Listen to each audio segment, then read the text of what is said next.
Hello, welcome. The United States of America has expelled the South African ambassador to the U.S.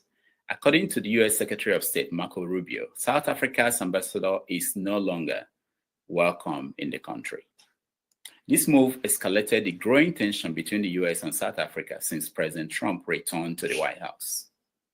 The Trump administration frowned at South Africa's efforts on land reforms and the country's support for Palestinians in their conflict with Israel.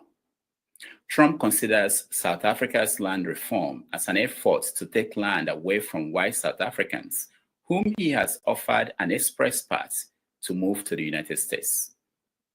The audacity of South Africa to take Israel to the International Criminal Court in The Hague for crime against humanity in Gaza has also annoyed Trump. It is 5:30 p.m. in Accra, Ghana, 6:30 p.m. in Lagos, Nigeria, 1:30 p.m. in New York City. Wherever you're joining us from, welcome to another episode of 90 Minutes Africa. My name is Rudolph Okonkwo. My co-host, Chido Onoma, is on assignment. In Nigeria, politicians are forming new alliances as the 2027 presidential election comes into focus. The first test of what is ahead is the election of the next governor of Anambra State. The election will take place in November, but party primaries will occur within the next few weeks. On our show today, we have one aspirant running under Nigeria's ruling party, the APC. Here is his profile. Valentine Chineto, better known as Val Ozigbo, hails from Amesi in Agwata local government area of Anambra State. He is a Nigerian politician and business executive. He is the immediate past president and chief executive officer of Transnational Corporation of Nigeria PLC, Transcorp, diversified conglomerate with strategic investments and core interests in the hospitality, agribusiness, and energy sectors. He was appointed to the position in 2019. Ozigbo studied accounting at the University of Nigeria, Nsukka, UNN, where he graduated in 1994 as the best graduating student in both the Department of Accounting and the Faculty of Business Administration, winning 6 awards in the process. He subsequently obtained an MBA in Banking and Finance from the same university before proceeding to earn another master's degree at the University of Lancaster in the UK as a Chevening Scholar. Ozigbo started his over 26-year stint in the banking sector with the NAL Merchant Bank and later moved to Diamond Bank, where his excellence shone like a guiding star. He also worked at Continental Trust Bank, which later transformed to United Bank for Africa, UBA, after its merger with CTB. He later worked with Bank PHB, now Keystone Bank, and rose to the position of General Manager. In January 2019, Ozigbo was appointed to the position of President and Group CEO of Transcorp PLC, where he oversaw the conglomerate's holdings in the power, hospitality, and the oil and gas sector, namely Transcorp Power, Transcorp Hotels, and Transcorp Energy. In March 2020, he stepped down as president of Transcorp PLC to dedicate the next chapter of his life to public service, but retains a seat on the boards of Transcorp PLC, Transcorp Power Limited, and Transcorp Hotels Limited. He joined active politics in 2020 and ran for the Anambra governorship under the People's Democratic Party, PDP, in 2021, but lost to the current governor, Charles Soludo. He joined the Labour Party in August 2022, the party of Peter Obi, former governor of Anambra State and presidential candidate of the Labour Party in the 2023 general election. In February 2025, Val Ozigbo left the Labour Party and joined the central government ruling All Progressives Congress APC, a move that has unsettled the political landscape in Anambra State. which holds a governorship election in November 2025. Val is presumed to be one of the top contenders to the valued APC Guba ticket in the election. Valued because the ruling party APC has vowed to take over the Anambra government house in 2026.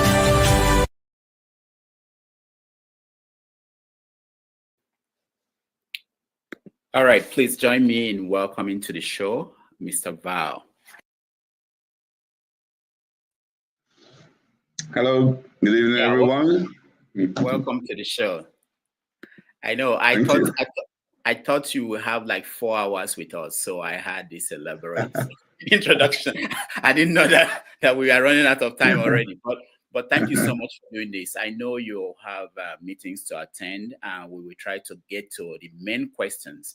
A lot of people reached out to me as soon as I put out that you were coming, and the question they have, some simply say, why APC?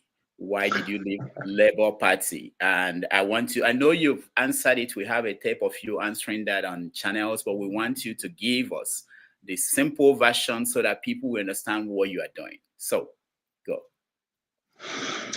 Thank you so much, Rudolph, and thank you to all the listeners out there. It's an honor to be on this platform to talk about what I'm extremely passionate about.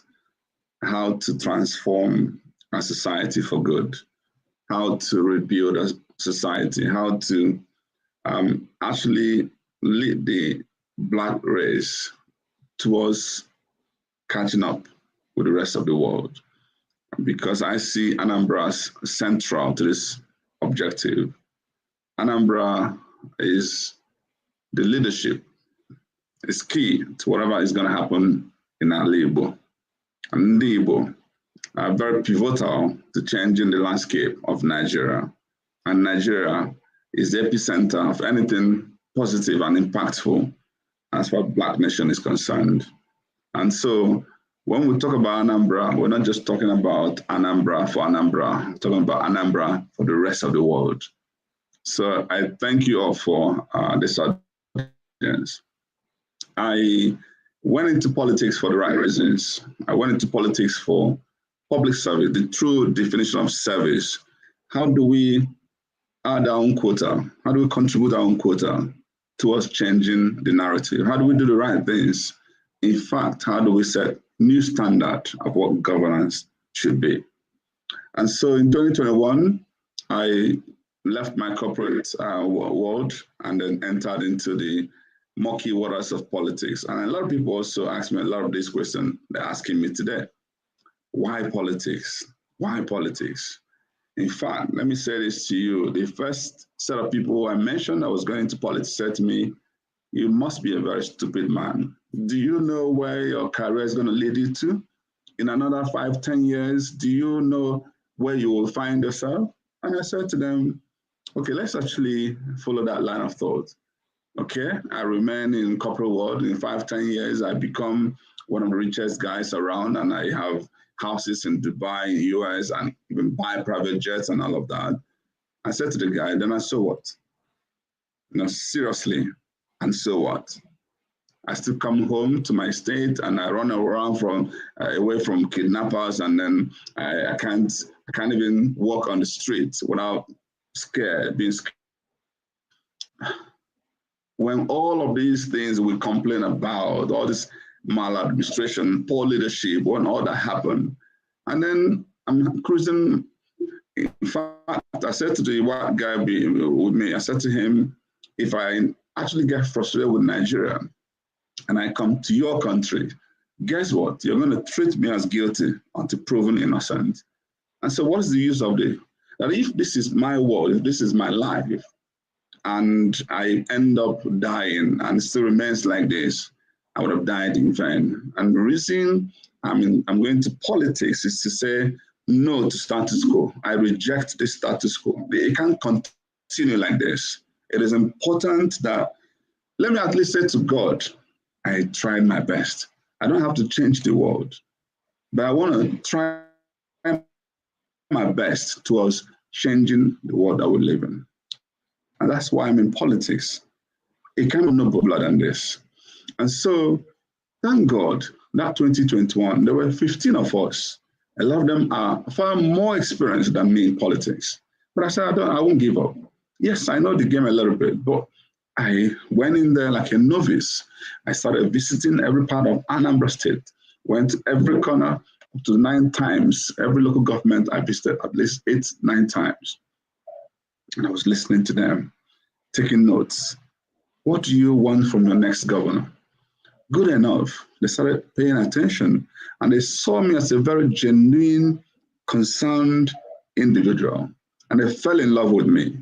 And before you know it, polls upon polls were throwing me up as likely to win the primary of PDP, despite having 15 top contenders who have been senator, House of Rep, Richard and myself, billionaires. But guess what? God's will prevailed. I came first in that primary, and that's how I became the flag bearer of PDP. When I lost the election, I moved on. I called Soludo the same day. I didn't go to tribunal. I didn't challenge him. In fact, I had to even allow him 2 years unfettered before I started, holding him accountable, particularly on issues, things I feel he could have done better. I didn't want to talk then because I don't want to be accused of being the one distracting him. You, Governor Soludo, let Anambra people know you and know that actually they made a mistake, and they actually realized they made a mistake.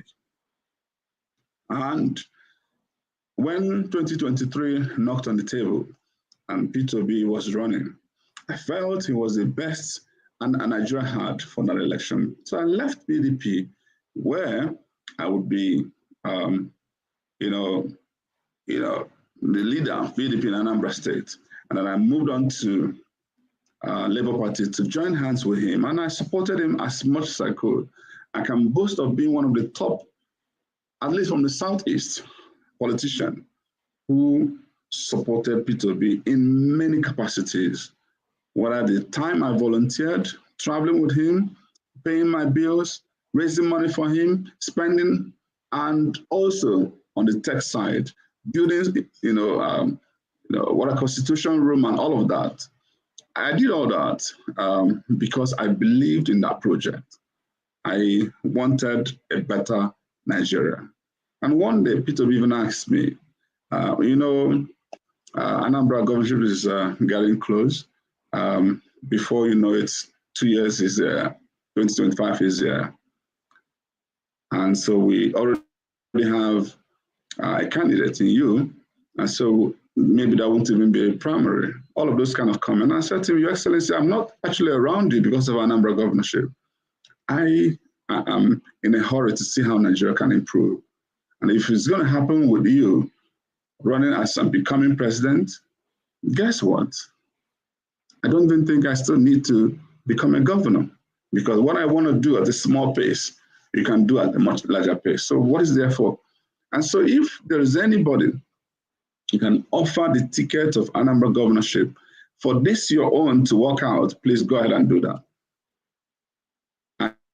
And I meant every single word of this. I want to see myself as a purposeful politician, not a transactional politician. And so, unfortunately, 2023 happened the way it happened. Now we're talking about Anambra 2025. What has shocked me the most was that the party that I belong to, the Labour Party, apart from the leadership issues we face, the litigation issues that have weakened the party, but I started seeing people hitting their hands on the table over their dead body with Val Time be candidate of Labour Party. So a lot of things happened that I don't want to actually say in public in that party, Labour Party. So when I open my mouth and say to every world that Labour Party became worse than APC and PDP combined, people don't understand that message. Don't quote me. I want you to go and investigate what is going on in that party, Labour Party. So those who are accusing me of betrayal, they have no idea. They have no idea what goes on and what I have gone through as a person. They have no idea how many nights of crying, of What is going on? The summary is that Labour Party became a zero option if I wanted to run for this governorship. Not just again because of the frustration there, but the system is being weakened. Today, they're in Supreme Court. Who is going to be the national chairman? Abure is there by virtue of appeal court judgment. What if he loses and he has started this process for Anambra governorship? It means that it's going to be bullshit. Labour won't have a candidate.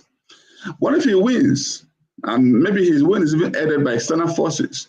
It means he'll be teleguided. The point is that there's no win with what's going on in the Labour Party. And that's why I say, unfortunately, the others are attacking me for saying this. It's important I speak my mind and I speak objectively to say that, you know what? I think that Labour has since died, just waiting to be buried. And I pray something happens to rejuvenate that party, because I am somebody who also craves for opposition, proper opposition politics in Nigeria. But as far as Anambra 2025 is concerned, I'll be the most stupid human being to run under Labour Party. And here's the question I've been asking people, including you, Rudolph. If it wasn't going to be a Labour Party, which other party? Answer me. You're asking me and I'm asking you. No, listen, because it's a rhetorical question. The truth of the matter is that there's no other option. PDP is dead. That's why they couldn't even sell a form. Forget about the single individual that eventually bought as a proxy. Somebody sent him to just buy and hold in case he loses primary somewhere else. PDP opened sell a form. Nobody purchased it. That has vindicated me that PDP cannot be an option. If you know what has happened, and by the way, something happening in Labour is also happening in PDP up to today, and in Supreme Court as to who is going to be National Secretary. And this is just National Secretary that's still battling when it comes to.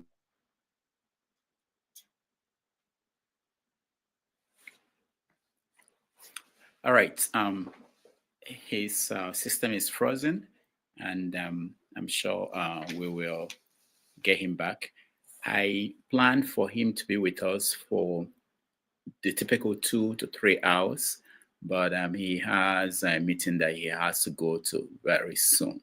So I will limit my questions to just 2 more and see if we can get you guys to join and ask your question. But he is somewhere, I believe it's in Anambra State, and I think he will join us again. So once again, for those who are just joining us, we are talking to APC's, one of the candidates running to get the ticket of the APC in Anambra State for the election for governor taking place in November. The primary is on April 5th, and Val will be one of the candidates. Others are Obiora Okonkwo, and so many. There are about 7 of them who scaled through this screening of that that political party. We want to know why he chose APC, and of course he's been hearing from you people everywhere, Anambra people and people outside Anambra. They want to know why. He actually explained that in an interview with Channel. So, but he's back. We don't have time to play that. All right. Sorry. Welcome back. Is that my network or yours? It can be New York. I know. You see what I'm talking about. This is exactly why I'm in politics. I hate what you just said to me now. So it's only Nigerian network that'll be failing, and New York is going to be standing. Come on. Let me call this short. The truth is that if you follow logic, if you actually understand this politics, if you also are objective, and also, I dare say, if you're spiritual, you will know I have taken the best decision in the circumstance. I wasn't expecting that everybody would understand it from day one, but they're going to follow me through the journey. When we get to the destination and things start happening in Anambra, these voices against me will come back to apologize and say, we were wrong, we judged you wrongly. The truth of the matter is that God knows I'm not a transactional politician. I didn't do this for my personal reason. I did this for the entire interest of the Anambra. I'm telling everybody here, mark my word. And before I even took this decision, I know the spiritual journey I had to undergo just to satisfy myself that God is with me on this journey. And I'm saying this, if we wanted Soludo not to continue, the only possible platform that we can use to get it done is APC. Let's be clear about it. Let's just be clear about it. In one interview, you said that you spoke to P2B before you made that switch to APC. Can you share what he told you? I wouldn't really want to go into my conversation with P2B. I want to respect the relationship that I've built with him for over the years. But I just want to say that long before I made that move, I'd raised concerns upon concerns upon concerns. I never hid anything. The last meeting I held, I made it clear, sir, hope you know Labour is not going to be the platform. And I would have liked to know, where are you headed? All this coalition conversation, nobody knows what is actually going on. You guys are having that conversation for 2027, but you're forgetting that it is Anambra 2025. That is time bound. If only they could have accelerated it, for instance. If only they could have accelerated that. But guess what? The truth is that the people in that conversation really don't care about the Anambra election. And so, or maybe they do, I have no idea. But you can't possibly, because there's a window. INEC has given timetable that by April 10, primary will cease, as far as Anambra is concerned. So you have not even found, there's no, nothing. So, and for you to end your primary, there's certain things we would have done. APC, for instance, has done their Congress to elect delegates that vote on the primary. So if you miss those timelines, you're not in the race. For those who really understand politics, in fact, let me tell you, the real politicians are commending me for the decisions I've taken. That you took the best decision of your life. So, and one of the things I'm also saying to you is that, there's this push factor. There's also the pull factor, because your question originally was why APC? The truth of the matter is that APC is not a problem. That name APC is not a problem. Yes, there are some people in APC, just like we also have some people in PDP, in Labour Party, there are problems. So every party, unfortunately, I would love us to emigrate to that politics of ideology where we are guided by principles. Today is not. Let's not kid ourselves. And some of the things we think we are, we were in Labour Party is not true. Again, check this out. One of the senators, for instance, now in Anambra wanted to run on that Labour Party. They wouldn't sell ticket to him. There's nothing democratic about what happens so for those who go and use the Labour Party and come back and commend me for my decision, what I'm saying, therefore, is that even imagine that a party that I invested so much in, when there are 30 members running for House of Assembly in Anambra, I was the only person who called them together and funded them. Yeah, it may be small money, but I encouraged them so they could go there and represent us well. When they had litigation issue, I was the only person who called and said, we can help you get some senior advocate who can, up to today, I still have some pending bills in that regard. I did a lot of things, and I don't want to keep blowing my trumpet because that's not my style. But the point here is that that same party was a party that was ready to throw me under the bus. But the rest of the other party, every single national chair started calling me. And for APC, I didn't go there with guarantees. People have also asked me, maybe they promised you ticket. No, they didn't promise me anything. But I know that my brand is such that if I get into any party and sell myself, they will suddenly realize I'm bringing value.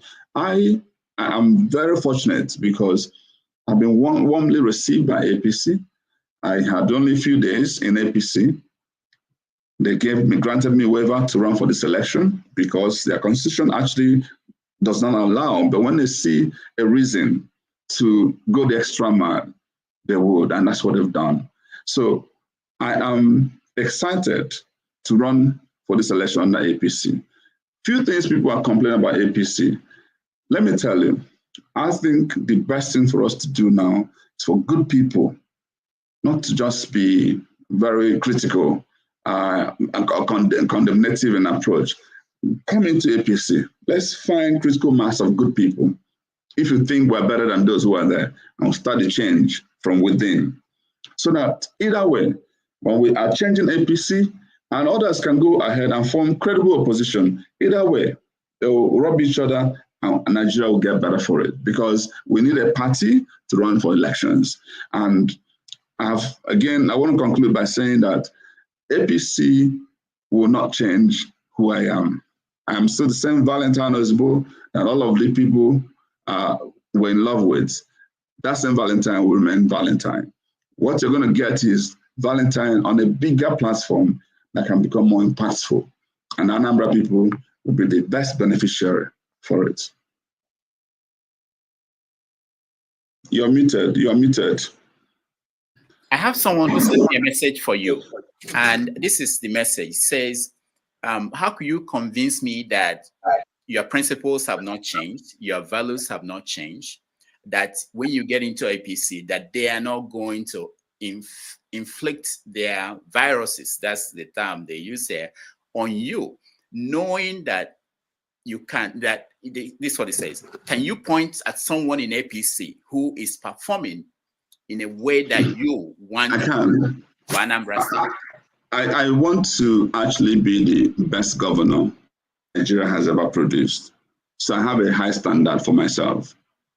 But there are a lot of people that actually, let's even go to our Labour Party once more. Alex Otti is a performing governor. But do you know that Alex Otti was actually running for this governorship under APC? And when he ran into this kind of issue, then came over to Labour, even before P2B came into Labour. And today he's performing. The same Alex Otti that was in APC, same Alex Otti that is now a governor in Labour Party. If he was a governor under the platform of APC, he might even be doing better. Mark my words. He might actually be doing better because he'll be connected to the center. Maybe even able to attract more favor for Anambra State. So now, at a limited scale, he's doing well. I want us to be reasonable here.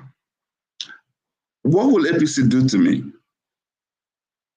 It's a platform, it's a party platform that will enable me ascend to the leadership level. And guess what? Do you know that because APC may be eager to change the narrative in Anambra, they may throw more favors, far more than they would have ordinarily done for Anambra people. Who becomes the beneficiary? There are conversations right now about what APC wants to do in Onitsha, the whole of Onitsha. Over 20 kilometers of road, they want to. Now, because they are eager to rebuild their brand. So if that road is built, who become beneficiary?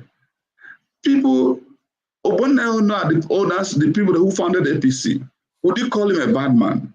There are a lot of people. A Roman father is a governor in Benue State, and it's not doing badly there. There are many people in APC, and even if you think there are none, watch and see what Valentine will become in APC as a governor. Watch and see.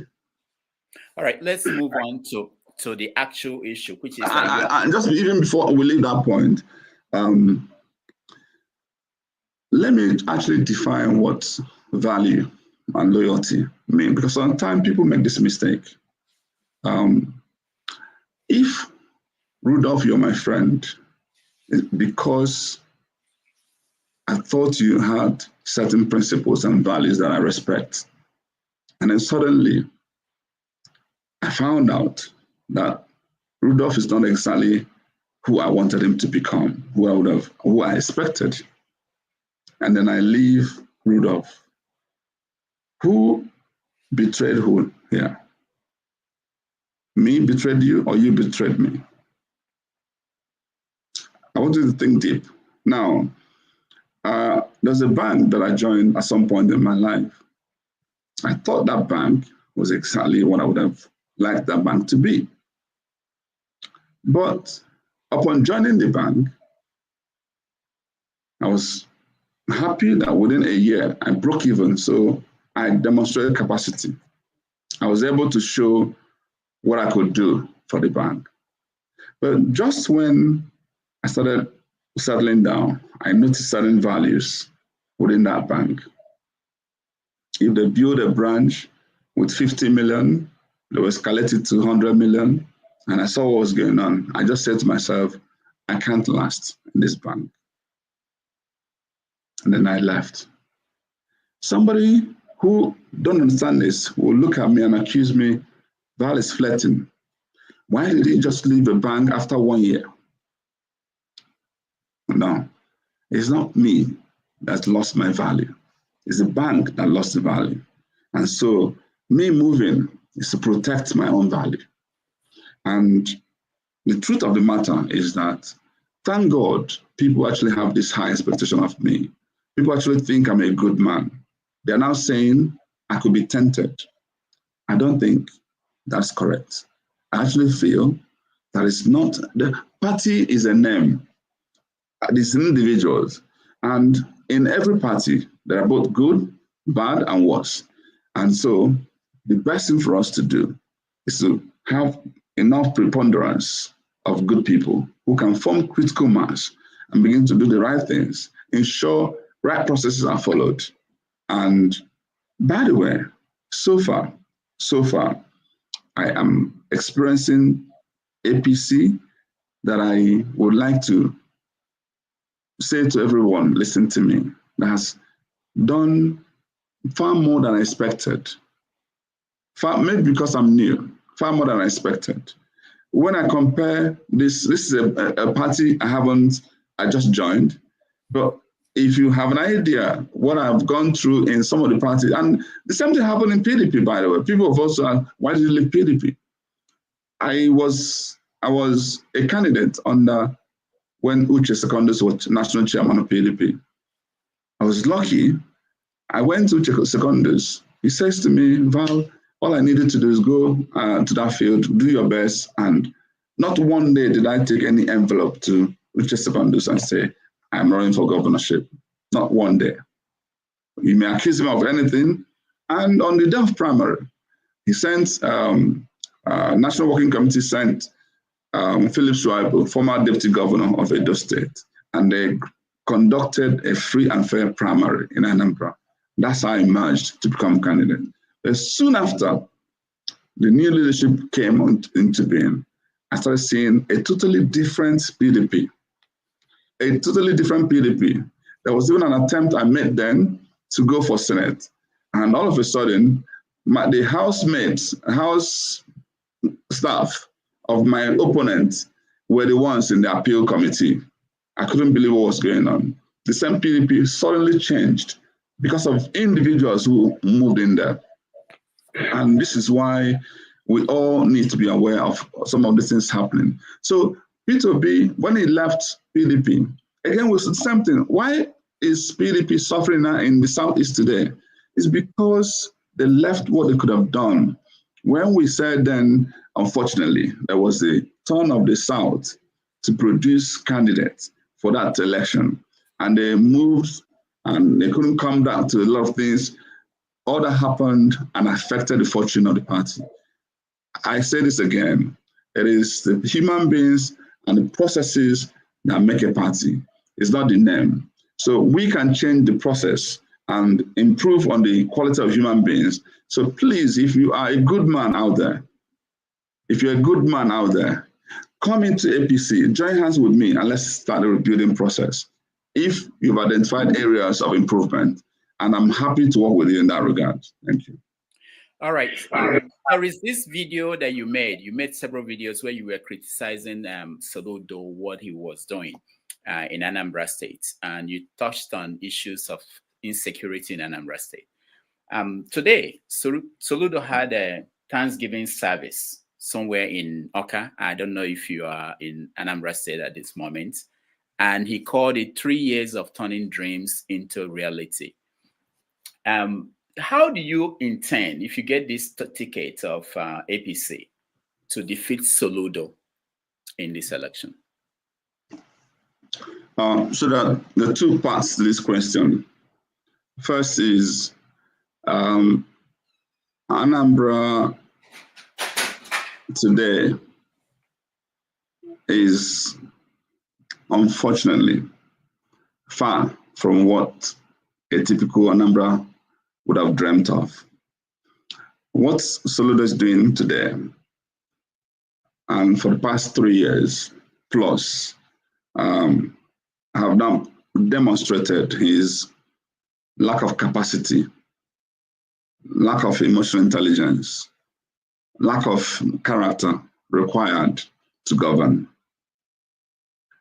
When I saw that turning dreams into reality, I get more disappointed. Because I thought should be more remorseful and going to the Anambra people to apologize. I have failed you. Maybe you want to allow me time to see if I can have a receipt. But unfortunately, my own is that we don't reward failure. If you have failed, let somebody else come and improve. We don't have the time, don't have all the time. Soludo, I've done a lot of videos, like you've noted. I think I've been the most critical voice of his administration, but particularly on issues. I don't delve on personalities, on issues. And he made a promise to turn Anambra into a Dubai, Taiwan, Japan. I don't even know where those terms were coined from, because it doesn't make sense. Anambra people want to be Anambra. We just want a better Anambra. But he says Dubai, Taiwan. Not long ago, he now said, actually, we were illiterates and don't even deserve of the Dubai, Taiwan. And we're now saying, okay, Oga, I beg, keep your Dubai, Taiwan. Just give us Asaba, give us Aba, give us Umuahia, give us Enugu. Don't even promise Lagos and Abuja. That's far-fetched from you. Just give us. Why are people leaving Anambra to go to Asaba to have it? Why are people leaving Anambra to go to where? Why are people leaving Anambra to go to? How come businesses are running away? How come unemployment, and how come we have more debts under his leadership than all the other governors in recent time combined? Those who died under Peter Obi, under Obiano, maybe even under Mbadinuju, combined in one administration. Soludo's record has trumped them on that negative strand. So the question here is, Ndi Anambra, are you happy with where Anambra is today? Guess what? It's not just about rhetorics. I've done polls. I've seen those who have done it on social media. And if you put this question up on your own platform today, I guarantee you 80% or more will say they are not happy. So if this is his dream, then we need to cut that dream now, because that means by the time his second term comes, God forbid, then we're dead. Yeah, no. but most of the people writing in are telling me, what will you do differently? So let's go there now. Yeah. Again, that's usually the mistake people make. They usually go to that what instead of who. It's the who that dictates the what. We always make this mistake, because anytime people just focus on manifesto, tell us what you will do. No, stop there, please. Who are you? Because if you're somebody who don't have the strong moral character, emotional intelligence, who's arrogant, cannot take advice, then you have no capacity to tell me what anymore. So first of all, it's not right for me to say I am better. But I want to say to you, I am emotionally intelligent enough to know that there are things I don't know. To be humble enough to say, please, how do I learn this part? But We have a governor who knows it all, who thinks it's the only thing God has created, who cannot take advice from anybody, who calls for a 2-hour meeting. He will speak for 1 hour, 50 minutes, and is expecting in the last 10 minutes for gratitude for how well he has spoken. And you say that person will govern well. Are you out of your mind? What are you talking about? The truth of the matter is that he lacks capacity. So I start by saying I am different. I will listen. Because even if there's something out there, I don't know how to do it. Rudolph, and they said to me, you are the expert in it. I will come to you and I will listen. Then I will know it. That's the difference. And this makes all the difference.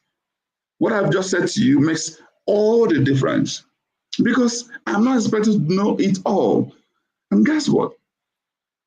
I also know better because I ran a business. I've run 2 PLCs. PLCs where you are accountable to public. In Transcorp, we have 300,000 shareholders. Every quarter, I will render account. I'll go on investor call. They ask me, how did you spend this money? Why is the expense ballooning? What's going on? And so every day, I'm watching my balance sheet, my records, to be sure I don't disappoint my investors.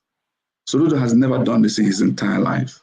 It's been from lecturing to public. When he was CBN governor, there's no account. Published, show me account published. So when you work as a government official who can't execute anything, and guess what? Even when he was CBN governor, I dare say he actually failed Nigerians. It's just that the only person who realized this was Ngozi Okonjo-Iweala, now the WTO. Go and read what he said about Soludo. Go and check that out. Because this is somebody who became governor, within a few weeks, announced to the whole world, hey, every bank should consolidate, increase their share capital base to 25 billion. And if you do that, you're going to help be part of those banks, financial institutions that will manage Nigerian reserve. Banks started killing themselves to increase. And guess what? Some did the shady things of using their depositors fund, converting it through loans to increase their share capital. And that was the worst thing that happened to us. When Sanusi came, the banks started failing because Rudolph, this is what was going on. It happened a bit even in the US. All this subprime, we had a lot of subprime in Nigeria. Because if I come to you, I said to you, I'm selling my shares, 5 naira. So don't worry, you don't have to have money. I'm going to give you 1 billion naira to buy my shares, my bank shares. And then when I give you the 1 billion naira, guess what? Within a few months, that share will move to maybe 7 or 10 naira. All you need to do is sell a part and pay back the shares. The balance is your money. So if you're a greedy fellow who don't understand the rudiments of finance, you will jump at it because shares were increasing then, not knowing that shares can also come down. So by the time people use deposited money to buy shares, that's a major mismatch. So the moment share price failed to now move from 5 naira to 10 naira, instead move from 5 naira to 2 naira, you have bad loans everywhere. That's why AMCON is the biggest liability Nigeria have today. AMCON is a direct implication of Soludo's administration. And so if you say to me that such a record is what Anambra needs today, I'm saying to you, I'm sorry, that's not correct. So what I will do different are plenty. I will govern with heart and mind. I will show passion. I'll show love. I'll show respect. I'll show that I'm humble enough to admit that we can work together as a team. And I'll show better leadership. I'll show better execution. And it's going to manifest in the sectors that are priorities to us, whether it's education, healthcare, whether it's anything about poverty eradication, agriculture, what is about infrastructure, road, whatever is about long-term part that we need to start rebuilding from rail to port system to gases, leveraging the resources we have underneath. There's several sectors of emphasis, and I'll bring private sector who know me as one of theirs. I have been one of corporate CEOs, so they'll come, we'll create an enabling environment, and they'll partner with us. And some direct encouragement, some PPP, public-private partnership. When we do that, jobs will be created. But before all of that can be done, we will rid Anambra of insecurity. We will show resoluteness. We can't allow local governments to be taken over for years. Israel people can't go home. Even some part of Orumba South, even some part of Agota, I'm saying to you that we are not doing well as a state. We are the worst in terms of insecurity in the Southeast.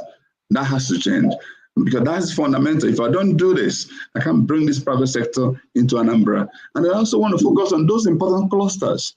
Onitsha has to be a center of excellence in commerce. Nnewi has to be a center of excellence, and we know what we can do in that regard. Power is such an important area. I've managed power business. As CEO of Transcorp, we manage power, we manage hospitality, that means tourism, we managed agribusiness, we manage oil and gas. All of those experiences come to bear. I know buttons to be, knocked on, the doors to be knocked on. When we get all that, and then with me now in APC, I will be the bride of the government. Come and help us, because I want us to change the narrative in Anambra and in the Southeast. There are several things I will do differently. I promise you, Anambra is yet to witness that light of the nation that we are, and this is about the time. All right. One quick question before we move to a different topic. You keep talking about Anambra. If you are APC and you win, and Anambra will be favored by the federal government, will you say that Imo State is favored by the federal government as it is today? I wouldn't even want to go into that comparison. Anambra is Anambra, Imo is Imo. So I know that Anambra is uniquely positioned. Anambra has always been at the leadership. Let me remind you who and what Anambra is. Let me remind you. It's Anambra of Dr. Nnamdi Azikiwe, the man that transformed nations, the man that inspired Nelson Mandela that you know of. It's Anambra. It's Anambra of Salusi Ojukwu, the man that almost led all the major PLCs and formed the Lagos Stock Exchange that became Nigerian Stock Exchange, whose vehicle had to be borrowed to welcome the Queen of England, who eventually is the father of Sir Odumegwu Ojukwu, General Ojukwu. That's the Anambra. It's Anambra of Chinua Achebe, of Chimamanda. It's Anambra of Iwenetansi. It's Anambra of my brother. Anambra, when you now think about all the other states that have moved away from Anambra, you see Southeast becoming the fastest growing under Zik and Opera. Anambra is the epicenter. Is Anambra home to the largest number of billionaires? That's the number we're talking about. So how do we regain our lost glory? There's a lot. We need to find all cylinders.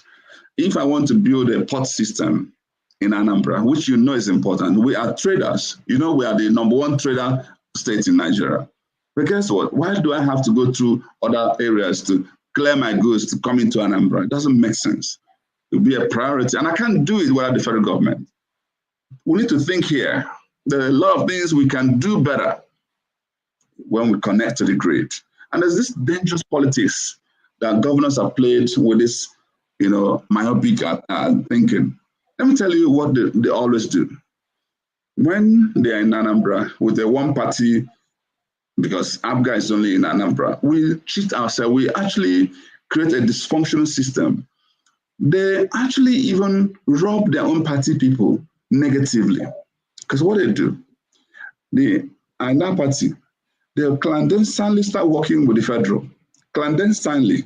A to Z, I'm not talking about, even from P to B to Obiano to now Soludo, clandestinely. And so they'll go and make promise to them that they never keep. They'll tell them, don't worry, support me, so I can get my second term, and either I will decamp or I'll give you 25% when you're running. And then they'll sell out their own people here. And guess what? That thing has held us down as a people. If you come to APC now, they're all mourning. They're not being recognized and all of that because some people are clandestinely. We need to break that. Let's get into the mainstream so that when we are at the table of Nigeria discussing the future of Nigeria, Anambra is represented, not the one they go in the night to go and whisper and hide and come back. No, come on. Let's get the right job done. Okay, one more question from me. I'll get other people involved. So a year ago, people in Anambra State, and I'm from Anambra State, they tell me that only 2 people could defeat Soludo a year ago. You and the late Ifanyoba. Now, 1 year after, what happened? Why that most of them are not feeling that way? Because it will have been just you now that has that opportunity. What do you think happened between then and today? Nothing has changed. Nothing has changed. As a matter of fact, the real politicians and the real Anambra, they still know and believe that I'm the only one who has capacity. And it's not about, I'm not being immodest or boastful. No. The truth of the matter is that, let me remind our people, this is Valentine who had never done anything about politics until 2021 election, who was not supported by the state incumbent. Soludo was funded by Governor Obiano, who was not supported by the federal because Andiba was favored by the APC, who actually, if you also understand what happened with the denominational politics, guess what, was also at a disadvantage because we had the major denominations going opposite direction against me. And still, I came second in that election, beating APC, beating Andoba, beating Ifanyoba of blessed memory. That's the first thing I want to understand, that without any support. Let me remind you, that election in 2021, primary was in June. Then Chris Uba led a team that conducted another naming ceremony that they called primary, and said Ugochukwu Uba was now the candidate. Got a judgment in Anambra. July, August, September, until October, before we defeated them in Supreme Court. That's actually when my name was finally published, just 3 weeks to the election. And I don't want to talk about the betrayals we suffered under PDP then in Anambra. And still, I came second. That shocked the world. Just weeks after, there were online poll, who should be Anambra Man of the Year? I was conferred with that honor. Then I showed purpose in 2023. I wasn't running for election. I could have just minded my business. But without any prompting, without any promise, I followed P2B and did everything I could. When Soludo was criticizing and throwing stones,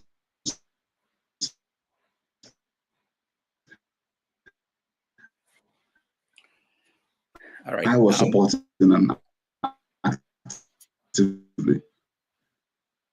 So why wouldn't my profile get to that point? Let me. All right. His internet is You can still hear me, right?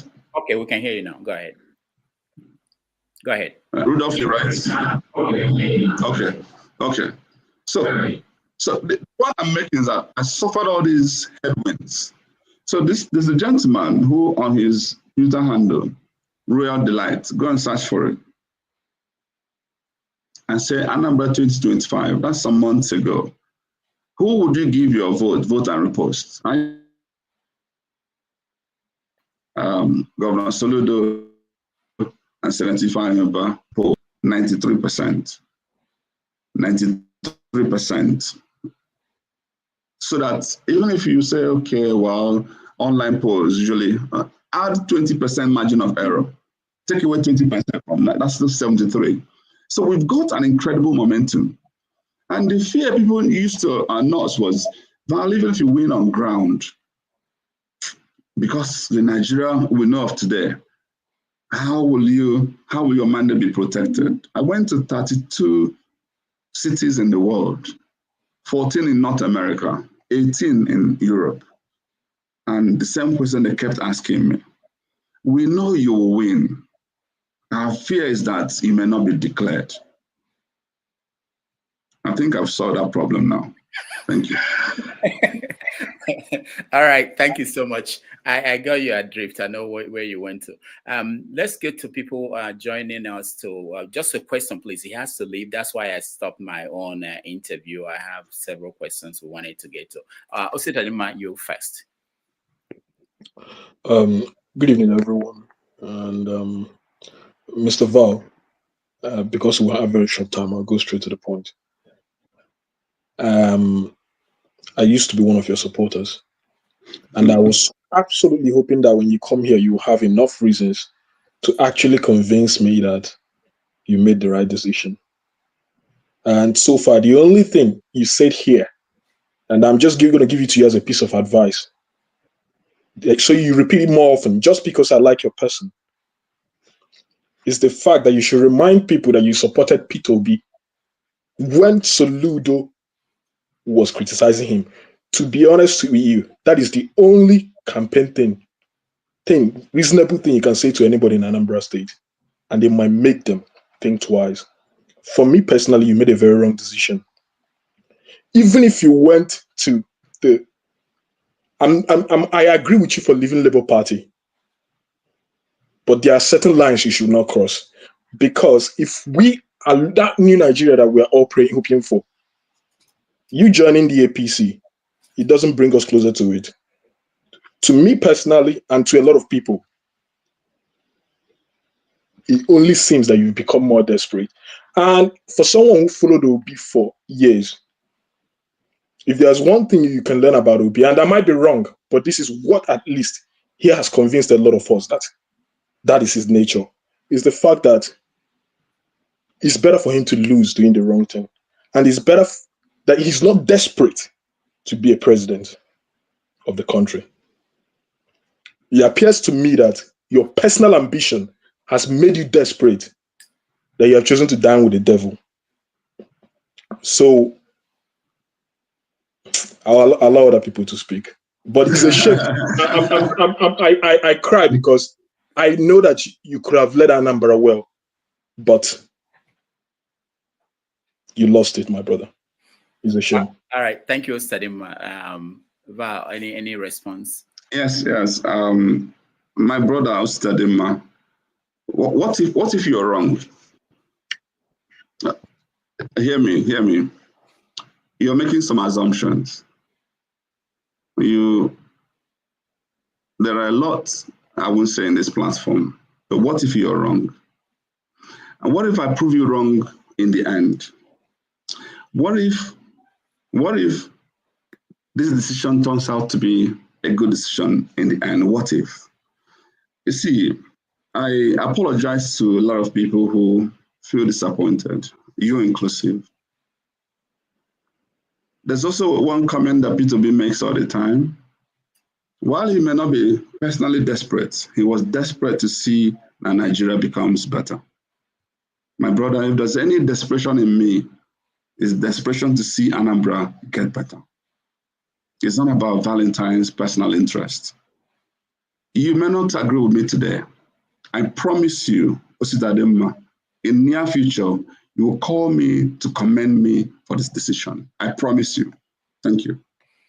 All right. Thank you. Let's move on to Femi. Be honest. Good morning, Mr. Valentine. So, taking it from where Osidadema stopped, you're someone I respect. However, there's something you've managed to confuse me more than convince me. There's a couple of states in the East that are governed by APC, I believe. There's something you mentioned that I am trying to understand. When Rudolph asked you specifically about how to name APC governors are performing, part of what was in my head was also the fact that I've not seen what APC has done to the point where you'll be eulogizing APC. That's not to say other parties don't have their own issues, but the why APC question is there. The fact that you couldn't readily come up with answers beyond trying to maneuver your way. I like the way you're pretty smart, honestly. the way you try to maneuver your way when you were talking about Alex Oti and all that, that's not to say that there's any particular governor that really comes to mind beyond maybe Sanwo-Olu to an extent, maybe the Niger State governor or whatever. But what happens? Which is the next party you're going to go to if APC treats you the way parties regularly treat people in Nigeria, especially with the fact that there's no ideology? And what exactly is your ideology? My dear brother, I am governed by selfless principles. More of common good and less of myself. That's what drives me in politics. I am somebody who is driven by what we call continuous improvement. That when you see a situation, no matter how good, there are rooms for improvement. And when it's actually even terrible, there's urgency to improve. This is what drives me. I'm somebody who is in a quest for excellence. That everything I've ever done in life, I always want to be the best in it. I may not be the best, but you see me making effort. And that's why my primary school, secondary school, university, I would come tops, and I find myself in working environment. I became best staff of Diamond Bank, best staff from different places I've been, and even in politics, I've built the best brand in Anambra politics. And guess what? Val Ozigbo is destined, by grace of God, to be the best governor this country would have produced. If God permits, I win this election in 2025. And here's what I decided. When I was taking this decision, I knew from day one, there are people who are going to fall into three categories. There are some that will understand it for what it is and applaud me. There are some that will be, there's nothing I can say in this world to change their mind as of now. And there are some that are going to be in the middle who will not be too judgmental, who will hear the reasons, think objectively, and maybe decide not to support or to support. Mine is to, over time, shift people from where they are to that supportive zone. And already, there has not been a single human being that has spoken to me one-on-one and have given reason that has not been sympathetic with my reason. That's not a single human being. Femi, you inclusive. When we are together and I engage you further, if you watch, I'm actually being careful. There are certain questions I have to be careful even in the way I respond. I'm running for an election. If unless you're here to actually dig a hole for me to fall into and close it, then you expect me to say everything I want to say. No. Let's watch this space. Let's keep engaging. Like I said to Sister Dima, I'm also going to say it to you. I am not a desperate politician. If I was, I would never have followed Peter Obi in 2023 because I was going to make more money in PDP. And I left that PDP to join where I would spend money. I am a purposeful politician by grace of God. And I'm not comparing myself with Peter Obi, but I'm Valentine. Thank God that I have built my brand to where it is today. I never went into politics for fame or for money. I am in a hurry to see that Anambra changes, and I don't like where it is today. This is what drives me. And as a part, I want to speak less about. I mentioned it before, but I want to say less about it because things about spirituality, these are not the things you come out there to just talk anyhow. What if I prayed to God and I saw signs that should take this move? What if? What if? My dear brother, I'm taking it all for good because I never expect that everybody will understand it from day one. But for those who have understood it, I thank you. And for those who are still very critical of it, I understand. And sometimes my prayer is, Father, forgive them, for they know not what they're doing. All right. Thank you, Femi. Let's go to Comrade Omori. Yeah, good afternoon, everyone. Thank you, Dr. Damages, for another wonderful day. Welcome our guest, Mr. Val Ozigbo. My question goes like this. I want to thank you for the support you gave to Obi in the last dispensation. I must not, forget that support. That was very, very strong. But in this dispensation, I want to believe that late Senator Ifeanyi Ubah was a very strong contender in the forthcoming Anambra gubernatorial election. But today is no more. Will I be right if I say you're trying to take advantage of that situation to create that vacuum or lacuna created by the demise of Senator Ifeanyi Ubah, and also to take advantage of the ringing machine of the APC, considering what they did in Edo and other states? Would that be your motivating factor? Thank you. My dear comrade, what an interesting question. I will say to you, please, let's allow the soul of Senator Ifeanyi Ubah to rest peacefully. I am one of those who felt deeply pained by his demise. Personally, Ifeanyi was my friend, and he has gone. If you knew me, when his friends and party loyalists came to me, they said something to me. Val, in fact, I was in the same venue where I am now. They met me and said, Val, there were 3 of you running for this election. Our principal, you, and Governor Soludo. Our principal believed in one thing, and that thing was that Soludo should not come back. And today, we're left with only one option to stop Soludo, and that is to support you. And I said to them, I'm sorry, this is too early to get into this conversation. I prefer we allow the funeral and all that to take place. We can have this conversation later. And the idea then was that I was going to run under Labour Party, and they in APC will come over to support me. There was never any imagination of running under APC, but politics is dynamic. You look at the circumstance. I didn't know that also the issues around Labour can't easily be resolved up to this very moment. And so here is how to take this decision. Anambra people really, really want me as an alternative. And if you want to test this, go and check on ground. Forget about all these innuendos we're concocting. Just simple logic that we don't like Soludo, we want you. If you establish this fact, and then it's no longer going to be Labour Party as a platform. So which platform will it deploy, will it use? I've asked this question, answer me, Comrade Omori.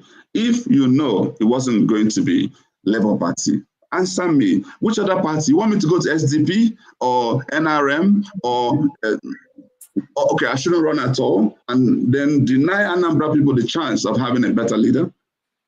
Come on, come on. Let's follow simple logic. And so anyway, thank you. Thank you. Thank you. Can I answer the question you throw at me? No. Oh, you wanted to answer the question? No. Yes. In the last local government election, when Peter Obi and the governor of Anambra State were having issues with labor, leadership of labor, they took advantage of I think the YPP party where they to consolidate their grassroots support. They supported a candidate from a local party, YPP or so, I can't remember precisely. Now that the leadership husband is still on, what would have expected you? Why Peter Obi is still struggling? I know it's almost getting too late. I know you cannot wait forever because your election is closer. What would have expected you to take advantage of that grassroots, that base? Why waiting for the Let me help you. This tells me that there's a bit more you need to learn about Anambra politics. Because if you understood it, you wouldn't even be suggesting what you're suggesting today, with due respect. Here is the issue here. If actually I don't run under APC, here is Governor Soludo's plan. He wants to consolidate his local incumbency with the federal might. And he wants to take a mushroom party to unseat these two behemoths. My dear brother, give me a break. Just understand that Val Ozigbo is not a stupid man. I don't take frivolous decisions. There's a lot more you need to understand. Again, let me end up saying this to you. Over time, you will come back to applaud me. I actually like what is going on. I like the fact that people are being this critical. First, it shows that they have interest in what I'm doing. They had high expectations of me. They loved me. And they wanted the best for me. And I'm deeply grateful to all of you. But there's a decision you haven't understood. It's like things of mystery. What I want you to be circumspect. Make some excuse for me. That there must be a reason this Val had. Have you even asked, why did I leave a Labour Party that I spent so much to build? Have you bothered to ask? That something must have chased this man out of this party. Or, you know what? There are a lot of people I want to refer you to who understood issues. If I mention some names here, I'll put them in trouble. That's what I want. But figure out people, including in the obedient leadership, go and find out what Val went through. You will call me to say, I'm sorry. There's a lady who was so critical of me. There's something she didn't write. I called her. I said, I'm still that same Valentine. Now, let me tell you exactly what happened. By the time I was done, she was crying. I'm sorry, I judged you wrongly. Comrade Omori, I challenge you. You are judging me wrongly. All right, thank you, Omori. Val, we actually like people crying on TV, so if you can make one of our people cry here, that would be a high. Viewers will be very interested. All right, Okija, you're next. Hi, good morning, everyone. Thank you, Mr. Ozigbo, for coming.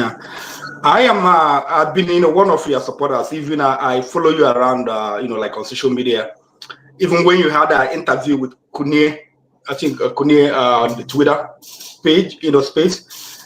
Actually, I took time to cut the video, to cut the audio, and made them into video, and shared it. So if you saw one of them, probably I did that. I don't know that Soludo was struggling, in Anambra when, to be honest with you, Soludo don't deserve to get a second term, to be honest with you. Even if he's performing stellar right now, he's not supposed to get a second term. He doesn't deserve it, because a lot of Anambra people died under Soludo. And that was one of my issues, with him. So, and I was all over social media, like WhatsApp pages and criticizing Soludo. But since he changed his steps, and Anambra is becoming a little bit secure right now. And even that, when I was doing this, people coming against me, saying things that Soludo is man. And now he has been doing something, security-wise. It's been amplified that he's doing well, that deserves second term. From since you made that decision, it's been very difficult. I understand what you're saying, but Anambra people, Anambra, we are optics. In general, optics matters. I understand what you're saying, talking about that APC is the vehicle, but this is going to be difficult for the Anambra. From what I've seen, I'm in a lot of WhatsApp, space, and I hear what is going on. It's very difficult decision. I mean, you made it, it's your decision, but it's a very difficult decision. And what made it worse is that you went to a lodger. I mean, that's the one. The one, that. So I don't know. To be honest with you, it's going to be very difficult to convince Anambra people right now. I mean, you have. It's tough. It's tougher for you right now. To be honest with you, for someone who supports you, I'm gonna tell you that it's tough for you. It's gonna be tough for you to win against Soludo right now. Soludo is the candidate in Anambra from what I've seen. So I don't know what you have to do, but you don't have a lot of time to do it. That's except if APC is going to do some of those miracle they do in Edo and they do in other places. I don't see with that the decision. If you are, I mean, if you are going to like, like maybe ZLP or whatever, another party, I don't know, it will be comfortable, for Anambra people to understand, but this is very difficult for Anambra people. That's what I want to tell you. All right, thank you. Thank you very much. I hear you, my dear brother. The more I see the difficulty that people are having with this decision, the more I feel that we are going to truly make a history. The man that finally made Anambra people to love APC. The man that finally, helped even within to change the perception and values in APC. Okija, you look to me like somebody madu. When you go and consult the God, and he tells you that Val Ozigbo has taken the right decision, I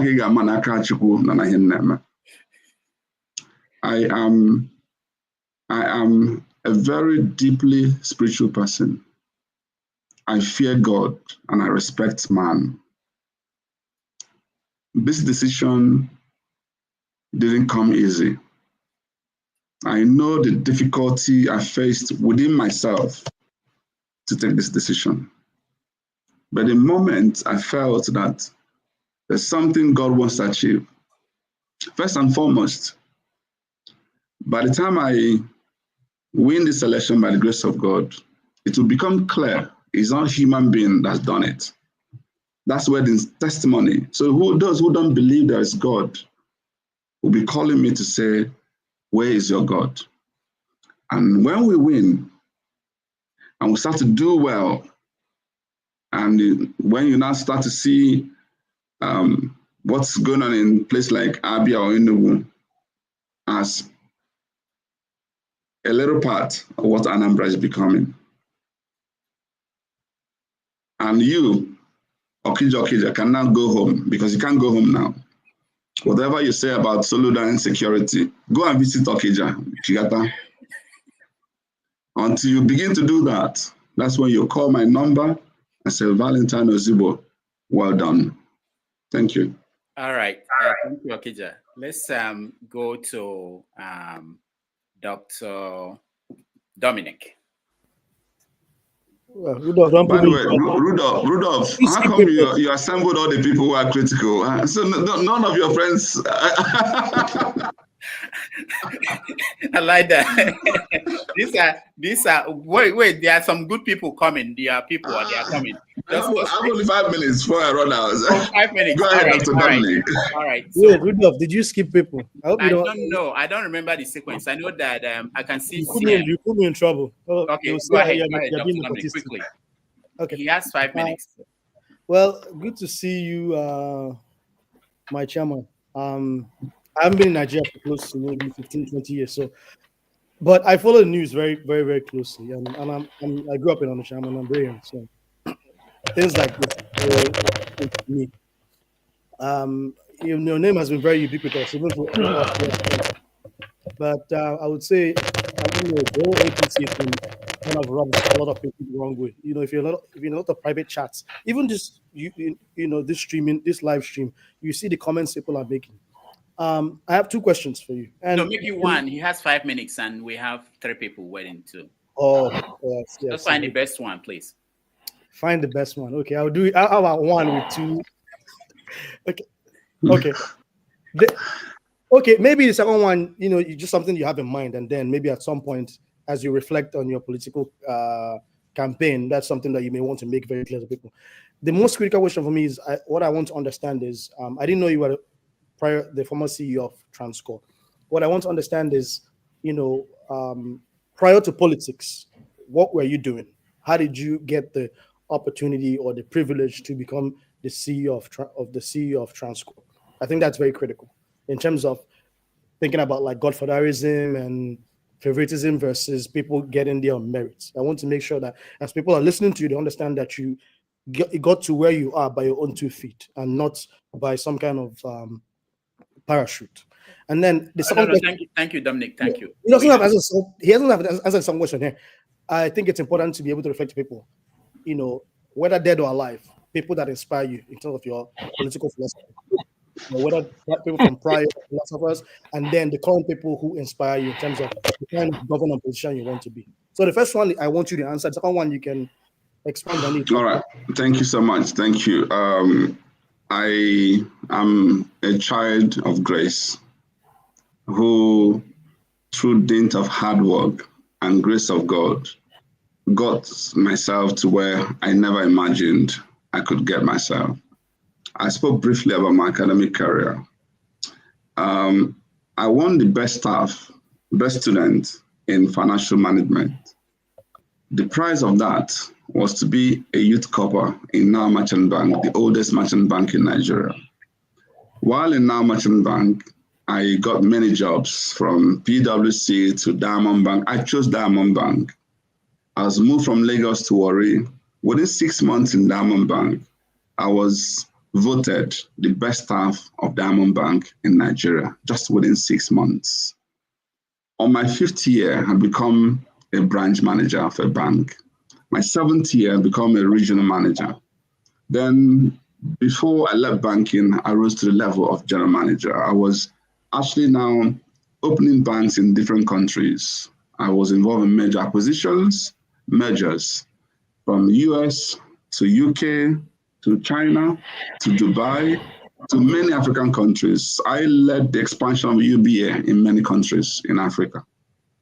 Before I left UBA to become head of global transaction banking in Bank PHP, I taught over 2,000 bankers.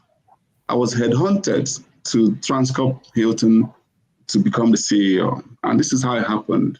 On my way for holiday to China, I was invited to a meeting. I said to them, I'm sorry, I'm traveling now. But then Tony Lumelu knew who I was in my UBA days. I had left him. I was already in Bank PHP, so I wasn't working with him. But he insisted. I told my wife to continue on that trip. I came back to see him, and behold, it was board meeting of Transcorp. And he says to me, Val, sorry we didn't tell you what we're calling you, but it's an interview because we're looking for a position for Executive Director of Finance for Transcorp. Tony was then leaving UB banking to go into a conglomerate.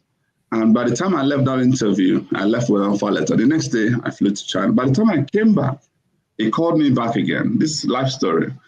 But we wanted it to be an ED finance, but there's another role, the CEO of the hotel, which is the cash cow. I'm making this call from that hotel now. And so we needed somebody we trust. And so would you mind going to? I'm actually rejected. I said, I'm sorry. I'm a finance person. I want to play to my strength. And that means I'm going to have to leave my family in Lagos and move to Abuja? No. He said, no, you don't know what to talk. Go and think about this. That's when I knew I didn't have an option.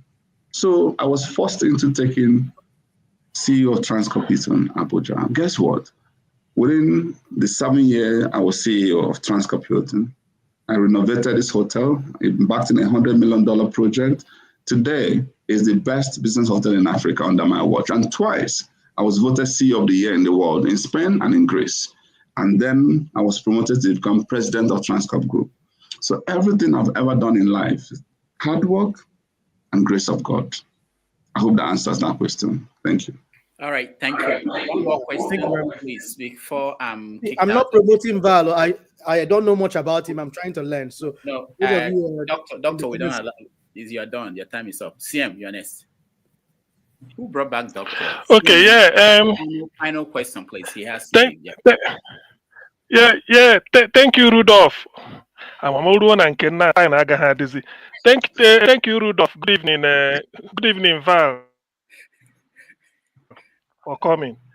I know you want to be governor of Anambra State, but I want to put it straight. Sometime last year, you were on channels on Arise News with Charles and Agolo. What you told Charles was all the road started by Soludo has been washed off by the first rain of the year. can you tell us one of the roads, just one, that Soludo tired and has been washed off by the rain? Because if you want to be a governor, remember you are dealing with the Anambra. They are not illiterates. They are widely traveled and they are capable of investigating anything. And you come with a very clean credential. So you are on record to have said that all the roads started by Soludo has been washed off by the first rain of the year. So name the roads if you can. Thank you. I can see this is my dear brother. I see you're in love with Soludo. I will leave you to your choice. Everything I've ever said has been carefully investigated and proven to be true. Saying all the roads is exaggeration. Were there some roads that were mismanaged up to today? Yes. But that's what. Hold on, sir. Are there opaqueness in the way Anambra is being run? You asked a question. Let me answer, please. Are there opaqueness in the way Anambra is being run? And are we using some of them, Soludo and Sons? Yeah, that's correct. Do we know how monies are being stolen in Anambra? Yes, I can prove that to you. My dear brother, if you're proud of Anambra of today, I'm sorry. I'm disappointed and I want a better Anambra. And Soludo is not giving us that better Anambra. If somebody like this can be like this in his first term, when he needs votes, and then all this didn't happen, and you had to wait until the last to even do anything about insecurity, that means you know the implication. Rudolph, thank you so much for having me. And I want to say it's been an incredible audience. I'm learning myself. One thing I can guarantee you about all of this conversation is that there are people who, just by what happened today, will begin to interrogate. There are people who will begin to wonder. And what I am leading people on to dig a bit further. Don't quote me. Go and find out. Do a bit of investigation. And when you've done that, I promise you, most of the people who have spoken here today will say to you, Val, again, we judged you wrongly. And I'm not saying this to also say that I do the right thing all the time. I'm a human being. I'm fallible. I can make mistakes. And by the way, if this be a mistake, let it be. But guess what? This decision, the way I know a good decision is when I can have peace of mind. If you know what I went through, in Labour Party, and the peace of mind that APC gave to, even if temporarily, is enough justification for me. Ask yourself, why would I go through what I'm talking like this? If I'm speaking like this, go and dig further. Just go and dig further. You can come back and have another conversation another day. All right.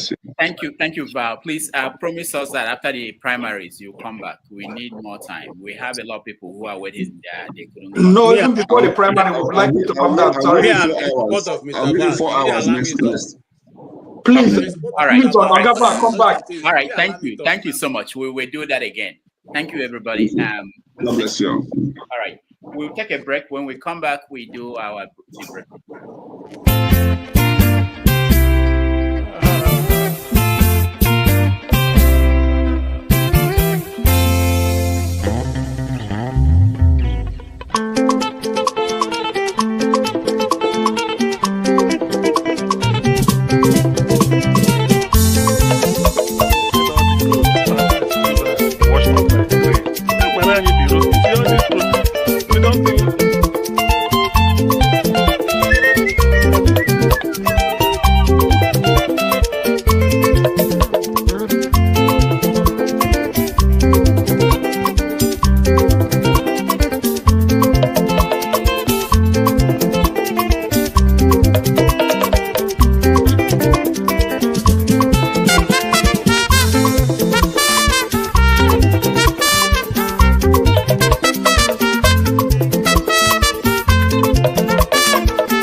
All right, welcome back, everybody. Thank you so much for hanging out with us. I appreciate it.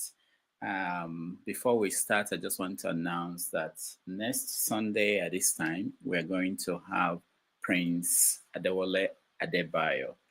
Most of you know him. He is the leader of the SDP, which is now the party that everybody appears to be interested in joining. He was the leader. Or was the leader? All right, we'll see. We'll find out when he comes on Sunday next week for what may be another 8-hour conversation. I have to wear my diaper on that day so that.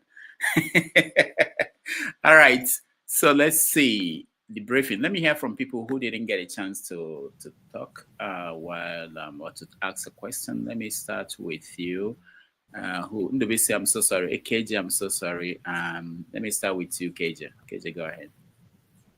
Okay, thank you so very much, Dr. Rudolph. You are doing wonders these days. You know, the caliber of people coming these days are quite very interesting. And I want to appreciate, Val. I'm not one who has followed his politics for long, but haven't listened to what he said today. I am convinced that he's the man for the job, and he's going to win. So I want to, my very good brother and friend, CM, I want to tell you, CM, that you go and tell our uncle, the professor that is in Anambra State, that his professorial chair has been taken off, and we're going to give it to Val, because he has now turned government house into a native doctor hunting expedition, which we think is not what we have sent him there to go and do. You see, there's many other important things happening in Igbo land that if we take away hunger, people will not go be looking for shortcuts, looking for native doctors to do for them money rituals. What we need to do is to deal with the real issue, the low hanging fruits. We do not. When I was growing up, when we come, in the north, when we leave and go to the east, I will come back to the north, I will see people begging. I used to ask my dad, why are people begging? We don't see anybody begging in the east. He said, yeah, because people are not learned to, they're not beggars. Nobody wants to expose their family. If your brother, your sister, or your uncle, or your your elderly uncles and don't do well, don't have food to eat, you provide for them. That is how the community is run. But now we have left all that, and we are, instead of making sure our people have, resources, food, especially farm, work, give them enabling environment for them to strive. That's what we're looking for. We're not looking for people. If you take away those vices that's making people to be handicapped, why they look for, which makes them to look for other means of getting money, those things will go away naturally. So I'm saying that I have listened to him, and he has been able to express himself. I'm very glad that, first and foremost, we are now having people who are well schooled. I wanted to tell him that, me and him are on the same level, you understand what I'm saying? Because my wife too is a Chevening scholar. So he is a Chevening scholar, and that is not easy to get into that scholarship. So he has done well. I have not met him, but I have gone to Transcorp and I heard of what he was doing when I was back in Abuja. So I'm saying to say that he's a good hand.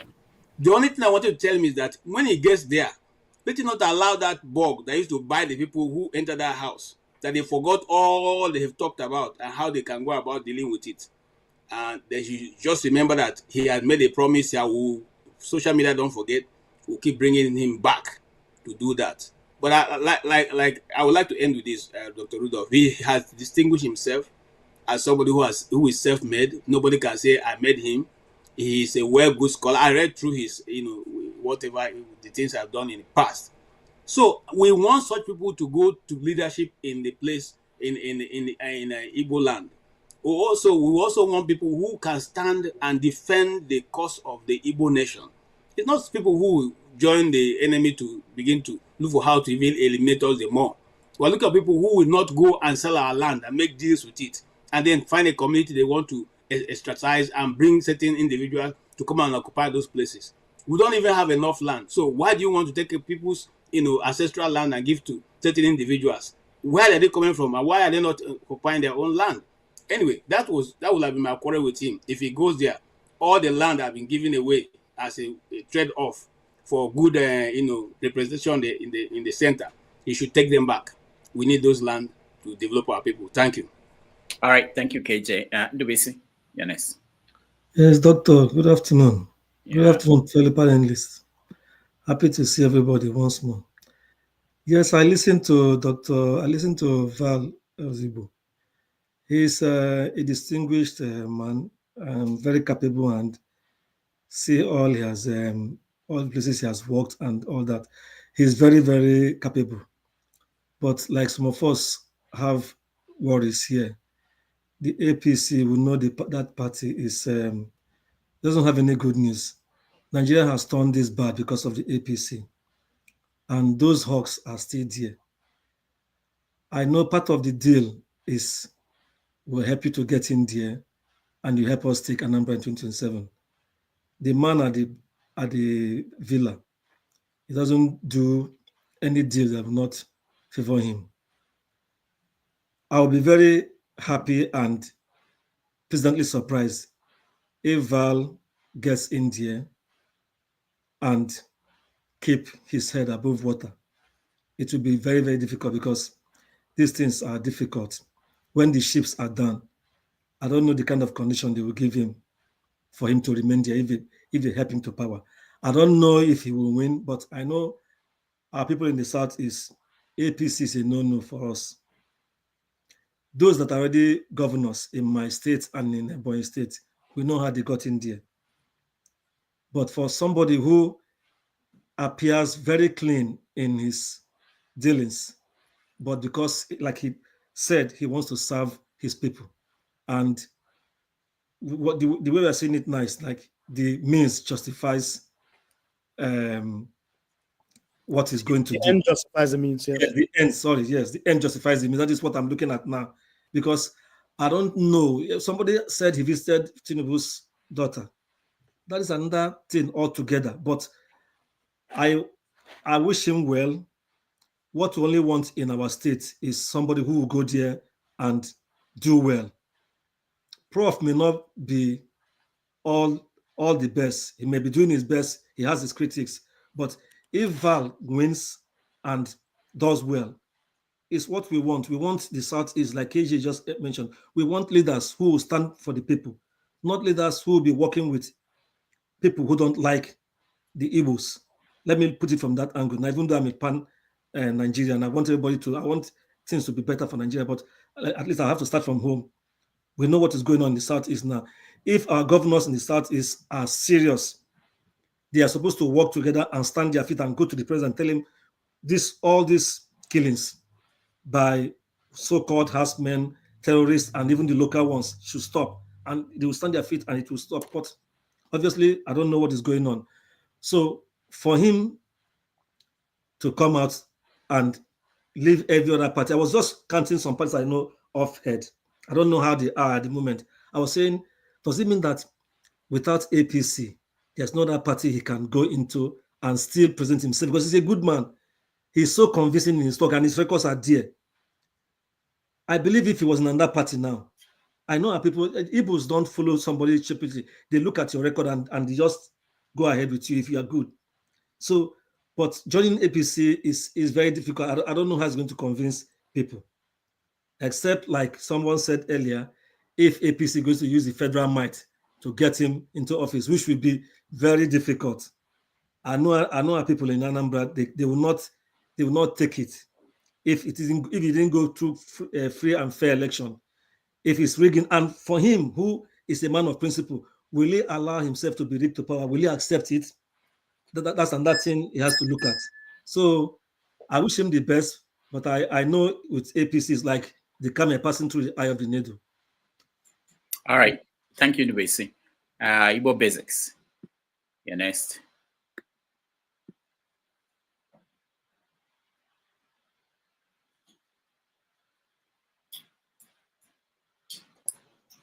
Yeah, it's good to see you all again, Dr. Damages and members of the crew. I just had to make sure that was Val Ozigbo that we were talking with. I don't have much to say. I already asked my question, but some of us who have been around the block for a very long time, if you have been around from the era of NCNC. Ovia was there. Okay. NCNC, MPN, through the rest of APP, all the rest of whatever the names of the parties have come and gone. And you're here today. As at the last count of the governorship election in Anambra State, I did not meet Val then. And we are rooting for him. I just have to go back to our records in Igbo Basics to see that on the board there were 3 people who were having the debate. It was Soludo. I think that other gentleman was somebody like Andy somebody or something of that nature, of NDC. And then there was Bar of PDP, according to the record. Then I had the privilege of meeting with Val one time, one-on-one, somewhere down in Washington, D.C., when we went to see Peter Obi. After all said and done, the politics of Igbo land, and having been in the era of Chris Ngige, after he was just brought out back from the toilet where they had locked him up, and we had the privilege of visiting him.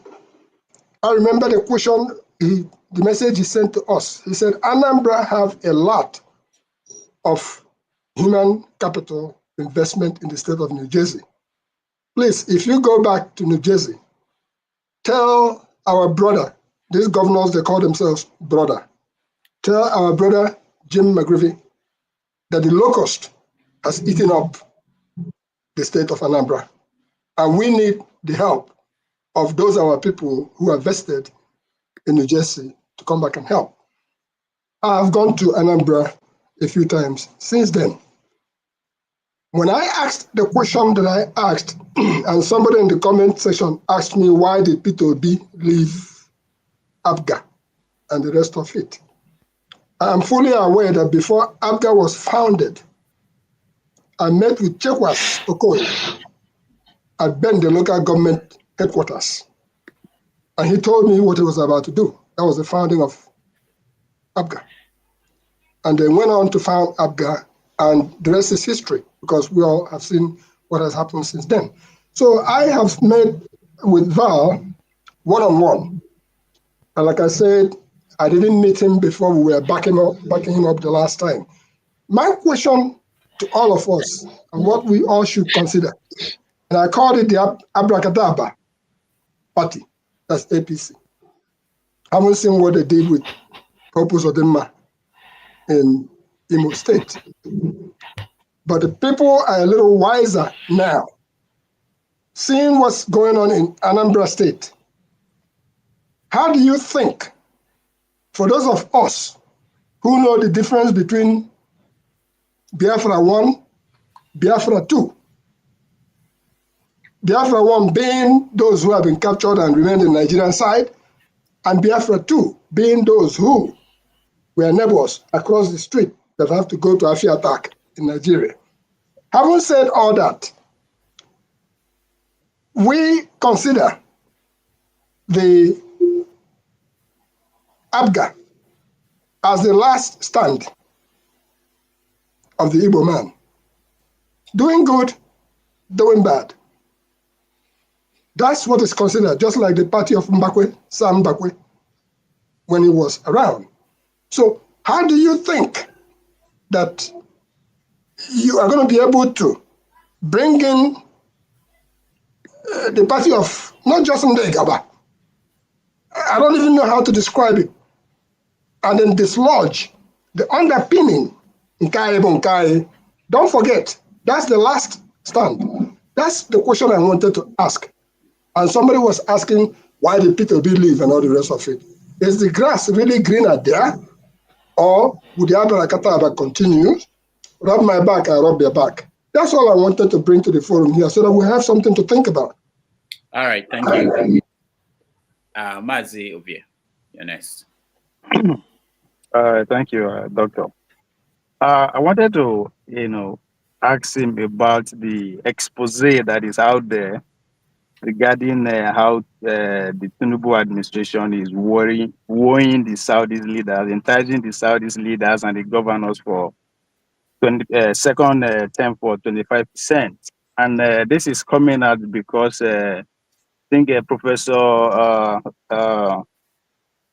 Obiora Okonkwo, who is also running under APC governorship candidate, that is the chairman of Nigerian, I think, airlines.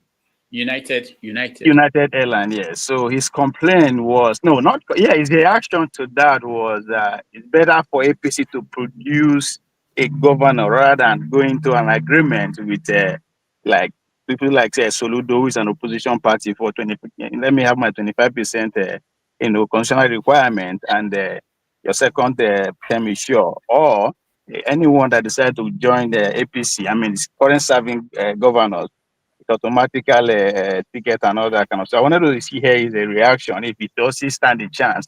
I mean, what is the logic if of joining a party who have a different proposal for different than what you joined the party for, which is to vie for the position. So I really wanted to hear his reaction to that.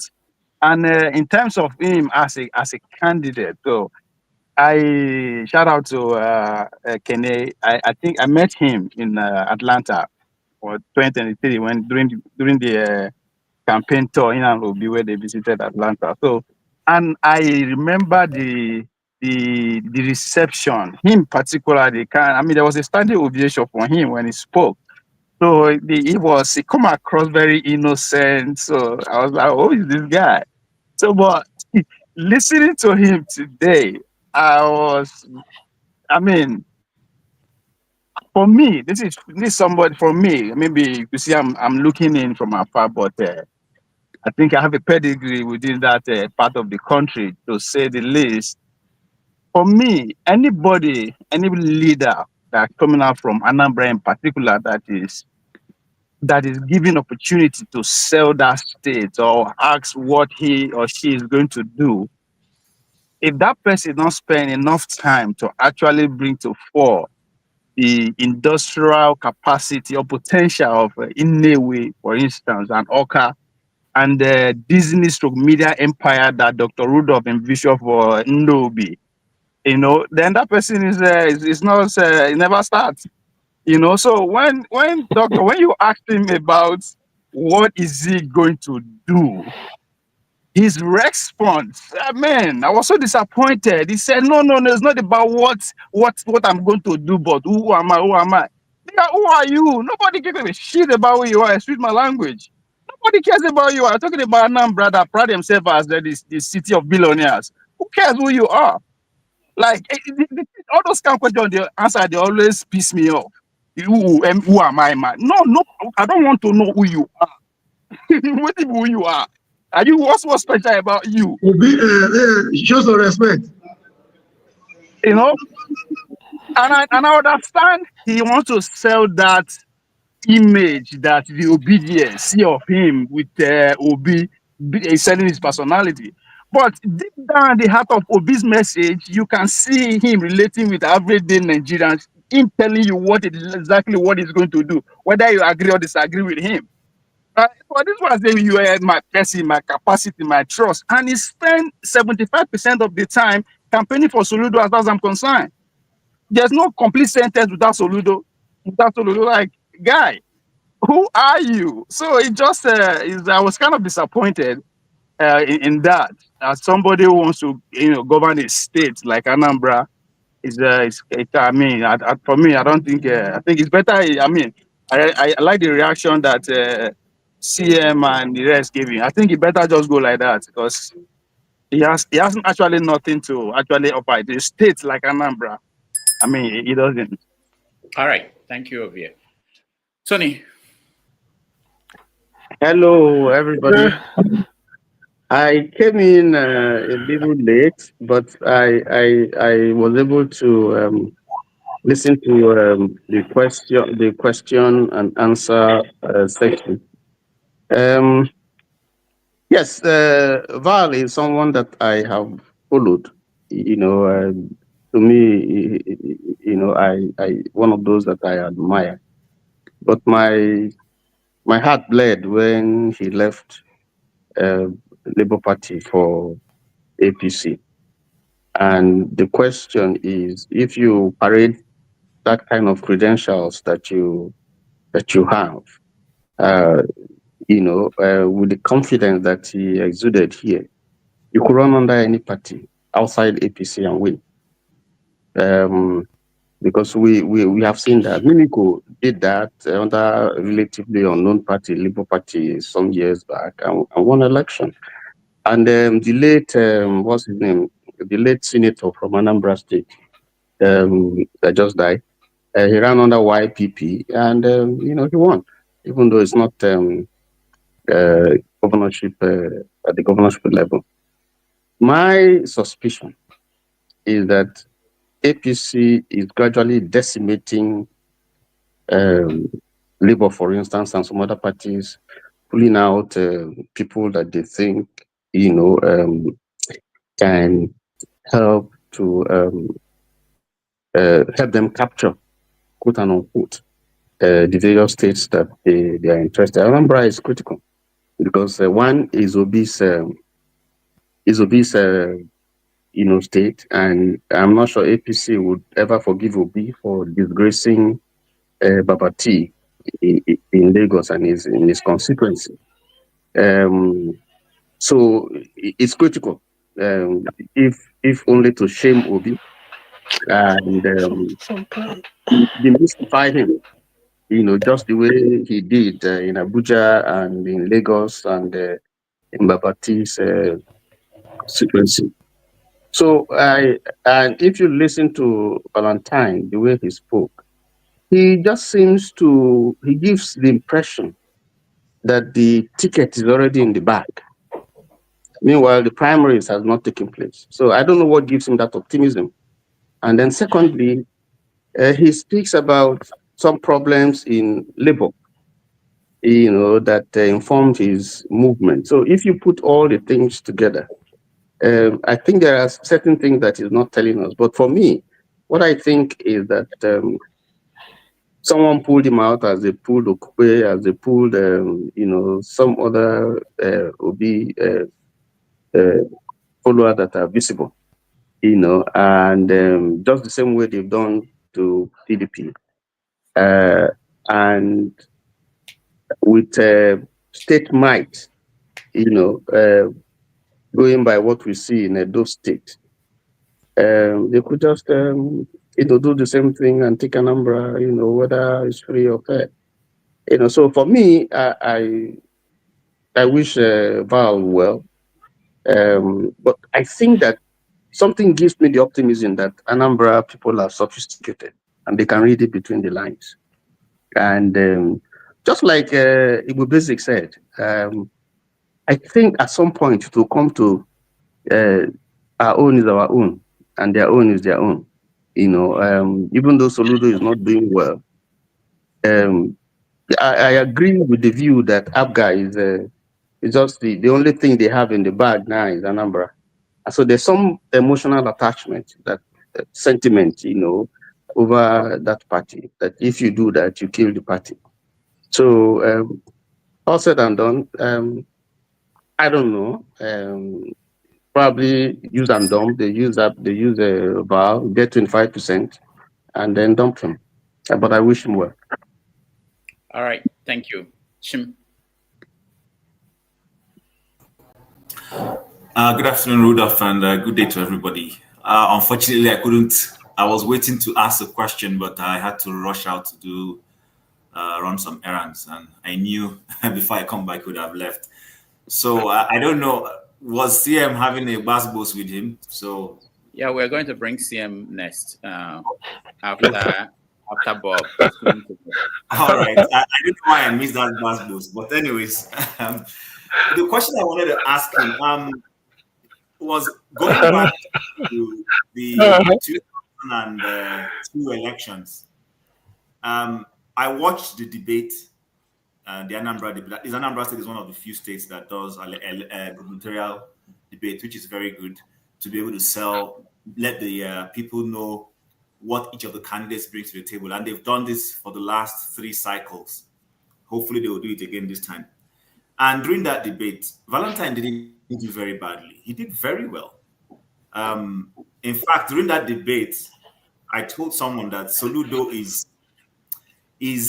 was projecting a messianic tendency, and that it won't take long for Soludo to tell Anambra people that they are too illiterate for his liking, which he has started doing. However, coming to Valentine, I think he hasn't done anything that is un-Nigerian for Nigerian politicians. Nigerian politicians are prostitutes. They hop from party to party. So he belongs to that constituency. So he is living up to the billing of the average Nigerian politician who hops around. Peter Obi was originally in PDP, moved from PDP to APGA to become governor, left APGA and came back to PDP, and left PDP to go to Labour Party. However, what I will give Peter Obi is the fact that on the instance of APGA and Labour, he's been able to go to vehicles that are run down and has managed to give those vehicles a living engine. At least he did that with APGA. He was the first APGA governor before any other person. He was the first. So you will give that to him. He also came to Labour Party and managed to inject some life into Labour Party. I mean, barring all the conspiracy of whether he won or not, we could see that he brought life to Labour.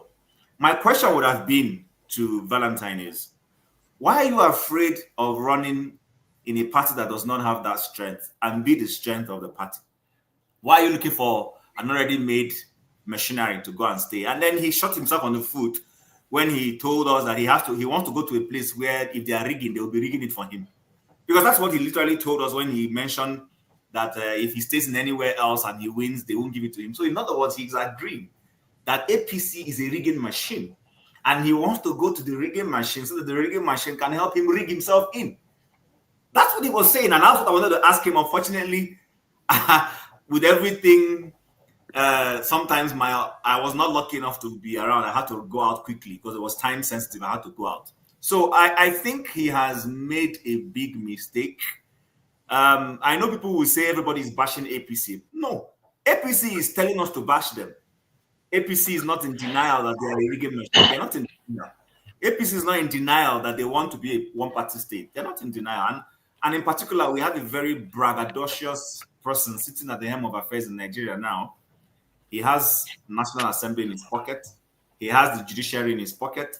He has everybody in his pocket. The guy dominates his environment, and he dominates it unapologetically. So I think that's probably what Valentine is reading, and he's starting to feel that he needs to go there because that's the only way his chances. But again, like Tony said, what's the guarantee they will give him the ticket?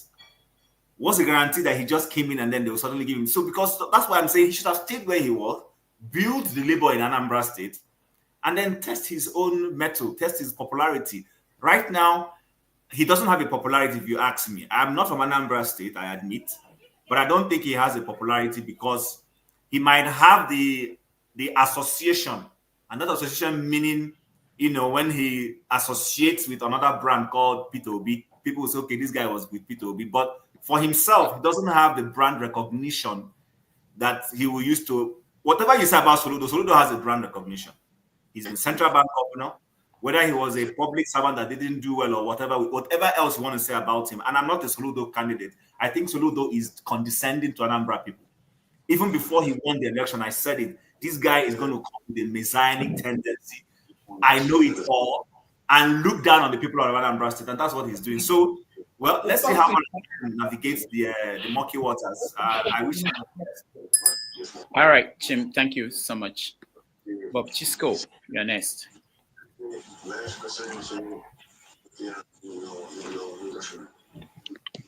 Yeah. Hello, Dr. Damages, can you hear me? Yes. All right. Thank you, guys. Good to be here again. Our Sunday super tonic is what I call it. Yeah. It was nice hearing Val Ozigbo on his political moves, you know.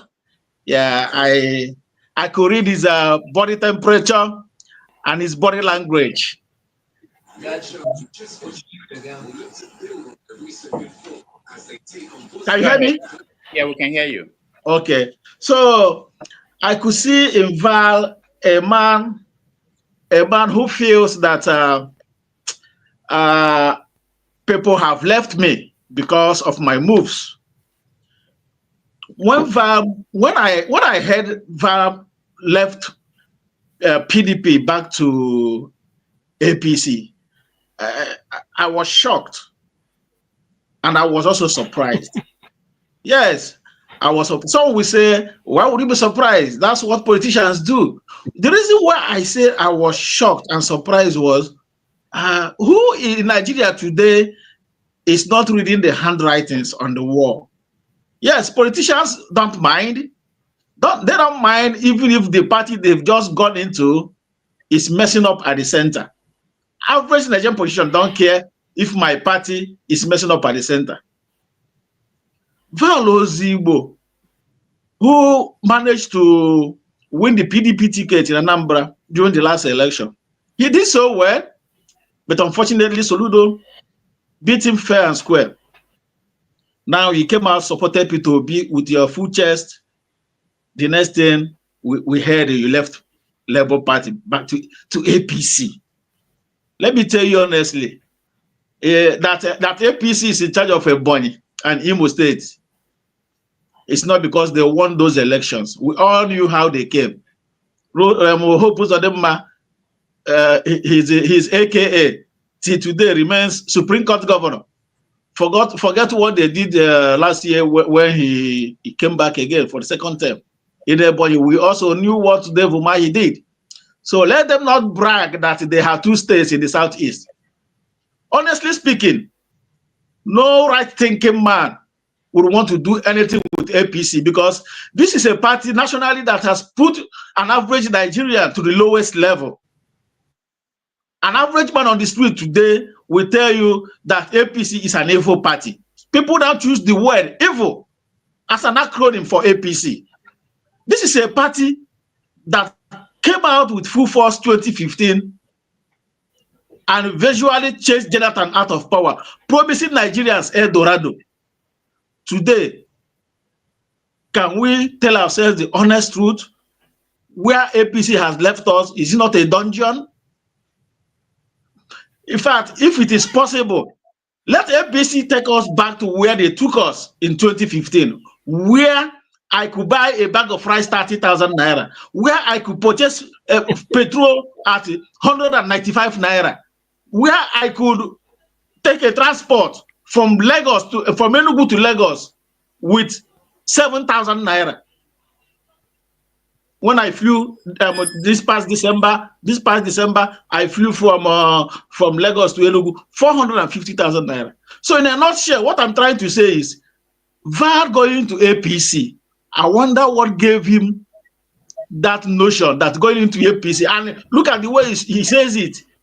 He has his confidence is going to win the ticket.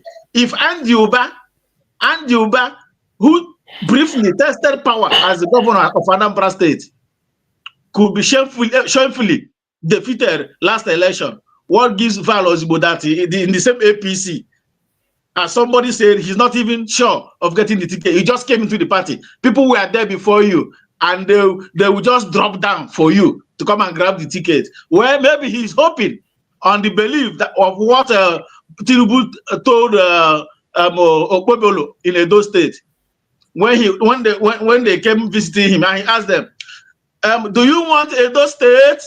Yes. And he said, I will give you Edo State. Maybe that's what Val is hoping on. When he will go to Abuja to see Tinubu with his group, Tinubu may ask, do you want Anambra? I will give you Anambra.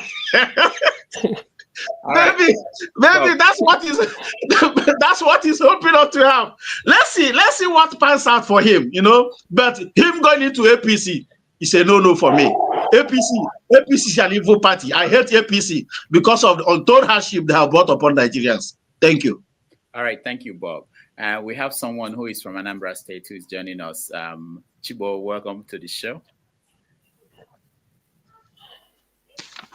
Chibo is my brother. I've introduced him to the show before. So welcome to the show. Can you unmute yourself? Are you in Anambra or are you in Imo State? I don't know where you are now. Okay, go ahead. APC is an evil party. I hate APC because of the untold hardship they have brought upon Nigerians. Thank you. Chibo, can you hear me? All right, we will come back to Chibo. I don't think I think he's watching on. Is he frozen? No, he's not frozen. He's watching on YouTube and at the same time. Yeah, I'm following. Okay, I'm with you. Okay, go ahead. I came in late. I was interested in this topic, but unfortunately, I came in late. Ozigbo is a man I used to love based on his antecedents when he was in, I think, when he left services, Transcorp. Yeah. When he left Transcorp to join politics, I looked at his profile. He was good, showing good ambitions that what we can do for Anambra. But these days, in a short while, maybe in less than 4 years, he joined 4 parties. He's showing a very high level of desperation, and I don't even know what he wants to offer. So this level of desperation is pissing most Anambra off, because Anambra is not a state everyone can just come in and govern. I think he's losing it. If he has stayed permanently in APGA or PDP, then people will start to love him. He showed us what you can do, but he has not. He always been vocal, telling us what rhetorics, what he can do and what he cannot do. I think he's losing it by jumping from one place to another. He's showing high level of desperation, and it's not good for him politically. All right. Thank you. Thank you so much, Chibo. Let's go to Ike. Ike, welcome to the show. And people will start to love him. Good afternoon, Dr. Damages, and good evening, good afternoon, good morning, everyone in the studio. It was unfortunate I wasn't here, but I think that Val is so desperate to be governor of Anambra State that he ended up in APC, you know. And I think that that is the worst doing.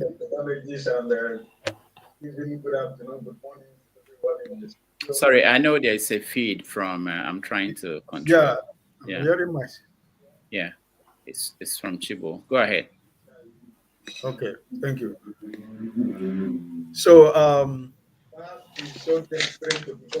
like the last speaker said, for the fact that the Supreme Court governor is in Imo State and the one in Ebonyi State does not mean that APC is a party that anybody is needed in the Southeast. The Umuma magic and the Imo magic, probably that is what Hope Uzodimma have told him. Don't worry, I'm in Imo State. the same Omuma magic and the Imo magic is going to take place in Anambra State. So don't worry. But also, I agree with Tony. Listen, this thing is a politics of revenge, politics to slight Mr. Peter Obi. Your president has not overcome losing Lagos State. He still not overcome that he lost to Lagos. And also he lost Abuja. And also lost in every military barracks in Abuja. So he has not overcome that. And he lost to Rivers. He know what his friend helped him to do in Rivers State. So it's all about political slight to Mr. Peter Obi to say, yeah, we got him after all. We got some of your boys. They are coming to APC. If not, today is 16th or 17th of March. There are a lot of people in APC governorship primary, timbers and calibers of Anambra men and daughters in APC that wants to be governor. So, but you see the way he's speaking that he has been given the ticket already. So, like somebody said, I don't know where his confidence is coming from. But if there is anything that I would have loved to talk about Val, what broke my back completely last week when I saw him, he go and meet, is it Tinubu's daughter in Abuja? That? So, I mean, that is the last straw for me because he has gone to kiss the ring. So I think indirectly he has gone to kiss the ring of his man. So I think the people of Anambra State, they are wise, they are smarter than this. If he has gone to any other party in Anambra State, I tell you that people of Anambra State will consider Val. You know, but this time around, what he has done, somebody like me, I'm not from Anambra State, but the pain of being an Imo State man is so much in my heart that when I see any other state in Southeast that is trying to make the same mistake that my people in Imo State has made, it breaks my heart, right? So if he has gone to any other smaller party, I think this would have been more better for him to do. I have no problem with him having to aspire his ambitions. I don't have a problem with that. But my problem, of which every other person, 99% of people who would say, oh, Val is a good man, but APC is no. So that means already it is failure before you even start the program. So I just feel bad for him that this is where he will find himself in the political train of Anambra State. But it's very sad and very painful. And I think that those people that are in APC before he came in last month or last 2 months, they are not just pushover men. These are men with everything. So I think that after the primary, he has given Mr. Soludo an opportunity to go for second term because at the end of the day, that is what it is. But my wish, like every other person said here, I personally do not want Soludo to come back. But in a situation where Val has put himself right now, is a place where APC want to shame Mr. Peter Obi. They want to tell Mr. Peter Obi that for taking Lagos, he has a price to pay. But I think that the people of Anambra State are too smart. They're too intelligent to know what they want for themselves. So at the end of the day, I'm not God, and I cannot claim to be God. So I pray that if it is the will of God for him to be governor of Anambra State, so be it. But as a human being, as an Igbo man, and as a man who knows what this APC represent, I mean, what I can't even imagine anybody of his class should think about going to APC. But this is Nigerian politics, so I wish him all the best. Thank you, my brother. All right, thank you. CM, hold on, okay? Just let's get to Prince Akwachi before you. I know he's been waiting in a car. I think he's going somewhere, but he wanted to talk to us before he continues. Prince Akwachi, who removed him? Thank you, Dr. Damages. It looks like we're gonna be listing the person who is gonna be the person who is putting up people and taking up people or whatever it is, because sometimes you wait at the backstage forever and the person is just sidelining. However, my interest in Anambra is, I've said it before, I was born in Anambra, Onitsha precisely. I have families, relatives from Odekbe, from Okozo. So I am much embedded in in Anambra than even Enugu and all that kind of a thing. I love the fact that Dr. CM did ask him to name the streets or to name the roads that he talked about being washed away. I also love the fact that Okija asked him, Val and I could be edge mates. We're in the 50s, okay? I'm not gonna hide it from her, but I will not see Tinubu's daughter and prostrate for her. What a shame. I will not do that. What kind of desperation is that? So that when he wins, Tinubu's daughter will come and impose Iyaloja in Anambra. Is that what he's planning or he's thinking? And how come he's so confident? He met people in APC. Those people he met in APC, does it mean that none of them is good? So except him, that is gonna come, that will liberate Anambra through APC. That I am, just like the other person spoke, I am sure it's not gonna happen. It's a shame. It breaks my heart. When I heard that he left Labour Party, yes, I was happy that he left Labour Party, but not APC. You cannot go back to your vomit. You cannot. I don't know who gives him advice. I don't know who it is that actually, I don't know who he takes advice from, but it's just a shame. So I'm sorry. I'm sorry. I'm not God, but for me, it's a no where he is. Yeah. Thank you. All right. Thank you so much, Prince. I wanted to, Kene is here. Are we ever going to get to CM? I've been waiting forever. I know. All right, go ahead, Kene. Okay, thank you. Good day, everyone. My special greetings to the panelists this morning. I think all of them did marvelously well, especially Mr. CM and the Femi. Then we had Okija and Okija. Virtually everybody did well. See, the seat was very hot this morning, and I love it. And for the first time, I'm agreeing with my big brother, Prince Akwashi. For the first time, this is not about MAGA, it's about having common sense. So I agree with you today.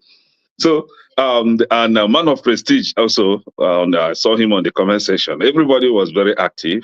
Thank you all for looking after, trying to seek for the well-being of Anambra, which is a state where I come from.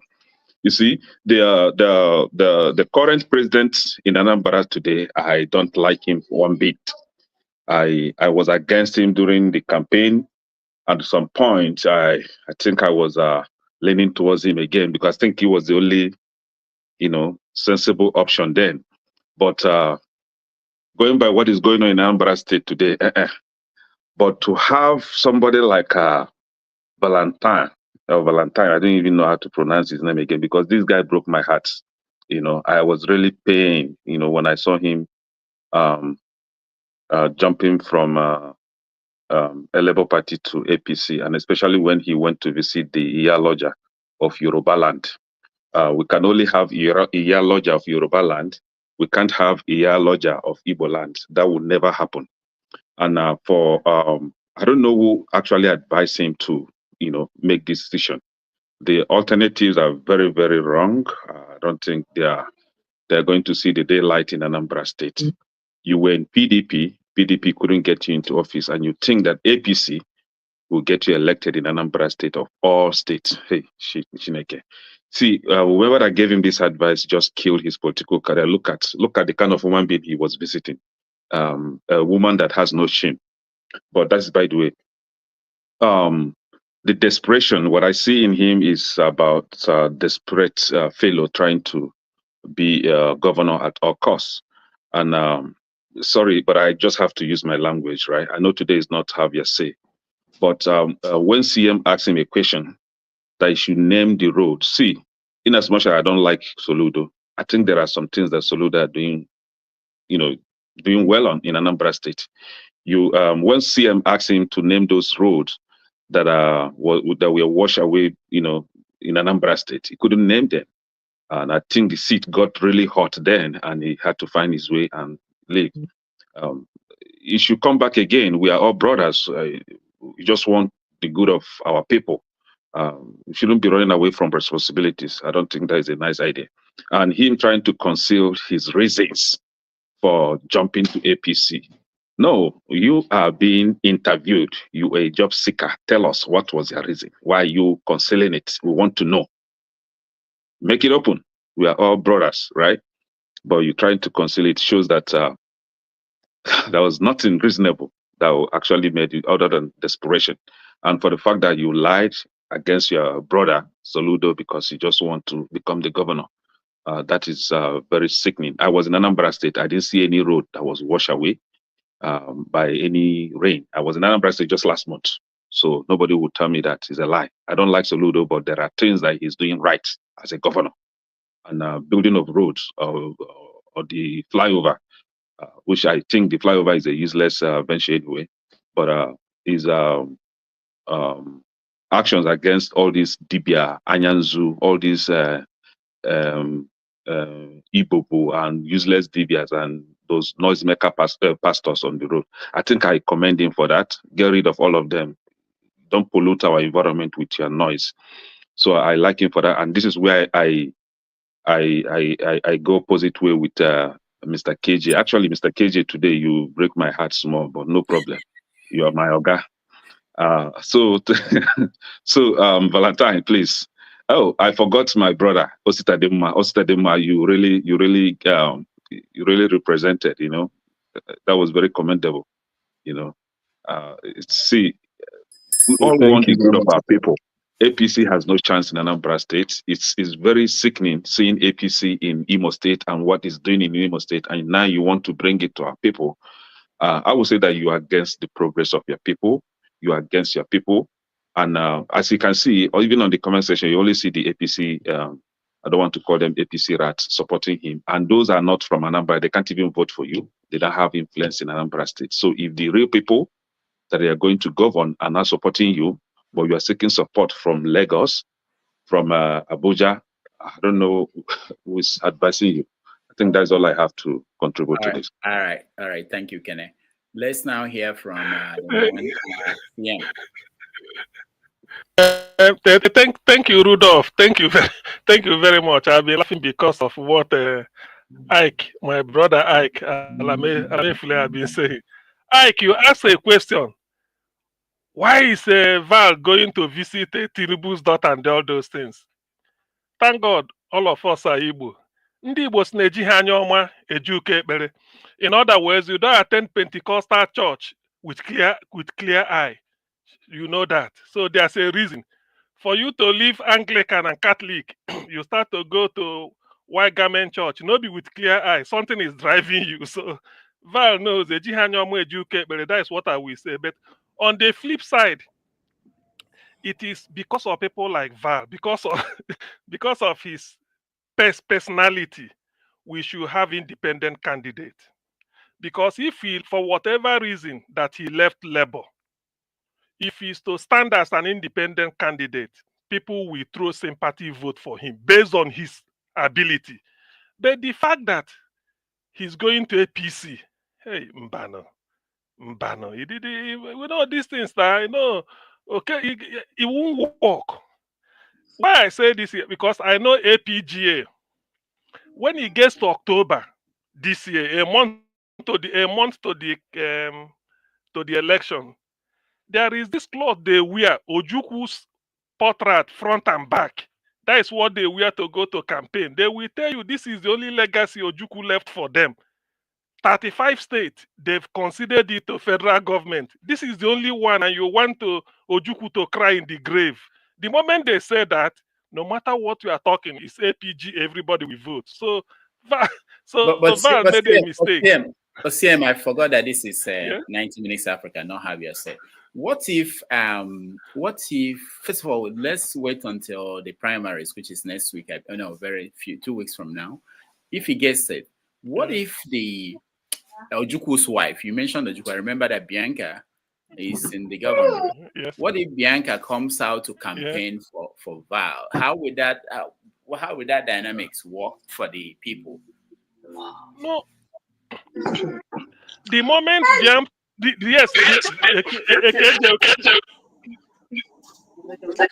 Rudolph, I think we will remind her that she's from Enugu State. KJ, wait. The moment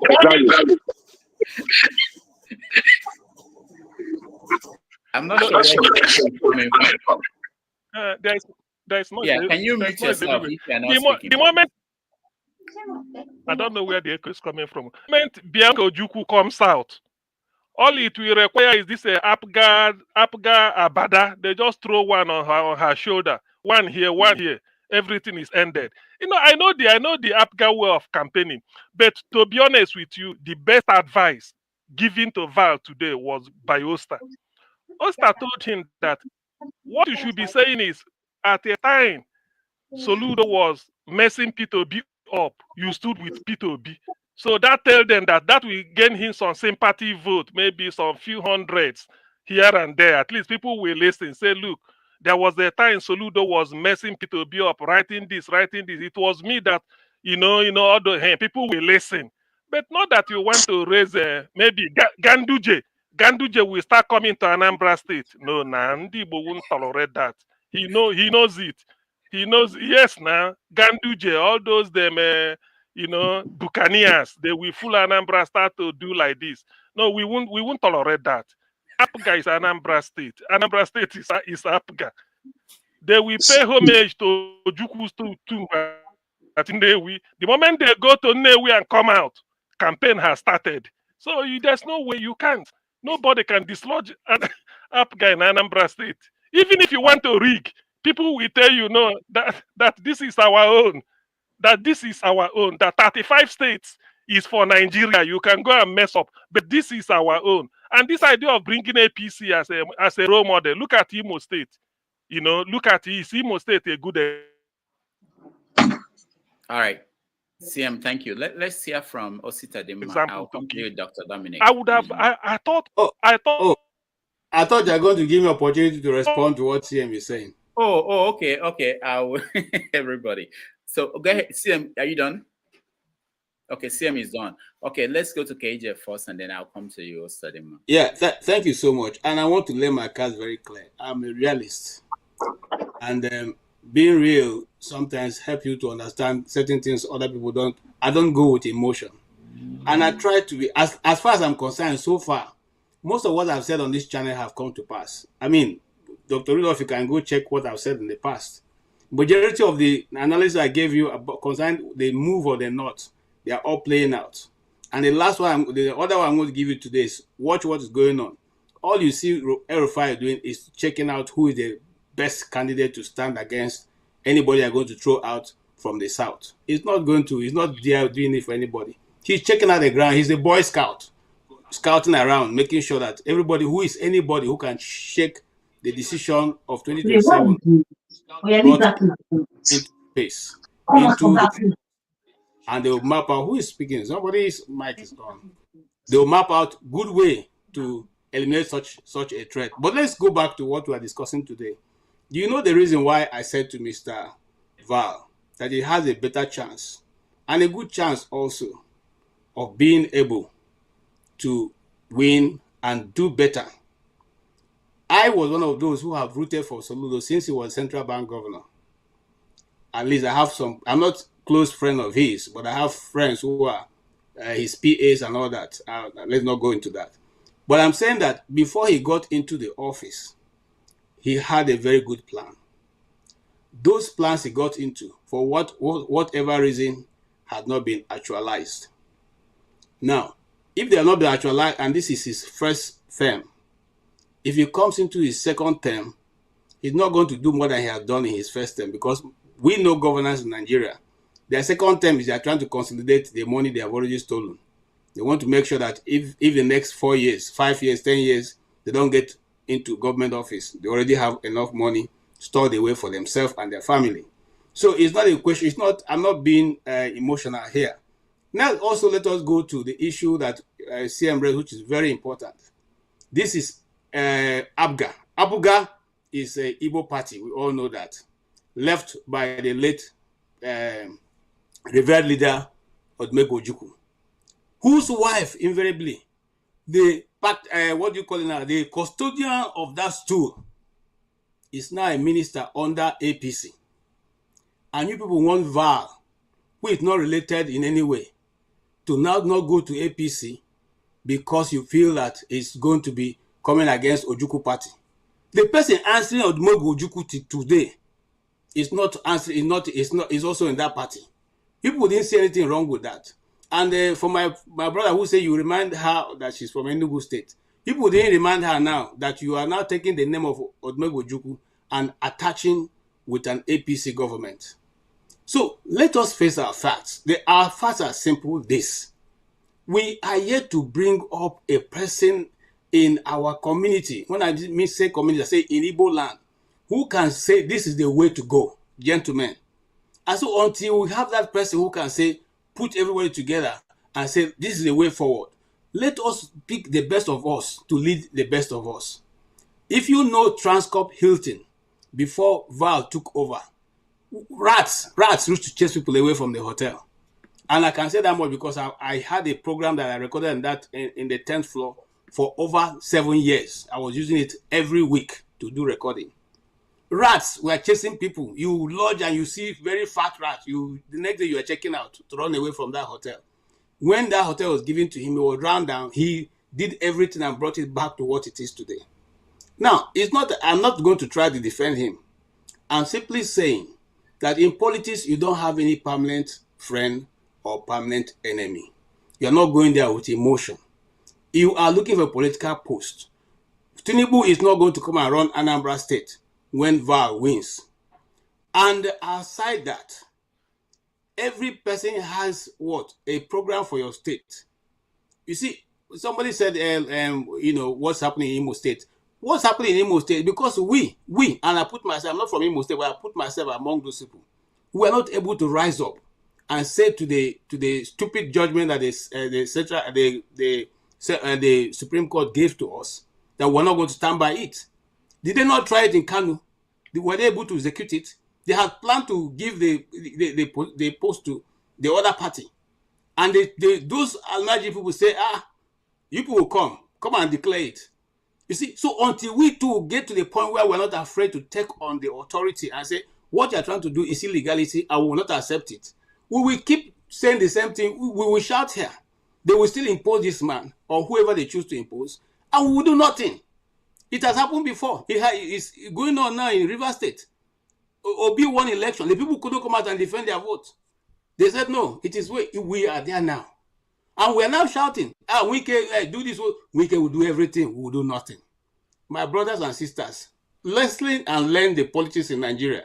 It's not by who is shouting what, it's the people who understand what power is and they use the power to their advantage. What I was going to tell Mr. Val is, if he's really prepared, then let him go and prepare, because the election, if everything goes the way it is to the time he's going to contest, it will be who will grab it first, snatch it, and run with it. It's not going to change. It's not going to change because the people are not making any headway. They're not putting their authority, their mouth, where they are, sorry, okay. So I lost my train of thought there. But I simply say, the bell what we still have the same old politics in Nigeria. Sorry? I said the bell is just for you to round up, not to stop. Okay, so I'm simply saying, look, don't get me wrong. I am not a supporter of APC, but I've looked at the Nigerian politics. It is going the way we don't want, but nobody is ready to stand in the street and say it will not go this way. And that's why it asked me to tomorrow. You should already see my man. I'm telling you the truth. Until we come to that point to say, no, we voted for Doc. If Dominic is not there, nobody's going to that house. We go sit in the front of the house, no matter how long it takes, sit down there. We're not breaking anything. We're not doing anything. We're sitting in front of the government house. Nobody's going in.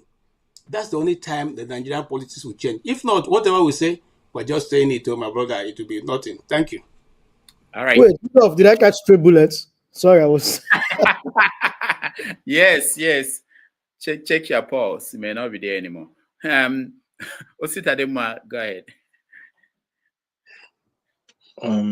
Well, thank you, everyone. To be honest, I don't want to waste anyone's time. But Valentine Ozigbo was just like, I couldn't be convinced. And he doesn't make it easier when he says to people, oh, trust me, trust me. No. He has just failed the biggest test. There is no other test for him. Because when things got difficult for him, he chose to go use the easy route. The same thing we are trying to stop in Nigeria is the same thing he's trying to, re-establish in Anambra State. I don't see how he's going to win that election unless the thing that happened in Imo State happens and the Supreme Court decides to give it to him, which must have been what has been promised to him. And someone clearly stated here, they are just looking for a way to get back at Obi in Anambra State. He wants to have stronghold for 2027 election. Because are you going to tell me that he has not made any deal? There is no news waiting for whether he'll get the ticket in the primaries. They've promised Val the ticket in the primaries. In fact, whoever strategized to call Val into APC, it was a very good strategy for APC as a party.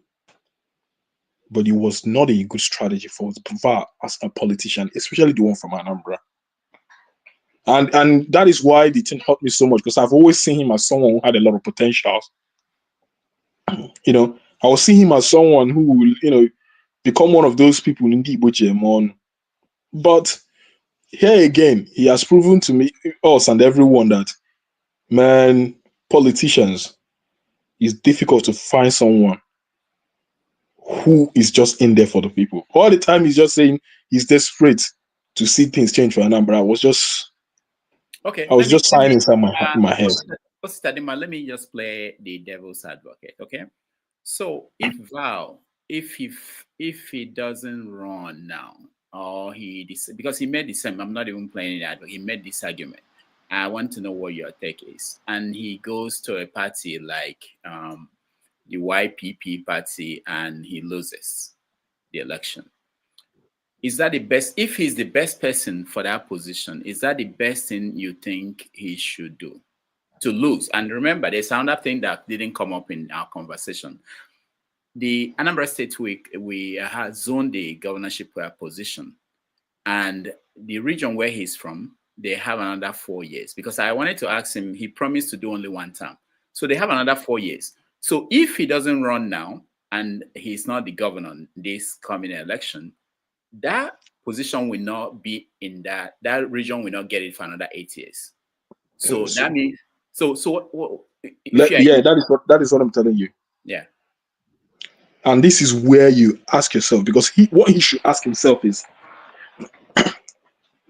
the question is, if he loses, or is it better that he loses election, or that Anambra falls into the hands of APC? Because the moment Anambra falls into the hands of APC, I tell you people, I don't know whether there is any free and fair election in Anambra at the moment. But using the way APC conducts election, it means, in Imo State people cannot even vote. What is the name of the man? Hope Uzodinma out. Is this what you're trying to bring to Anambra State? It's too risky to make such a... See, the worst mistake any state can make is to let APC in. The moment you let them in, they never go out. I'm sorry for Edo State, because they've signed their future away. The same thing will happen to Anambra. Do you not hear what I said? See, if Anambra people try it, go to Pentecostal church with clear eyes. Just go and look at all these states that APC control. There is nothing like democracy there. So it's not. So it's better in the interest of Anambra State people, if actually he meant what he was saying, that is for in the interest of Anambra people, of which we know it is not. And this is the place where you can see that he is clearly different from Obi. Val has a prize. And the politicians we need to change Nigeria are the people whose integrity remain priceless. And this is one of the places where I suppose I'm supposed to like AJ. If I'm a button, please. If I'm a button, you see, KJ, that has been our biggest challenge in Nigeria. I'm sorry to say this. I follow these people very well. You see, we keep saying, okay, you, Mr. Osita, are now speaking. You are good, but the indices around you cannot get you to the place where you can even. Let me tell you something. So hold on one second. Let me tell you what Tunde Bakare once said. Was teaching us, and he said something. He said one day he was praying, and God asked him, "Do you know what the golden rule is?" Please be patient. Follow with me. He said God asked him, "Do you know what the golden rule is?" He said, "Yes, of course I know what the golden rule is. The golden rule is do unto others as you want to do unto yourself. Okay, love your neighbor as yourself." And God said to him, "No." He said, "Today, listen to me. Those who make the gold, those who make the rules, own the gold. If you don't own gold, will you be in the company of those who making the rule? You will not be there. If you're not a landlord, you cannot be in a meeting of landlords. So, in the first place, you have to secure a place in the table for you to be able to put your ideas forward. I'm sorry. I'm not saying because of that you should dine with other kinds of people, but I'm saying that at a particular point, you may have to shift ground to make a difference in where you're going. I rest my case. No, I don't know whether you try to confuse me more, KJ, or the other way around, saying that you need to own the gold to be no, that is not true. That is absolutely not true. Right. Will you be invited to a landlord meeting if you're not a landlord? My brother, let me tell you, what is the name of the governor of Abia State? Alex Soti. He's in Labour Party. He won his election in Labour Party. Do you know that Val Ozigbo had more chances of winning election in YPP, to be honest, first of all? Let me tell you, if not because he has seen a leeway to cheat his way into power, or something that promised him, that he would just take this ticket and will make you governor, Val simply went for the shortcut. He did not hear anything from God. He heard from Allah. Correct. All right. Thank you. You're right. No, and APC has a template. No, so there is no. Dominic, go ahead. Wow. Finally, the quiet ones will get a chance to speak. Anyway, wait, you put Okojo Naija before me, Rudolph. Oh, go ahead. Anyway, you know what I have to be able to control my.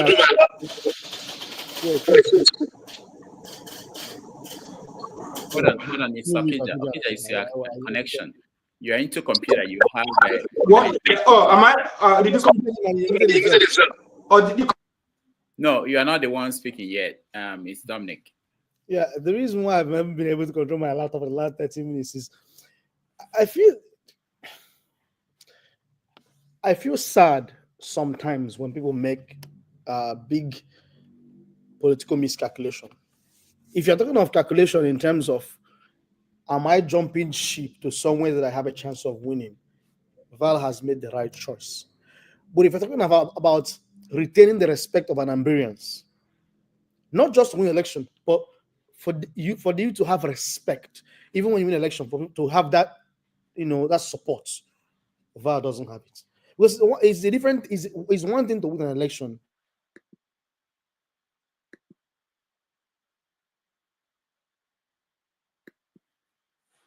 Board. Can you hear me? Yeah, I thought you were in New York, Dominic. Don't disgrace us in New York. What's your computer doing? We can't hear you anymore. This guy. I'll talk to the mayor of New York City. Okija, go next. Okay. I think the more I listen to Mr. Val, the more I'm getting convinced that Tinubu one day, woke up and said, "What am I gonna do to P2B?" And he decided to use somebody close to P2B to defeat P2B in Anambra. I mean, that's defeating P2B and taking his friend. I think he wants to kill one bird. I mean, two birds with one stone. That's what happening here. But it's I don't know why Val would fall for this. I understand that it's 4 years zoning in Anambra. That Anambra South has one more time after P2B. I mean, sorry, after Soludo, and then it goes to they get it back 60 years after. But I think there are some other ways he could serve Anambra if he wasn't desperate. And he is desperate just because of the zoning, and also if he fell into the hands of Tinubu. The agenda, what they want to do, to P2B. If he had, a lot of people have said, if he had gone to another party, YPP, ZLPP, whatever, but him and the way he's talking, it makes me that he actually that someone called him, someone called him to we win in Anambra, and then he will do some miracle like we've been doing now all over Nigeria, including in Imo, do those miracles, you will win. I think that's what is giving him, the strength. But he has to know that Anambra is not like Imo State. Anambra is quite different from me, from here local government. Val Ozigbo will not win my local government. He wouldn't even win Okija because I gauge, I see what is happening. I talk with people, and I mean nobody. It was so shameful, like the way they were parading him and the lodger on platforms. People were just laughing. Some unprintable things people are saying. The people were giving him talking. Okay, maybe. They would say that he would be second before this issue, but now people distancing themselves from away from him. I don't know why he made that decision. There are some other credible parties he could have gone to, and then trying to party with God. That one is making me angry.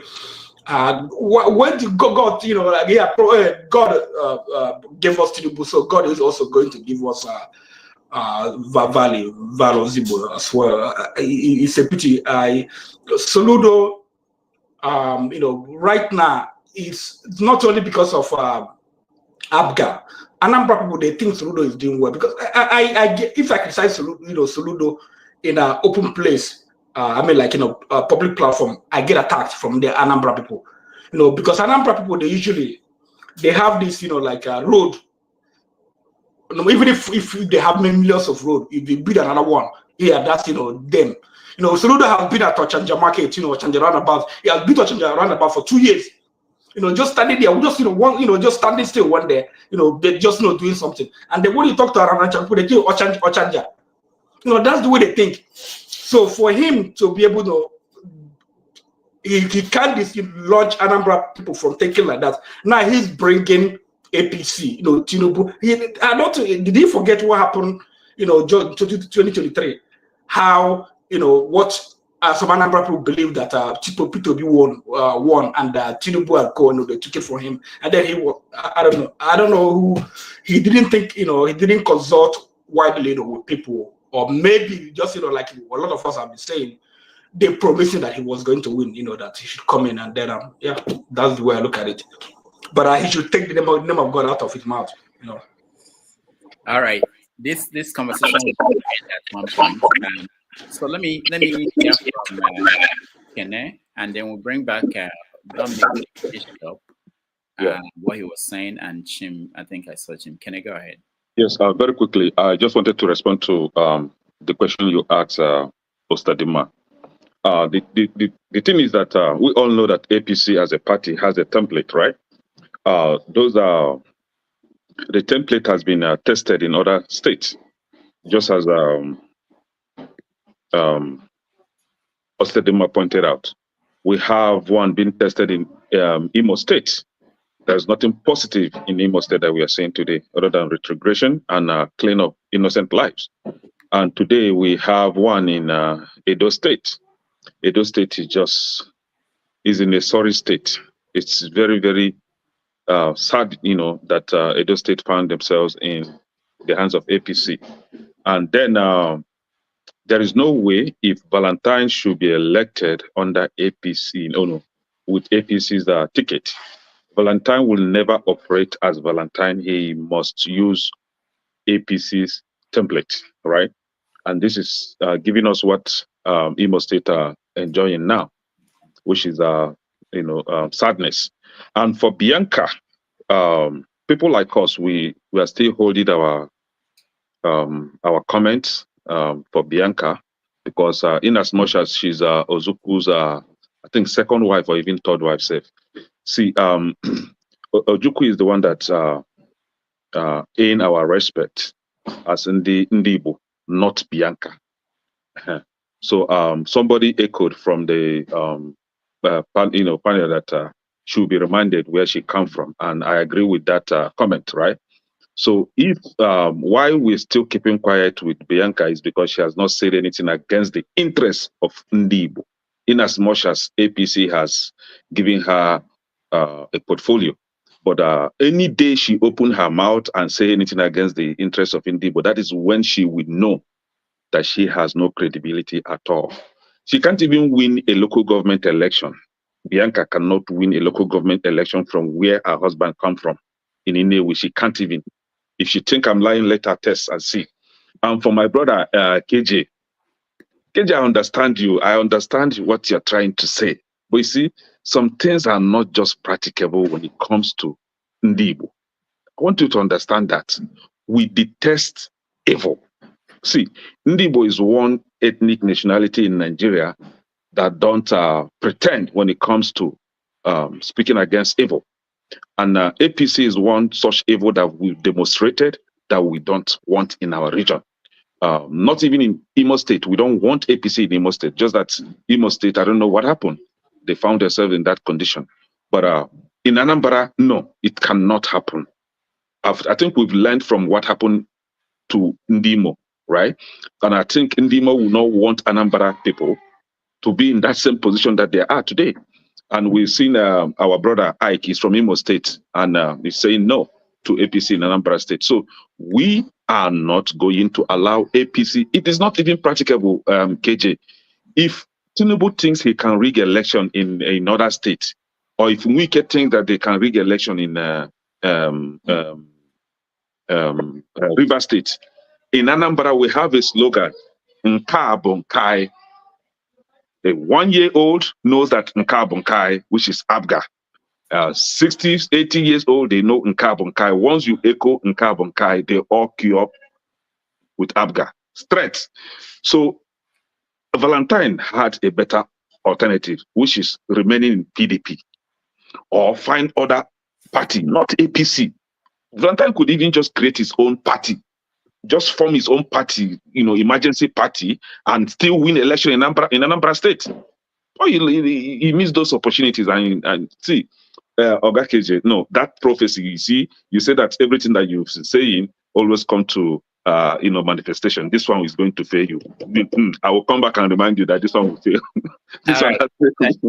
Thank you, Kenneth. Let me just say that before Chim, before you speak, let me say that Dexter, I see you, a picture of you, not you. I don't know why. And when we bring that picture up, it's not you. So that's why you're not in. Let me also mention who else has been out. Sometimes we forget people, not just me, the team here, they forget people in the backstage. And Dr. Dominic, we're going to bring you back and see what's going on with your connection. All right. Dr. Dominic, you changed the pattern. This was not the pattern. I don't know what happened along the line. It was supposed to be after Dr. Dominic. It was supposed to be me. Yeah, everything has changed. I'm sorry. There are things that are sometimes technical. People. I'm on the road. Can I just after Dr. Dominic? Can I just? Okay, after Dominic, you go. Chim, go ahead. Okay, so sorry, I don't know why I also went out and I was struggling to come back for a long time. I couldn't even connect back. But anyways, I don't know who was it who said that suppose Valentine is the right candidate. That's really what triggered me, and I wanted to come back. Suppose Valentine is the right candidate, and because he's so the it was KJ. It was your brother KJ. Okay, KJ. It's me. I'm the person who said suppose. Okay, KJ. Suppose now. Wait now. Wait. It's okay. It's okay. Wait. Don't form my hand though. We don't do this kind of thing, though. Don't talk like this. I think everybody has. I really cannot fault what majority of the people are saying. I'm surprised. Though some people are on the comment section. I've read somebody saying this is turning to an echo chamber. Val should see this particular. He should thank God this forum held. Anybody who knows Valentine should go and tell Valentine that take this today's group just spoke through to you. Retrace your steps. He was not happy at all. He was not happy.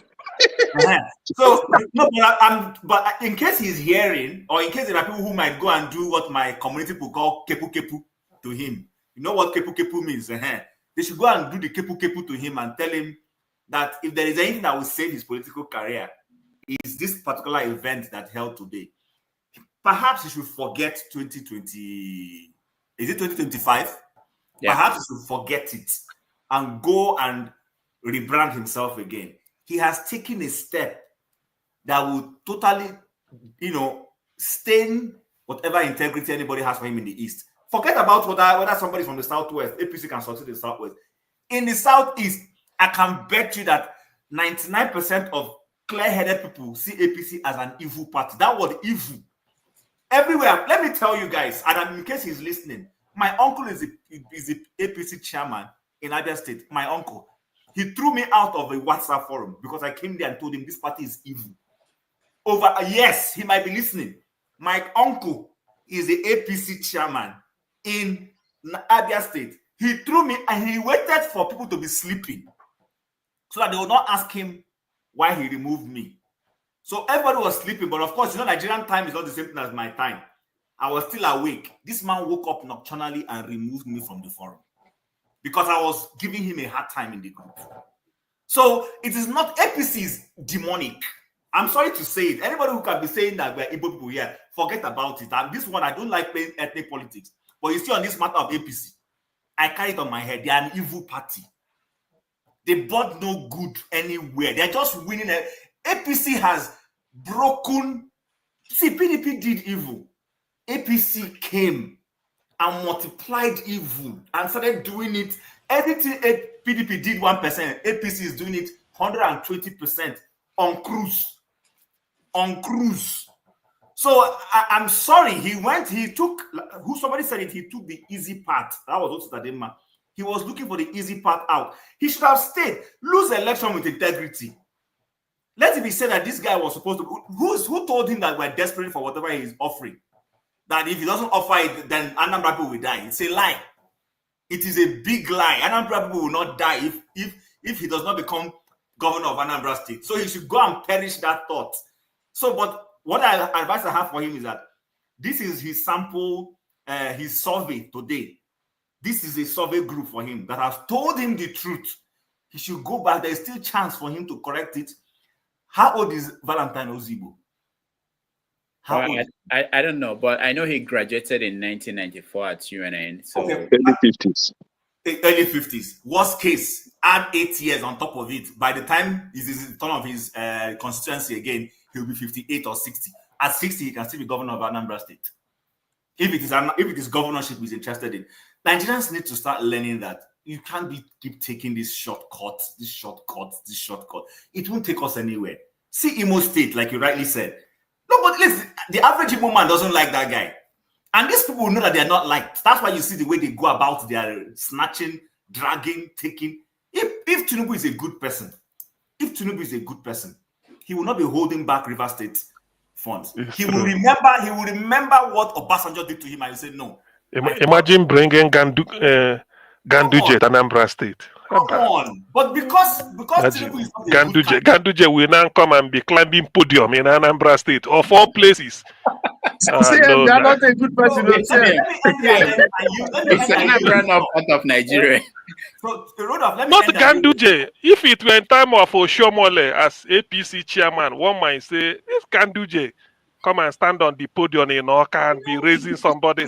God. No, it was very strange. It was very strange. Sam, you are the one that drove Val out. That question was the soccer point. Last boost you gave him that made him run away. People don't understand. Anambra voters are not like any other. It's not people you buy with money, so to speak. Because Val is good as a person. I don't doubt him. Clean, very clean, just like Peter Obi.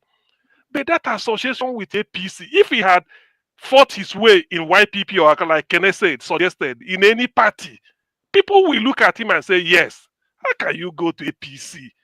APC in Nigeria today? No. No, now. No, and in Anambra of all places, if it were in the north or southwest that welcome them, you come to Anambra, you are talking of APC. Do you know that in the last election, it's official that APC did not participate? No, it's true because INEC disqualified APC. Yeah. It's official.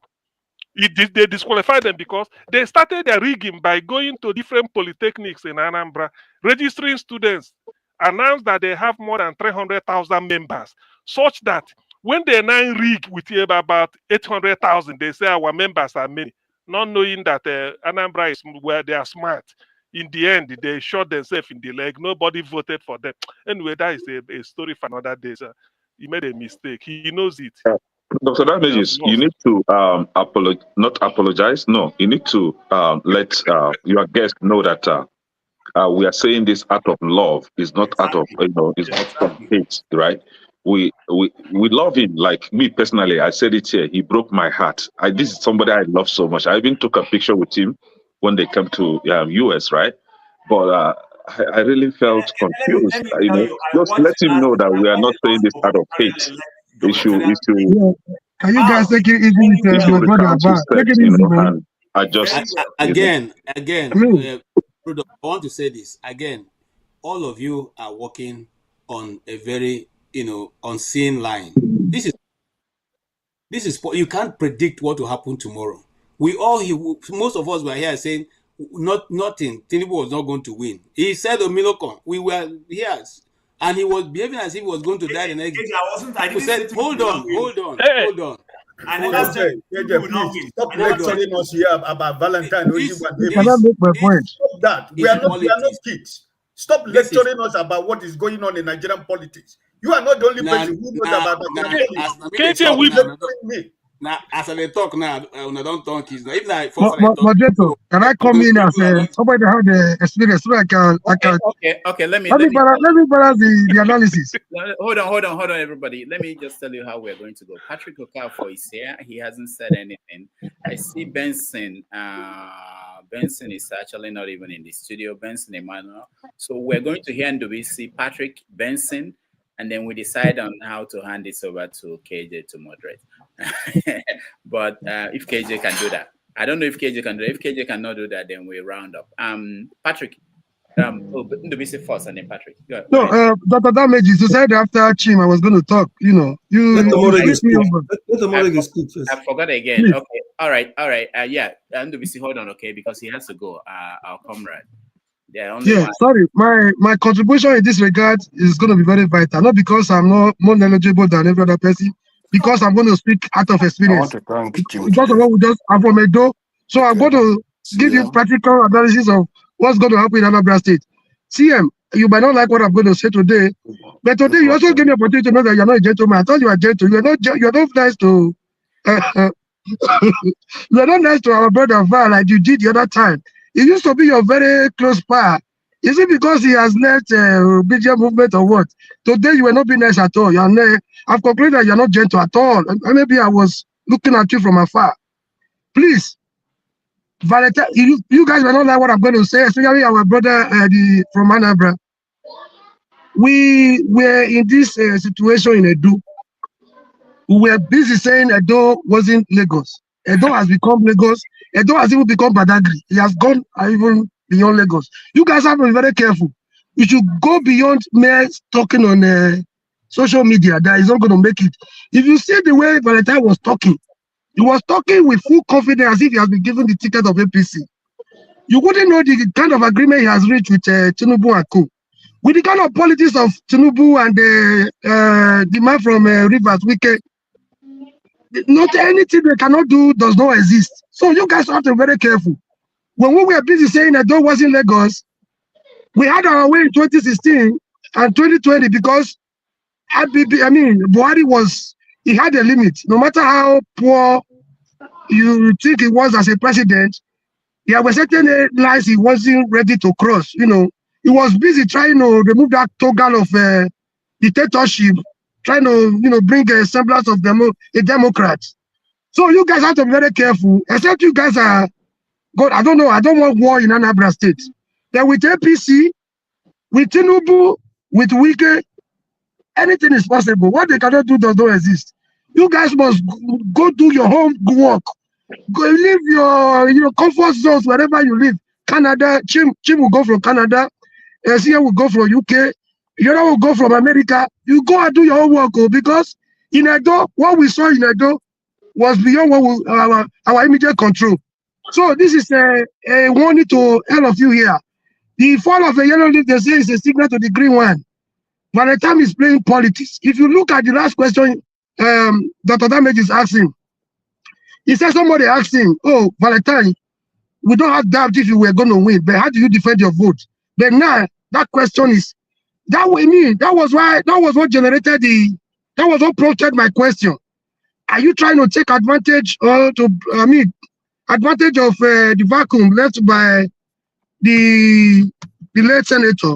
And again, he didn't answer the other part of my question when I said, are you trying to, do you think you're going to take advantage of what happened in Edo that will work to advantage in Anambra?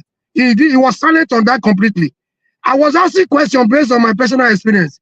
On this note, I rest my case. He's playing politics and he's playing a very smart one. If guys don't take it, Canada has been laughing at me that you are from Edo, you could not do anything. You will be in the same boat with me very soon if guys don't take it. Thank you. And I wasn't mocking you. I wasn't mocking you, Omori. I was just showing concern, you know. Great. Thank you so much. Always interesting to hear that what is happening in other places will not happen in Anambra until. Patrick Okafor, welcome to the show. Oh, Patrick, hold on, okay? I made another mistake again. Ndubisi, I don't know what you did to us, but Ndubisi, hold on. I've begged Ndubisi to hold on for Omori, then I forgot again. Ndubisi, go ahead. Okay, thank you once more. I just want to say that we have so much work to do on this issue of the Anambra election. I know KG has been sending some warning signals, just like Mr. Moregi as well. APC, they have their plans. I think Anambra is perhaps the only state they've not had a stronghold on. But they want to, I want to believe strongly that they have given Mr. Ozigbo their ticket. They feel that he's popular with the Obi effect, that he may be able to convince people. Then surely they want to rig the election for him and make it look as if probably he won square and fairly. So the only way to stop the APC, because it's not even Valentine, it's the APC, they want to make an inroad here and take that place. So the only way is for the people to be well aware and get ready. This time, I know they usually do that, they defend their votes. They should even be more stout this time and defend their votes and avoid any confusion or any disagreement among themselves on how they want to vote, because APC is a no-no for Igbo land. They are never good. They are a poison to Nigeria, and if they come in there, they will retard any progress that our people have made in Anambra State. That I'm sure, because I don't know how Val will be able to bargain with them if he goes in there, because they must have given him some conditions. He may not want to say it. They've assured him that they will use the federal might. If he loses, they will go to court. If the margin is a little bit slim, they will go to court and use the Supreme Court, because they are not in control of the Supreme Court. The Supreme Court does their bidding. So it's going to be a very serious thing. So Soludo should not do his usual professor stuff and all that and talk clearly and take things for granted. He and other candidates, they should prepare themselves very well, do their campaign very well, and convince the people to vote them, and remind the people that APC is a poison to Nigeria. And nobody, it's not even about Val now. The issue is not about Val, but the thing is about APC. Because if they come in there, it will be retrogressive for Anambra. Thank you. Thank you, Ndubisi. Patrick Okafor, you're next. Welcome to the show. Hello, good morning. Where is morning now? Are you in Australia? No, I'm still extending my greetings, but I noticed that my program is echoing right here. So if I talk, I kind of hear myself echo again. So that was why I paused. So I was trying to say good morning, good afternoon, good evening from wherever you are tuning in. And I have listened to a lot of comments with regards to Valentine Ozigbo's inroad into the APC political party with respect to the Anambra State governorship election coming up this November 2025. And I share your sentiments, and I quite, really empathize with the various comments and sentiments that has been made here. Because me, for one, I have in many occasions criticized the APC government. It is indeed a cancerous government, and that has come to put us in a very difficult predicament as a country. So but I am not one that is going to be swayed by sentiments. This is about governance, and governance has a lot to do with politics. In fact, we are talking about politics, and from the comments made by everybody, I can be rest assured that everybody has shown that they are politicians, and they have made their own comments based on a political point of view. But I want to stick with the facts, and that is where I will now, from on that basis, that is where I will now make my own submission. With that, I'll start with some premises. The first premise I want to make is we all agree that Labour Party is currently in ruins. That is the first premise. The second premise I want to also make is that the PDP is even in worse condition than the Labour Party currently, because it lacks leadership at the moment. The third premise I want to make is that Wike, Nyesom Wike, the current FCT minister, has captured the judiciary. And that same Wike that has captured the judiciary is answerable to Tinubu, who made him the minister of FCT. The fourth premise I want to make, someone talked about the possibility of, or as an option, the possibility of Valentine Ozigbo joining, vying for this election as an independent candidate. Now, the premise I want to make on that is that is not even the case. It is not possible. By the laws of Nigeria today, independent candidates cannot fly. It is not possible. They made several attempts in the National Assembly to pass that bill, but for selfish reasons, of course, the National Assembly did not allow that to fly. So that also cannot fly. The other premise I want to make is that Soludo is the incumbent governor of Anambra State and will definitely use his power of incumbency to vie for this election that is coming on in this November 2025. The next premise I want to make is that we have all agreed that Soludo is not performing, and we would want to prefer another candidate, most preferably Valentine. had it been that I want to now borrow your words, had it been that he is still in Labour Party or has joined another party that is not APC. That is the premise. Now, on these premises, I want to ask, what options has Val, given the circumstances that has presented him? Is he going to buy the election for governorship in this November 2025 from Labour Party that is already in race? That is not possible. Is he going to buy under PDP that I've already also said that is in ring? It's not possible. Now, the reason why I made the issue of Wike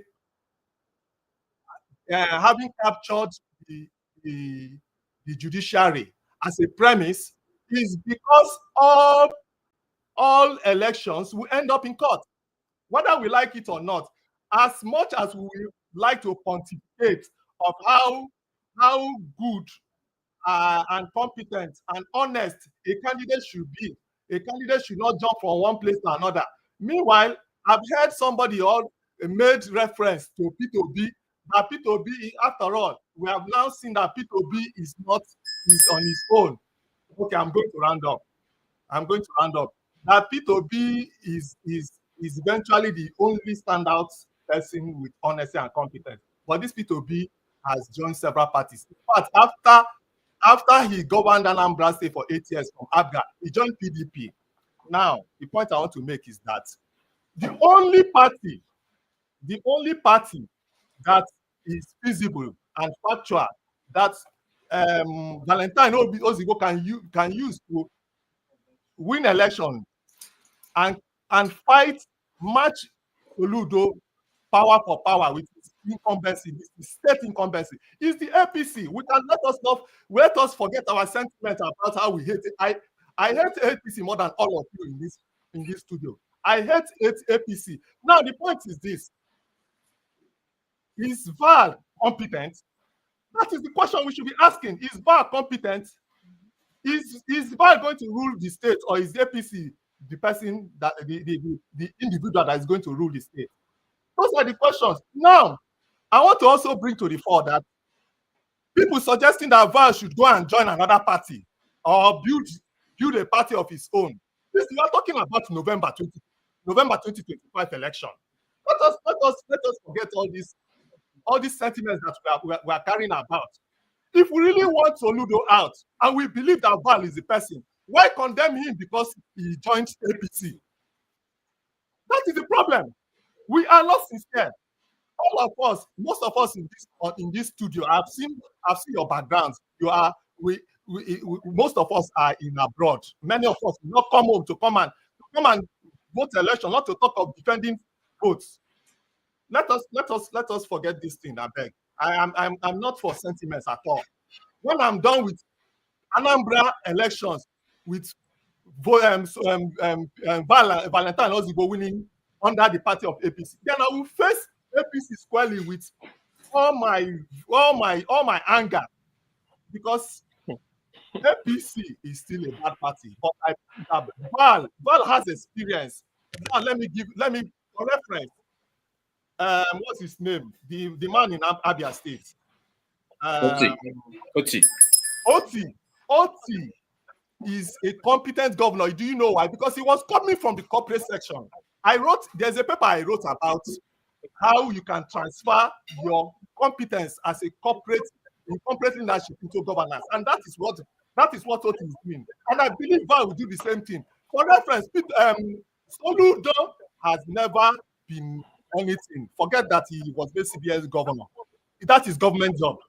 If he really can place his leadership, why didn't he lead a corporate establishment? Let us know what he can do. So what I'm saying is that Val can transform and transfer that his corporate abilities and leadership, just like he did in transport, in governance. So I rest my case at this level. Thank you. Thank you, Patrick. Benson, I'm sorry. I know you've been behind the scene for a while. Thank you so much for waiting. Thank you, Dr. Damages, for giving the opportunity. Well, I want to thank all my brothers who have spoken today. It means that they love Igbo land.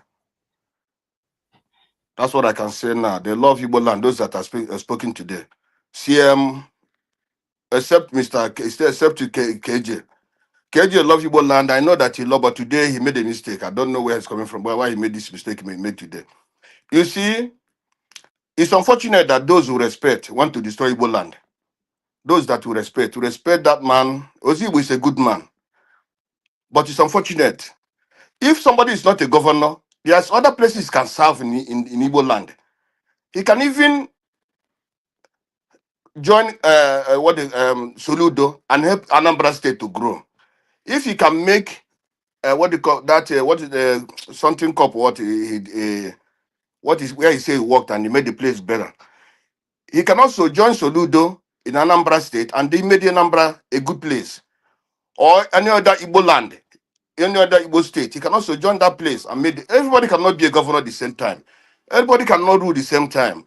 These things, these people, everybody want to rule, everybody want to rule. It's not leading us anywhere. APC came to Imo State and destroyed Imo State. Imo people rose up. But how many Igbo people were fired because of APC? Where they are trying to remove that idiot in government. The Igbo people, Igbo tried. Today, although it's in ruins, you see, not that Igbo people, we did our best, but our best, because of the influence of this party.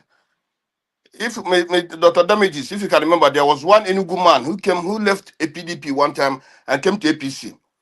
In this year place, I told him if APC is evil. Last year, maybe you were a bit angry with me because the way I said it, but I told him that APC is evil. And whoever goes to APC will become an evil human being. And today, we can see that Ebonyi State, where is Ebonyi State today? Where is what they call it, Imo State today? The same thing, if Anambra goes to APC, my brother, that place will not be called Anambra again. The name will change to completely to Evil Anambra or Death Anambra. That's what the place will be called. Anybody who is proposing that or telling us that somebody in APC will rule in Anambra State or any Igbo land, that person is an evil human being like APC. Nothing has not. Let me tell you, if there's 10 people and one angel goes to APC, the next 2 minutes he has already changed to evil. So my listening today is this: let Igbo people try to safeguard Igbo land and help the place to grow. Everybody cannot be a president. Everybody cannot be a governor in as far as Igbo man. Try to help those. If you know that this person is not doing good, try to join him and make the place good. We cannot work. We cannot be governors the same day, the same time. It can't happen. And by us joining APC, we are destroying that place. More blood will be shed in that place. APC is leading Nigeria like when what is that man from Uganda? Idi Amin. Idi Amin. That's how APC is doing in Nigeria today. They have conquered everywhere. They have even conquered the late people. They have even conquered their mother and father. It's an evil party. So let nobody be telling us that anything about APC. If that man or this Val now is a good man, but when he goes there and implement what they have signed with them, that place will also start burning. Okay, thank you so much. Let me hear from Omaya's Corner. Welcome to the show, and then we'll take a break and hand it over to KJ. I hope he's still around. Thank you. Greetings, Dr. Damages. Greetings to you. Happy Sunday. Yeah. Greetings to everyone. Dr. CM, I see you and everybody. I'm sorry, the writing is pretty small, so I can't see any. Is that Mr. Ike? I think that's Mr. Ike. Yeah. Greetings, sir. Yeah, long time. Greetings to everybody. Greetings to the house. Mr. Benson, greetings to you, sir. I agree with Mr. Benson. I'm going to start with that. And I'm sorry, Dr. Damages, I missed when Mr. Valentine Ozigbo was on. But of course, I am aware that he has decamped to the APC. And the question I would have asked him if I had the opportunity is what is the agreement he has come to with APC, to join them? Because that party in and of itself is a write-off, is a demonic party. I understand that, he might in his mind, or, and I'm just trying to cosplay here, think that when he joins APC, they're going to support him. They have the power of rigging and all of that. But why would you even want to come into become a governor from that angle? To me, it doesn't make any sense. I just think that the party always would require you to sell yourself out and sell your people out. We can see it play out in Edo State. You don't even need to look far. Go check out what's going on in Edo State right now. It's been handed over to bandits, cult members. Okay, now Edo State is one of the worst developed. Let me never put developed in that statement. It's one of the worst states in Nigeria. Okay, and this is as at a couple of years back. Right now, it's going to become even worse than before. It's like a disappearing city. Okay, maybe they're trying to make it ancient again. I don't understand. But anyone who is thinking of joining APC, and to Mr. Valentine, in case he's listening, he should take a look at Edo State. The man literally has no voice. His opinion doesn't count for much. They tell him what to do, and it's so clear. Why would you want to subject yourself and your people to that? I don't understand those of us that come from the South. I really don't get it. It's almost like they are so comfortable with this abuse of power for the longest time from those who have held onto it for so long. Why would you want to partner with a known criminal, a party of devastation that kills, steals, and destroys just because you want to win an election? Get power by every means necessary. Why would you even have that mindset in the first place and then want to come in? What makes you think that you will have the capacity to do the work for your people like you want to? What makes you think that you haven't already signed in the fine lines without you reading the fine lines of whatever agreement? Just because you feel like you're going to be you'll be surprised, Mr. Valentine Ozigbo. They would not give you that position because they might see you as somebody who will push back on a lot of things. That is, if they haven't given you, if you haven't signed off your rights already, and give it to someone that they can control. Do you want Anambra State to become like Edo State? Because I'm not understanding. Do you really want Anambra State to become like Edo State? Shouldn't you all be thinking of how to move forward and do better and bring about development for the people? I mean, the Olu of Worry, I don't know if anybody here has heard. This man has provided free education for his people. He's given his people stipends for those who cannot afford. He's provided houses to them. These are the types of people that we should. There's so many things you can do without being in power, for crying out loud.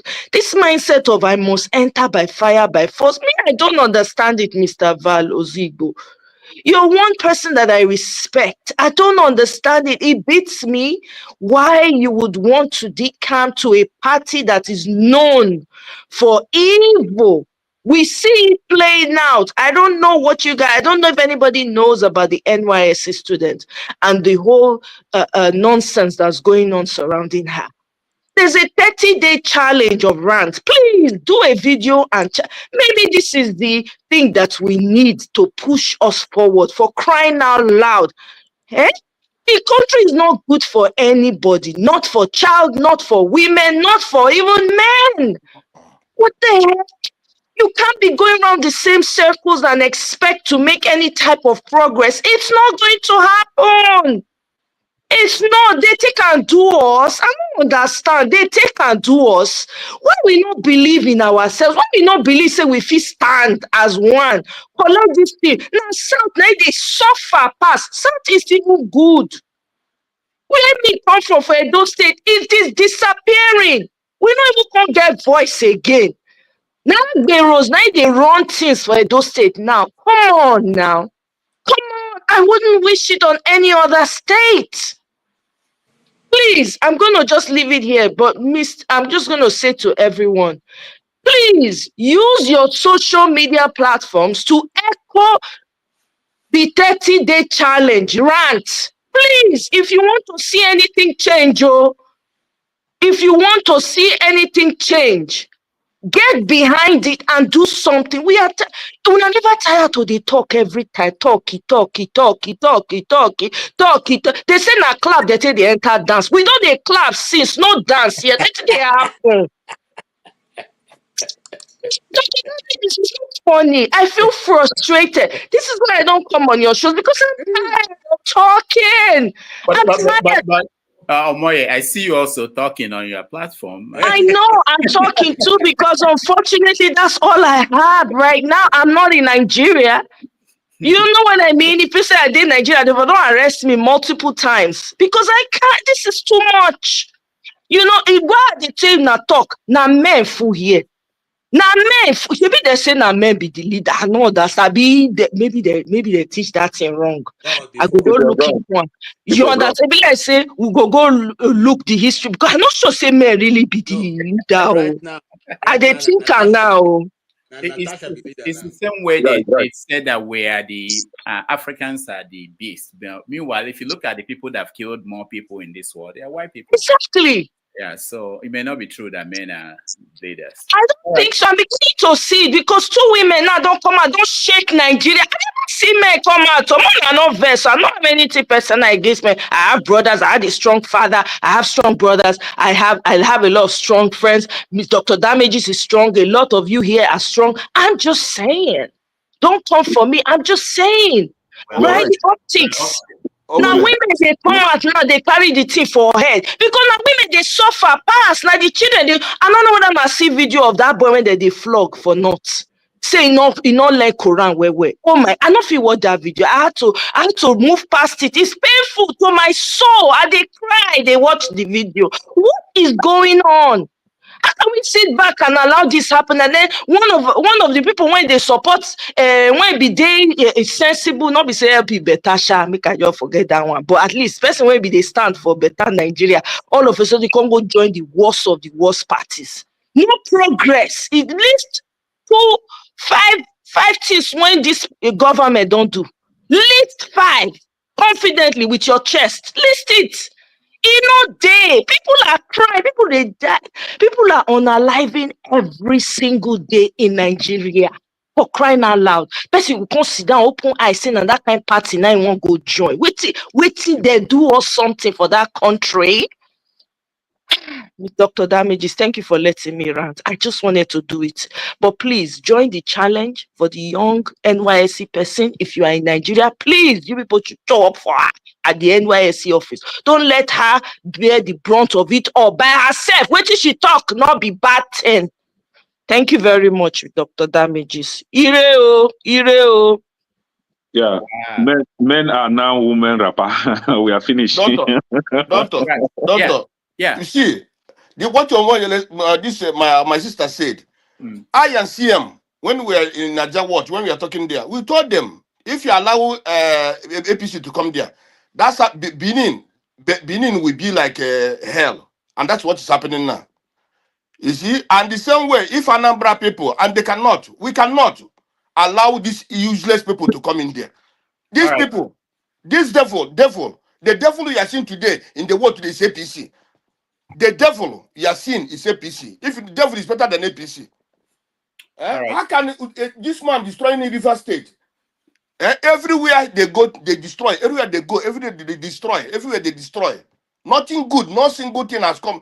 I have quarreled with all the people, all my friends, even you are my mother, and you are supporting APC. You're not my friend anymore. It's true, I'm telling you. Thank you so much.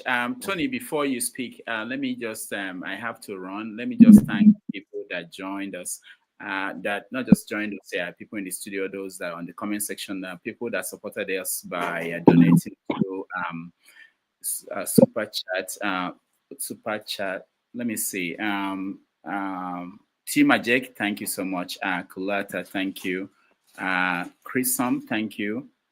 Oscar Blackbone, thank you. T Majek, Kulata, Ibo Basics, and Oriako Tope. Thank you all for supporting us. I will hand it over to KJ to lead you guys for the rest of the conversation. I appreciate all of you. Next Sunday, we're going to have Prince Adewale Adebayo, who will join us to tell us why everybody's moving to SDP. One of the questions I didn't get to ask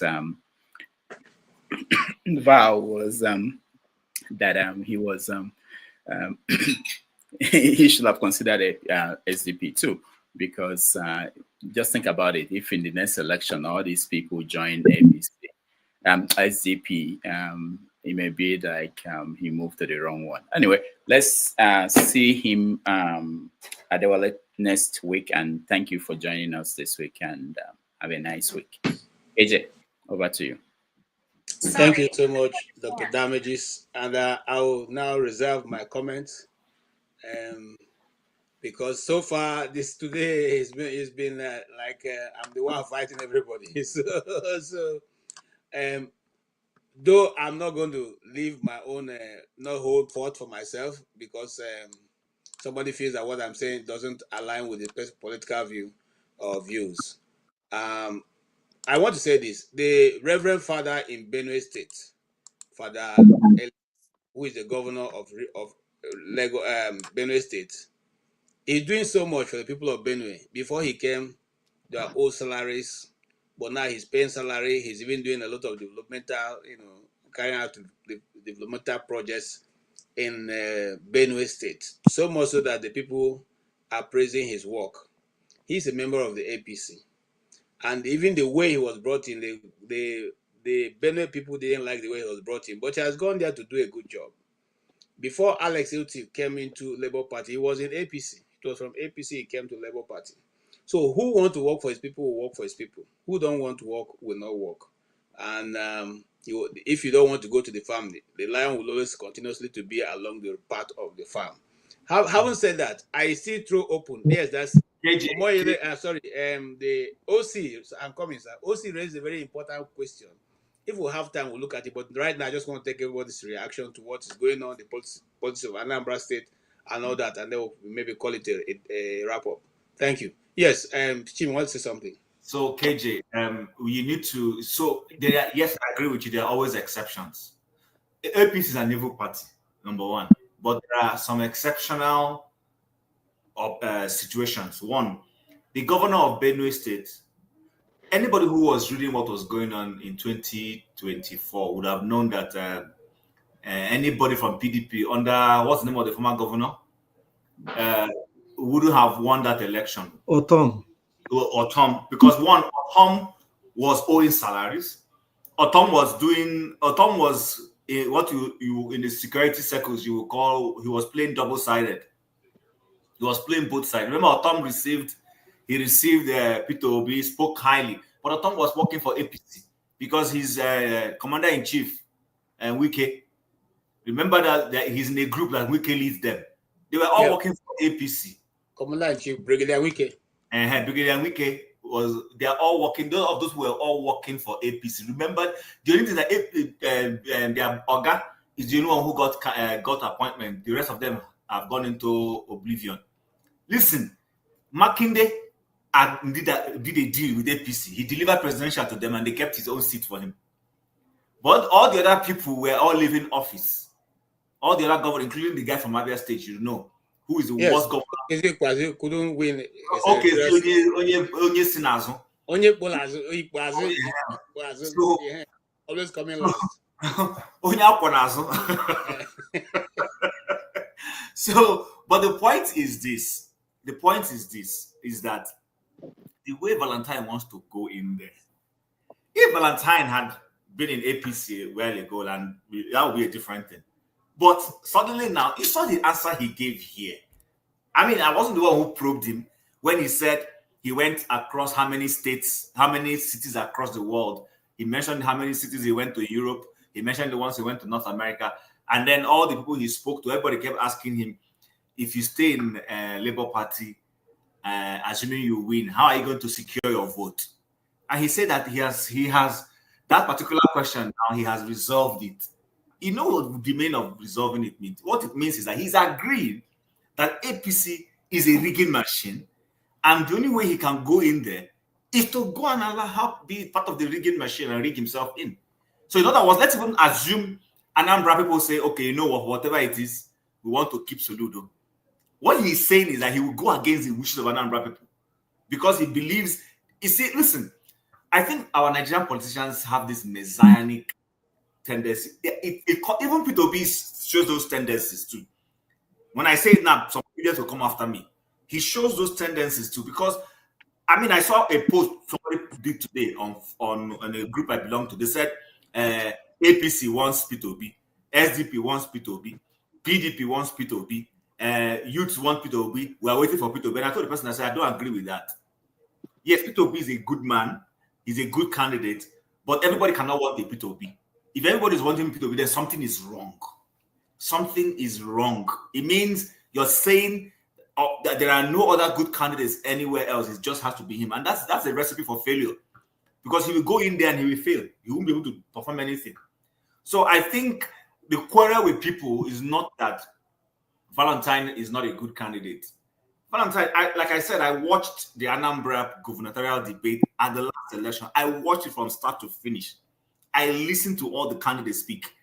Yes, Soludo was, of course, reeling statistics and talking everything, but his body language he was very condescending to Anambra people. I told the person I said, this man is going to be very abusive. He said, no. I said, this guy, he has this superiority complex. I'm better than all of you. And he's exhibiting it. But the person who was on policy spoke very well, and I was hoping he would win, was Valentine. Valentine spoke very well. He did excellently well in that debate. But of course, the election didn't go in his favor.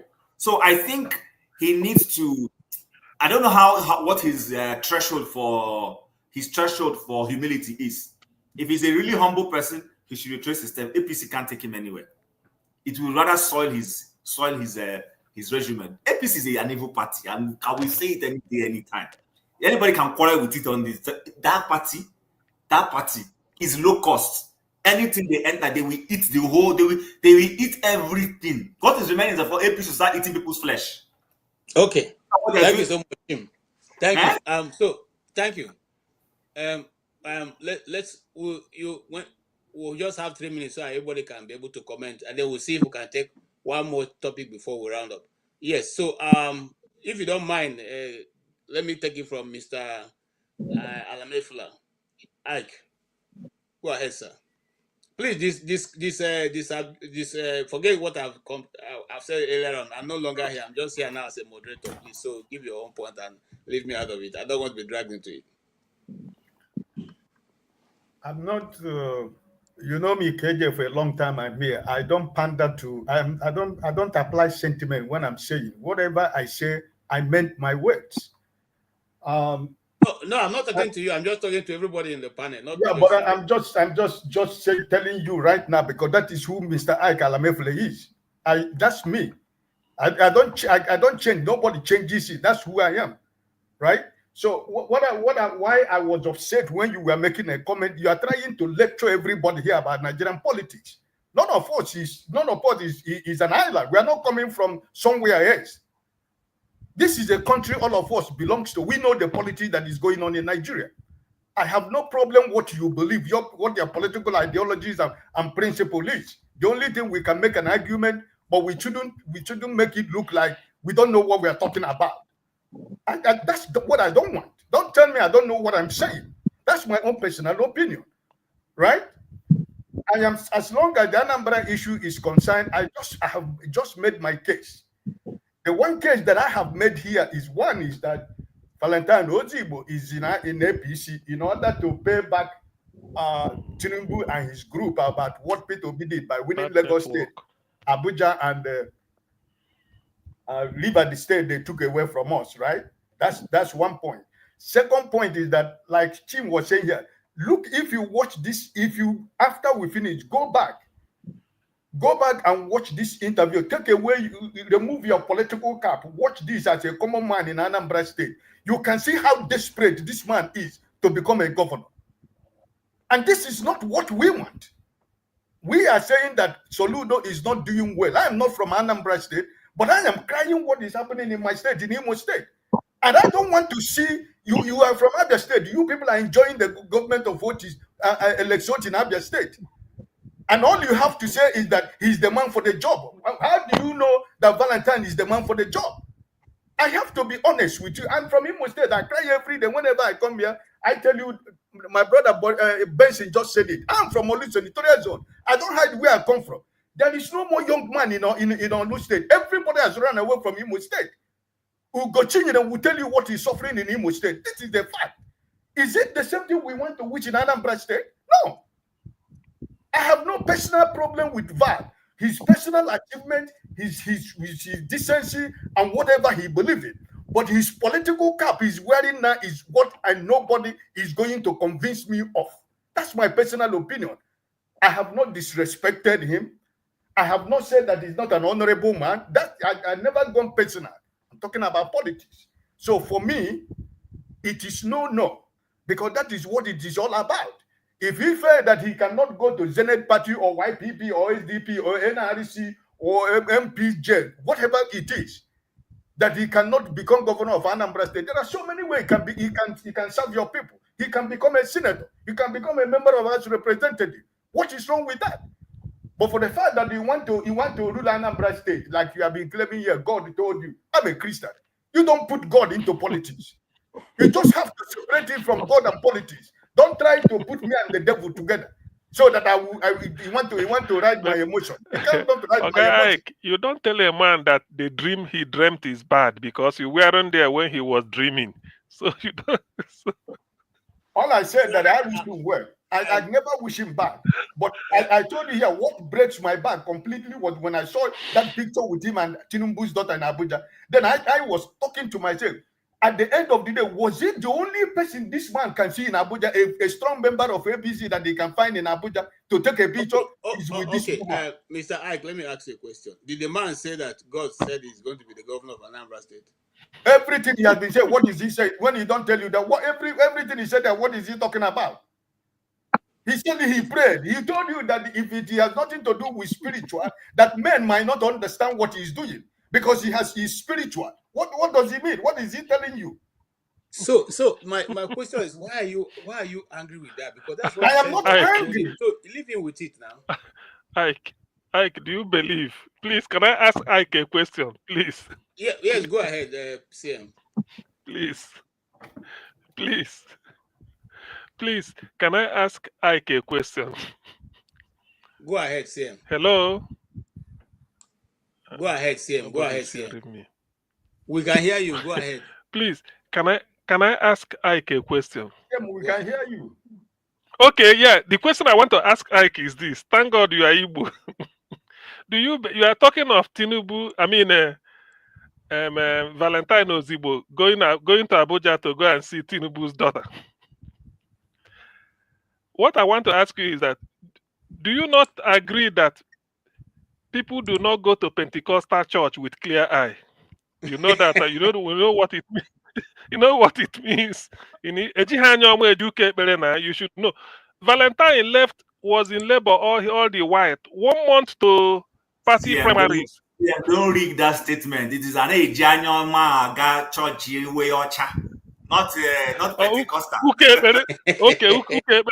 Okay, translate it better. So the thing is 1 month to the party primaries in Anambra, he crossed over. That is desperation. I think he joined there in February, and they're going to do, or 2 months, they're going to do it in April. So that tells you how desperate he is. But the thing is, my wish is that his wish will not materialize from the Anambra. He's a nice person per se, but APC Buccaneers taking over Anambra Treasury, no way, it can't work. Because Hope Uzodinma will now be the champion to come and be dictating what is happening in Anambra and the rest of their corporate. No, it's starting all manner of characters. See, let me ask you a question. Is Hope Uzodinma not dictating what happens in the East right now? as it is. The No, eastern. nothing. Not in Anambra. Even if he's going to Abia, he's going to Abia Southeast governor, but not that he's a party, not that he's going there as another state controlled by APC. That's what I'm saying.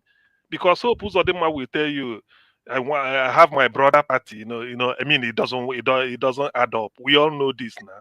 We all know it. Thank you so much. Yes, Mr. Ag, you want to round up? Yeah, my rounding up for my brother Valentine Ozigbo is that I said it when I made my first comment. I have no problem that he decided to look for a political platform to run for his governorship. I have no problem with that. That is personal ambition. I have no problem to stop anybody running his ambitions. But also me as a voter, me as a citizen, me as an Igbo man, if I have a say to say, I will have to say, because you need my vote to be, even if you have 599 votes and maybe one vote is remaining, my vote can stop you from not being a governor. So my voice is important. Everything we are saying here, we are not condemning Valentine Ozigbo. We are trying to give him the information that he needs to know that that decision he has made is either there are two things going to happen, that is going to work against him or it's going to work in his favor. So those are the things where nobody here is fighting Ozigbo that he made a decision to be a governor. I don't have a problem he want to be governor of Anambra State. That is his personal ambition. I do not have a problem with that. But I am speaking as an Igbo man. I am speaking based on experience, what we're experiencing in the whole of Southeast right now. And that is why I am concerned, because I'm from a state where one of those people that are in charge in Imo State, and every one of us know what is going on in Imo State. And that is not a wish. That is not what I wish for my people in Anambra State. I don't wish that. I need a good government. I need governor in Anambra State. Okay. What we obtain in Abia State, so that by the grace of God, Enugu man is doing a good job. Even though I never won an election, but he is doing a good job. At least that's okay for me. So we need people who can be able to do a better job for our people. I have no problem with anybody who wants to be whatever I want to be. But for me personally, making a decision to join APC, that is no amount of preaching is going to do to me that will convince me for any day tomorrow. And that's my case. All right, thank you so much. Yes. That's okay for me. So I'm thinking people who can be a better job for our people. I have no problem with anybody who wants to do whatever I want to be. But for me personally, now don't send the moderator Mizai. This guy, the way the guy carried disappear. You be like intercontinental ballistic missile. I'm surprised. Okay, KJ, what happened? He's coming back. I think the guy is not fit for this because of what you said earlier. I think this moderation is not supposed to be on that seat. He's back. All right. Thank you so much. Yes. UBC. Yes. I want us to even look at it. Nobody goes to APC without at this late stage without any underground agreement. Yeah, underground deal. Yeah, so you saw how suddenly he just left in the last 2 months or thereabout. So something, and if they're promising him, because the way if you talk against APC, sure. They will touch your network. He was sure of getting the ticket, and nothing goes for nothing. I will be surprised if he doesn't have any deal he has reached with them. And let's look at this the other way. Assuming he wins and becomes governor, 2027 comes around and Obi is contesting. Obi is on the ticket of a party as their candidate. The man in Villa is equally contesting. What will he do? Because the man in the Villa we're expecting to come and campaign for him to the market will be. How will it be? We know that KJ, you have said it for politics is neither here nor there, but there's a lot of morality at stake for him particularly, who prides himself to be a man of principle. You know one thing that you guys are well. If I talk now, somebody goes. No, go ahead. We're all discussing. We are all the same here. Listen to what I'm saying. You see, they no born Valentine and then born Peter Obi. They are only political pairs. Consequently, you don't go into politics hoping that I'm in politics now. So if in the BC move, I'll move. If I don't owe you that allegiance, I can always go elsewhere. It mustn't be that I will follow you. And then if at this point now, let me be open now. Let me say some things. This man didn't make a move without consulting with Peter Obi first of all. He had consultation with Peter Obi until he got there. Because I have some 1 or 2 connections with their media team where he used to be, and the person who was giving this information. Now, that's 1. 2, he himself is certain that Peter Obi is not going to remain in Labour Party. But whether that is true or not, it is for all of us to wait and see. All I'm trying to say is this. I'm trying to also open our mind to know that in politics, anything can happen. We are one of those who campaigned against APC when it started. I had a lot of fallout with my friends who felt that when I said Buhari's government is not going to do Nigeria any good, they say because I'm a religious fanatic. I am whatever, SU and all the rest. But today, all of them have gone into APC and they've all run out of APC. So all I'm simply saying, in politics, they don't have permanent friends. And there's no way a big fish like him would have moved on without having some concession and some agreement with certain people. Whatever that agreement is, we don't know. Okay? It's not possible that he's moving into a party and they're about to hold primaries and he's just moving and with all his everything and thinking that he must have made some agreements. But that's for you guys to let me know. I'm just trying to air out, allow you to have an open mind and discuss openly. That's all I'm trying to do. Yeah, I understand the point you are making. Yes, he must have made some consultations with Obi and other friends, close friends for that matter. But you know, Obi will always tell him what he wants to, what he feels, and I'm sure Obi is not with him in that decision to move to APC. But like Obi will always say, he's free. He has done what he wants to do, and I had Obi. I don't know whether I had it on paper when he said something like that. He's asking his people to look for. He asked a number of voters. They should look for the best candidate and vote for that. That was what I heard he said somewhere recently concerning the election. So, yeah. So it means whoever comes in. But what I'm saying is we all know what APC stands for. We all know their extremism, how they have taken politicking and their politics to a very dark area in the country, and they don't have any excuse for it. They're still boasting that their brand of politics is the best. See how the country is in disarray, or from all angles. Where are we going to see? Some governors, yes, are trying their best to keep their state going, but everything still falls to the federal. Some big moves, some governors may have been able to make more better life better for their people, but the government at the federal level may not allow them. Your governor in Abia, whatever he's doing now, he may be willing to do more, but there are some things he may need to do without federal government approval or signing off with it. It won't happen. So also with other governors, how much more one who has an agreement with them, like this one in Edo State. I agree with you. As soon as he enters, Edo has not become something else. And we are not happy about it. Yeah, they sold at the end of the day, the people are suffering. That's what we are saying. These people don't care about the people.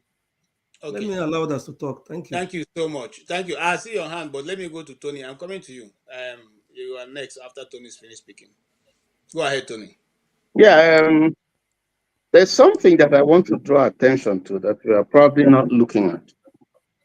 Now, in Delta State today, you have all the 3 senators now reported to APC. And sometime there was this rumor that even the governor is being influenced, or it's been, there's some politics going on to push him to move to APC. So you would see that there is a strategy that the APC appears to be using in luring these people to the party. And it may well be the same thing that we see with Valentine, I remember that the Deputy Senate President, who is representing KG's constituency, has said that in the next governorship election, Abia State will be APC. No, Tony, the Deputy Senate President does not represent us. So the Deputy Senate President is. Okay. That's okay. Oh well, for now he's presenting. He's presenting. So he said that, and it was like a veiled threat, and everybody just say no, it's not possible. But you see, the morning tells the day. Gradually, you see the APC flexing its muscles in the southeast. 2 states have gone. And now they're looking at Anambra State, which is very strategic for them. And then, like I said, this guy much earlier, even before Ozigbo, left, had talked about Abia. And that is in spite of the fact that the Abia State governor is doing so well, the best so far in the country. So you need to begin to think deeply to see what's really happening, and it shows the character, one, of the APC, because this is all about state capture. Two, also the character of the politician, because for them, what concerns them is the end. Machiavelli policy practice. The end justifies the means. Like Babati would say, you grab it. Political power is not served a la carte. You have to grab it and run with it. Whatever that means. So I think that it's a warning, it's a wake up. Like Omori, you said, it's a wake up call, for Anambranian. Because if you read the lips of like even as Anyanwu said, if you read Ozigbo's lips, there's some, he was reading some sort of confidence that he's already gotten the ticket. And he was, calling God and saying, come, I will let you, when it happens, hopefully I will come back and I will tell people. And so there's some confidence. So what is it that is giving him that confidence that, he's going to win? Not just even the ticket, he's going to win the governorship election. So I think that it calls for, for people to, rise up, to see what, how they can chase, it before it gets dark. You just chase this black goat away, because if it gets dark, it will be difficult to actually deal with it. So that would be my take. This is serious. This is not something that we should just gloss over and say no, Anambrarians would not accept it, because it's sometimes the Soludo doesn't have the police. He's not the one that appoints the INEC, commissioner and so on and so forth. These are things that rest with the federal. And so, yes. So if Anambra State, Anambra State for me is critical to Tinubu and APC for so many reasons. So I think it's a wake-up call, really. That we should not take this lightly. And November is still a little far. But okay, thank you. I appreciate your contribution. Yeah, Mr. Patrick. Yes. At the pain of sounding like a gong, I will keep on re-emphasizing the point in this issue. And I know, by virtue of my calling, I know the way this talk is going. The more you overflog the issue, white becomes black, or black becomes white. That is what is playing here. And for one, I am not swayed by what has been said, because I've not seen facts in what all that has been said. They are just all sentiments. The point I'm going to emphasize again is elections are conducted by candidates who want to buy an election on the platform of a political party. no candidate goes to election as an independent candidate. The third point, people are saying that Valentine Ozigbo was desperate. I listened to the way the person was emphasizing it, and I just kept quiet because I know that if I have the opportunity, I'm going to talk. If he was desperate because he joined a ruling party on what seems like the eve of an election or the year of an election, let me put it rightly. What option does he have? He was in a Labour Party hoping that the crisis in Labour Party that was even in fact inflicted by this drug baron, if in case, so that you know that I have hatred for APC too. He was in Labour Party hoping that the crisis would at least, face off, and he will use that platform to go for election. But the more he stayed, the more the crisis, continued. Now, in that circumstances, are you saying he should go to which other party and start again to fund the party? Nobody. How many of us have contributed to his political ambition? How many? So you want him to go to another party, begin to build in how many months before an election over an incumbent governor who in fact himself has pact with Tinubu? Is it because he is in Abga? Who is deceiving who? Peter Soludo almost joined APC when he was having that crisis in Abga, until they somehow bought the judgment and he remained. And we are claiming that APC should not rule this thing and that. Meanwhile, we believed that Valentine Ozigbo is the good candidate. And we used an Edo State as an example.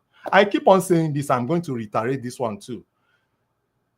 The candidacy of Valentine is run on the platform, on the basis of his competence. And he has track record to prove that. He mentioned to us that this is where he was coming from. We all know, somebody mentioned here that there was a time he attended a program in Transcorp of those days. Rats were just moving up and down.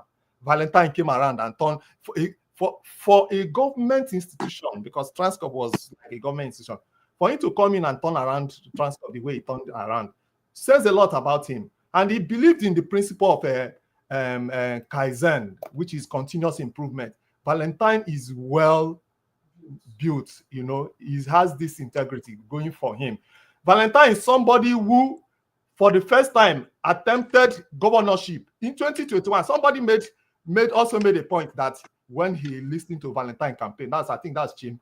So when he listened to Valentine campaign, he believed that Valentine should win. Do you know why Valentine didn't win? Because the church, the whole church, Catholic and Anglican, have made a pact for Soludo to become the president, for the governor of Anambra State. When Valentine approached him, they said, you're still young, you're good, but we have already agreed for Soludo to go for governorship. He has tried before, he has failed. That is the mentality we have. When we come here, we pontificate, but we don't know that the facts, when in reality, people make some unholy pacts to allow somebody who is incompetent to become leader of a state. And Valentine still went ahead. First time, he won against big wigs in the primaries of the PDP. This is somebody is claiming that how can he just come and say he can win? He can win the governor, the ticket in APC. He was saying that because he believed in himself. He know where he was coming from. He won it. He tried it. He won it. This is somebody who always applies his knowledge of what he has learned, as somebody who has managed some things, who knows, what to do to get what he wants in terms of all his educational qualifications and abilities. You understand? So it is not about part. Somebody mentioned that he has. Okay. I'm coming. Please, you will allow me to round up. Yes, thank you. Yes, please. Somebody also mentioned that he must have had some pact with AP. That is still hearsay. We have not seen anything. And there's nothing anywhere that shows that somebody who joined APC must behave like APC people. You gave an example of this guy in Benue State. He's doing very well. Our man in Abia State came from Abia to join Labour Party. That is on the wave of this P2B. That was how he won the election. He didn't change. He didn't change. He has been in APC, all that we know. We must also not forget that he has been vying for governorship in Abia State under the platform of APC and be losing. So let us not mix these things. There's one other point I want to make. Val is speaking from his confidence because he has the track record. He was first time, like I said before, first time he attempted election, he won the primaries against Big Wiz, and he came second only by few thousand votes against a Soludo that is already well known. So with these few points of mine, I'm saying that Val, a more competent candidate to go for the election. And I'm also saying that Val going for the election under the platform of APC is going to match whatever thing that Soludo is bringing. And that's okay. Val, I'm coming. The final point I want to You don't have all the time now. I've given you more than enough time. Okay, So just, I will conclude now. That if Val wins the election, he's not going to behave like the people in Edo State and the Nimo State. That is my conclusion. Thank you. all right, thank you so much. And I appreciate your contribution because you took your time to bring up all the points. So those who want to intervene or who want to agree with you will see a reason to interrogate or agree. Yes. Mr. Comrade, you are next. Thank you, moderator. I think you're on a very hot seat today. I know you are a bit cautious because a lot of a lot of bullets are coming your way because of the issue raised at the beginning. Yeah, I think we are speaking from the angle of emotion, sentiment, and the objectivity. It's a mixture of all these combined. Number one, I wish politics was mathematics where 1 + 1 = 2. I would have been able to tell you the answer right now. Number two, I wish politics was a moral game, especially in the African context. I would have been able to tell you the result right now.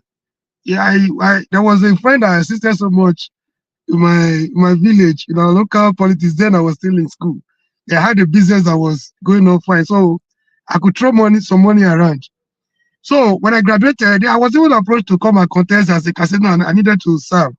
By the time I came back, they have moved on. So by after 3 or 4 years, I wanted to come back. The same guy I sponsored when I was busy using my money to, I even fought my own brother, in the field because of this same guy. Behold, he was going for a House of Assembly, and I was going for another position, but we're from the same constituency. So he was the one that was going to be, in my front I thought he would be my best, helper. But he was the one putting the nail and hammer on my head from behind me. So, so when I confronted him, I never expected, if I did somebody I expected to be on my side, it's even you. Look at what I did. My family has not forgiven because of what I did to my elder brother because of you. Openly in the field. You know what he told me? He said, I'm sorry, politics is not a moral game. I can never forget that word. So assuming it was a moral game, I would have been able to, tell you, look at how it's going to go. And with the kind of person we have on board, we kind of, so-called somebody that fought for democracy, that fought on the side of Nadeko. I was naive. I almost lost my life because of that idiot called Nadeko Stalwart. Now I've been able to come to the conviction that they just used us. They used us. So it's just us for Abacha and IBB's bullets just for their own personal gain. So I was naive. So we have to be very careful. And even Valentine has even answered the question. If you listen to him carefully, the last answer he gave answered the whole thing. I know most of us are not comfortable with the decision he has taken, especially those of us that are very close to Obi, who have everything to see it as a backstabbing Obi, You have it. You have it. Who might be right to feel it's a betrayer. You might be right to feel whatever word you want to use. You could be right. But then this is politics. The guy is playing a very smart politics. For me, as an activist, I don't play politics like this. If you watch me on different forums, even when I go to the hottest part where they take tribalism to the highest, I go there to at least I still have my courage to challenge them on certain things they say. I don't like bringing politics, But today I have to be honest with you. I have to be very, very honest with you. I don't play politics on platform, not because I don't know how to play it. I feel there is need for me to change the narrative. So even when I know where they do it, they tell us they will start from 1960 or even pre-independence where we are today. Look at how they have been playing it. I don't want to subscribe to that, but I'm one person that I feel if we could change the narrative by all means, not by. I don't believe in the popular saying that if you cannot beat them, you join them. It doesn't. I don't subscribe to that. It doesn't make me comfortable. But today, this is a moment of reality. Valentine has made his calculations. 2027 is still ahead. B has a couple of months, even years to make his negotiation, to make his moves from here and there. Anambra is 2025 gubernatorial race. It's around the corner. He has looked around. I'm not a prophet, but I can tell you today that Obi is not going to run under Labour. That is a no-no.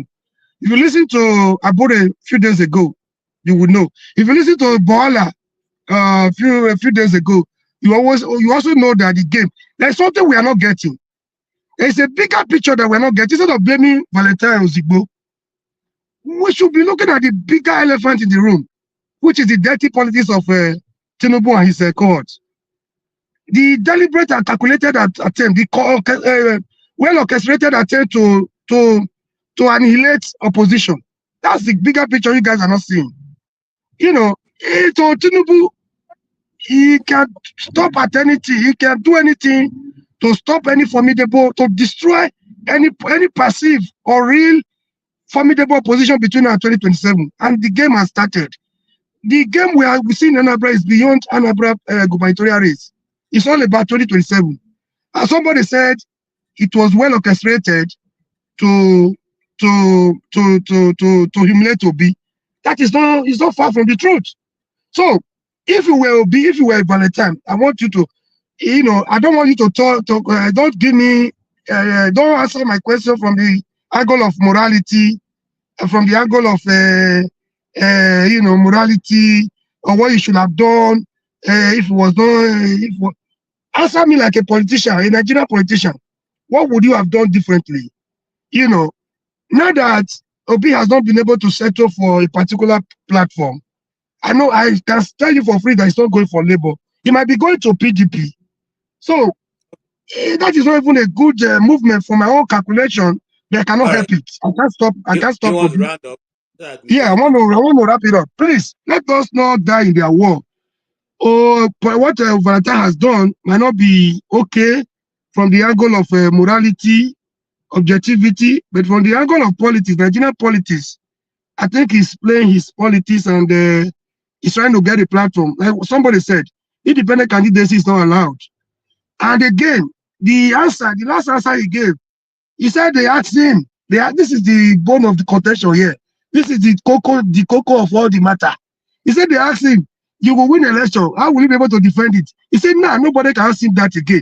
So he's just borrowing a leaf from what happened in Edo. Most of them have come to the conclusion that no matter where you run or where you run under this political mafia called Tinubu, there's no hope for them. So he's simply playing politics, and politics is what politicians do. He has not done anything wrong in my own calculation. Thank you, and God bless you. We should not die in their war. They are politicians. Thank you. And coming to you, Mr. Odi, and comrades have made a very good point, and that I want to sum it up in one voice, in one statement that Senator Adams Osomole made. He said, when you move to APC, all your sins are forgiven. Riggers and shakers will come to your aid, and if election winning will be no longer a problem. I mean, the last words are mine. So is that exactly why Valentine have moved there, or do you see him like I see him as genuinely trying to bring what he knows to the table, so it can affect the leadership of Anambra State?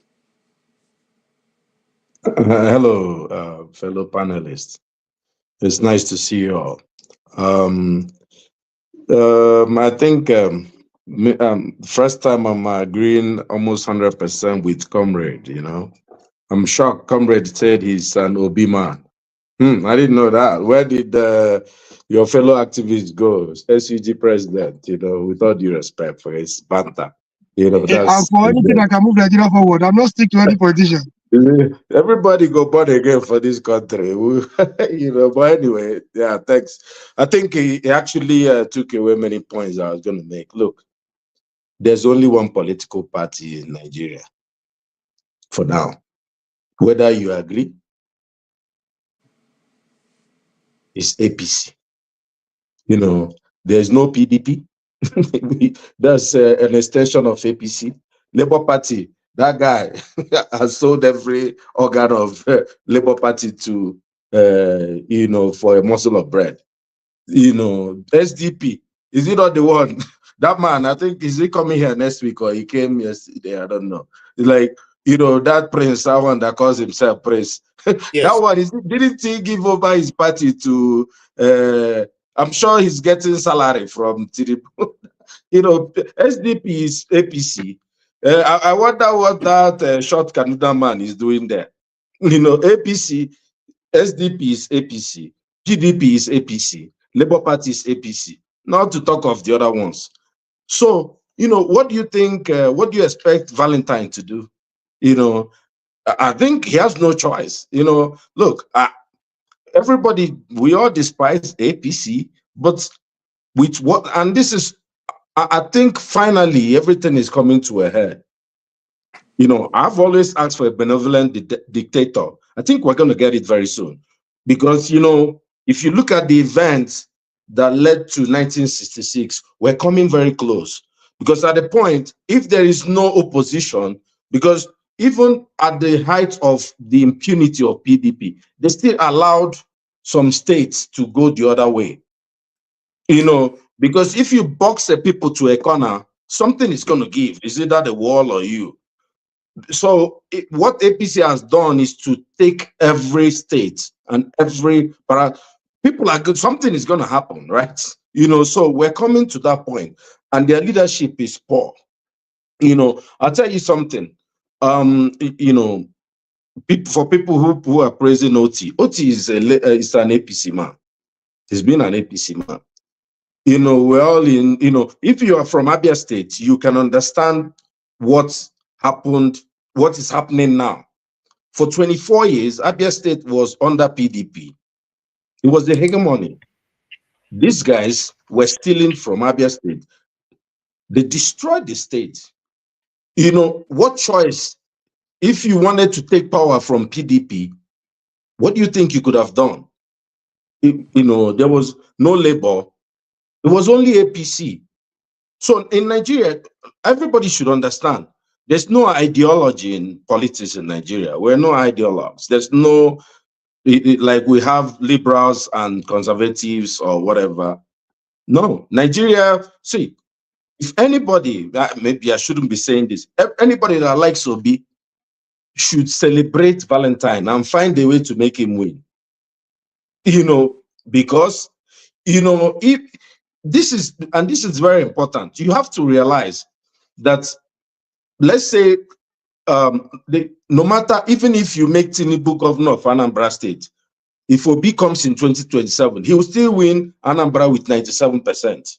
All they can do is to suppress maybe voter turnout, which they will do anyway, because INEC did it last time. They will still suppress, you know, they will come by 4 p.m. with their ballot papers and all that. So no matter, even if you make Ojukwu APC president, Obi will still win in Anambra, not to talk of all the other states. So my point is this, you know, look, I joined APC in Abia State so we can get rid of PDP. By the time Obi, and this is why, you know, a day in politics is like 50 years. Between now and the next 2 years, nobody knows what's going to happen. But Valentine can't wait anymore. Abure has stolen the party and sold it to Tinubu. What do you expect them to do?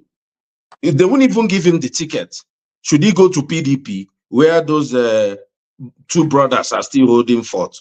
Where would he go? AAC, so he can get 3 votes. Look, if the guy wins in APC, and you know governors are the only people who are allowed to switch parties. And if they switch, if the House of Assembly switches, they'll protect them. We know these things. So if the man wins in APC, let's say by 2027, everybody can see the landscape and Omoriyu is complete, Obi probably is going to go to PDP. There's no other party he can go to. They have to find a way to, they have to destroy somebody to take the party from Wike. Because if they can't take it, then you see what will happen in the north. If they can't take PDP, if Tinubu doesn't allow the northerners to take over PDP back, watch what is going to happen. They will use the Buhari tactics. You know what Buhari did now, to be able to, get power. So my point is, we all had to switch to APC to be able to get power. But when Obi appeared with Labour, the man switched to Labour and finally got Abia State. It didn't change him. Still a good governor, but there's still some good governors in APC. The personalities, so at least if Valentine is the governor in Anambra State and is 2027, trust me, he can do a lot of things. He can go and say vote for Tinubu and that. You can say that. That's fine. It's not that people will believe him, but I think he's not going to kill people like what's happening in Imo State. You can be sure that there's no way he hasn't talked to Obi and Obi. What can Obi do? Where will he tell him? Will he tell him to just wait? How long will he wait? So this guy is in a very tough position. It's between the devil. All right. What is he going to do? He has to win election. Some people call him desperate. Of course, you have to be desperate. All politicians, by default, are desperate people. How can you believe that you want to lead another person? They have big egos. The man wants to be governor. How many people want to be governor in the world? So I completely agree with that. And I think people should vote for him if they think he's a good candidate. Soludo, I really don't like for so many things, but he's been doing fairly okay. But if Valentine is better, then people should vote for him. If you look at, let me just add one last point. If you look at the options for Anambra, it's going to be between Valentine. I don't even know if you'll get the primaries anyway. But between Valentine and Soludo, Soludo is someone who's ambitious, who wants to be vice president, one way or the other. Valentine doesn't have that ambition. If people who like Obi, we will have to find a way to even block Soludo to get him out of that place. But thank you. I think thanks for allowing me. Thank you so much, and thank you every one of you who have made very useful contributions on this. We'll just run. We'll have less than 30 minutes, so we will look at a very hot issue going on right now in Nigeria before we sign off for today, so that they don't accuse us of not weighing into that. I will play this video, and then you all can weigh into it, and then let us know. Sorry, my system is okay. Where we go? I hope this is the right video.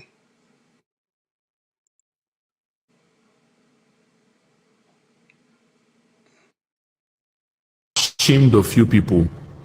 The way you people go about solving issues, your body language also shows that you are in support of this tribalism that is going on in this country. I'm sorry, not the right video.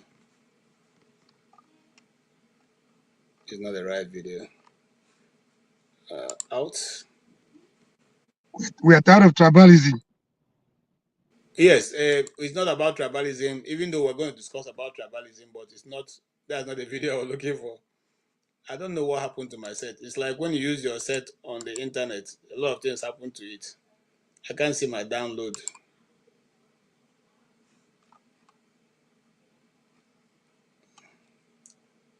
Okay. All right. Maybe we can go ahead and discuss until I'm able to find that. that video. Yes, yes, I saw Mr. Patrick. You're putting up your hand. I'll give you 1 minute, and CM, I'll give you 1 minute. So while I'm looking for that video, please go ahead. Thank you so much. You know, the more the conversations go on, the more interesting it becomes. I am so 100% in line with the submission of Mr. Odi. In fact, you know, it's not everything we are going to really talk about. Otherwise, it won't really be politics as usual, as we call it. There may be some things that you understand, you might not be able to say it, because if you say it, you know, somebody will, you know, say, oh, this can be a strategy and take advantage of it, and maybe it will not, it will be to the disadvantage of the person you're trying to protect. The presidential election is coming up in 2027, and the next election, governorship election in Anambra, is coming up in 2030. Val has told us he's going to go for one time because of the arrangements, existing arrangements, because for their zone. Sometimes body language tells a lot. Okay. Now, okay, so for their zone, it is only one term that is remaining, and that is the one that Val is gunning for now. And again, if he wins under, let's say he went for this election based on the platform of another party, because of the existing structure of the judiciary right now, he cannot defend the votes at the courts. If he goes for election under APC, he can defend the votes, because those are the people that have seized all the whole arms of government, and they won't want their own to lose. And the point is that Val is capable, but he is also campaigning for the votes of us, the people who he believes he can win over to his side to vote for him. He is not going to go and relax like the Edo and APC, Imo State people did. You understand? He is going to campaign, and that is what he is doing. He's trying to convince us that, look at the person and not the party. He's going to deliver on his promises. And I may have said so much, because what I wanted to talk more about is just to agree on Odi has really nailed everything. And okay, let me even mention it. What if Val's presence at APC is going to work for P2B's mandate in 2020? Have we also thought about it? Why is it that we are always considering one aspect of it? No, you can't say. You can't really say. Politics is what it is. It is dirty. It is unpredictable. Thank you. You have actually done more than 1 minute. So I'm sorry. Thank you. CM, Okay, thank you. Let's state the facts. Enough of all these rhetorics. Under a free and fair election, APC can never win an election in Anambra, not even a local government. They didn't even field the last local government election. They didn't even field their candidate, let alone being rigged out. 21 local government chairman, nobody picked forms to represent APC. That's a fact. They are nowhere. Anambra election is coming. Nobody is picking form for PDP. So where will people who will then campaign for APC in Anambra State? They rely on rigging, and it's not gonna work. The only blemish, let me state it here, the only blemish people like me and most Anambra people have about Soludo was what he said about P2B. Apart from that, he's an excellent governor. Go and look at infrastructure. There is no community in Anambra State that hasn't got a third road. People that hasn't had a third road since they created the world. Soludo gave it to them. And they are clapping for him. He Please, turned it infrastructure can I ask wise. my friend still a Listen, question? wait one more. He Just turned the state one question.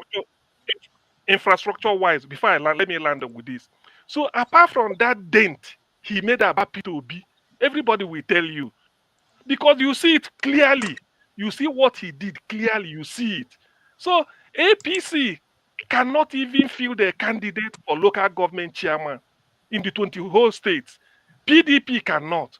Then later you now come and tell me under governor, everybody will now clamor and vote for Valentine Ozigbo. By the way, is it not desperation? You left a party, Labour, to join APC 2 months or a month to party primaries.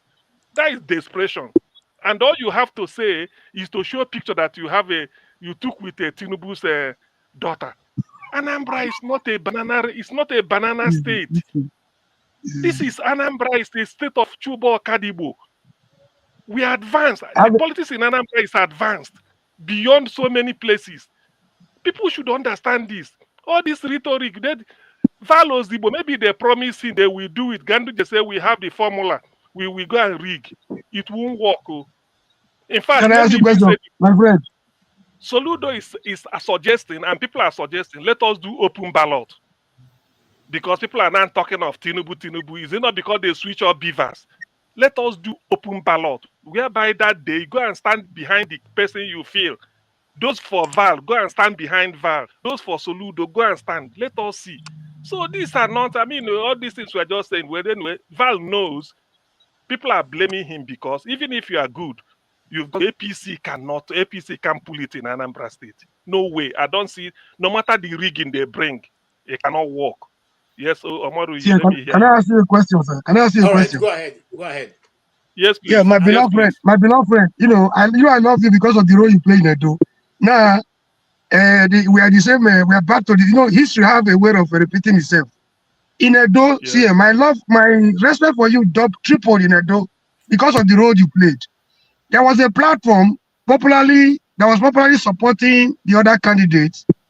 That you were of the opinion that they should not throw away the baby and the bathwater. You single out, you use some good superlative adjectives to qualify the candidacy of Aswai Godalo in Edo. There are a lot of people who have the opinion that so long as he was contesting on that level, they wanted to use the sin of Obaseki to punish Godalo. You were vehemently against that. You resisted that vehemently. And I came on this platform to say kudos to the role you played. And if I had money, I would have given it to you, even 10 billion. I didn't have up to that. No, so you don't want to give. You have.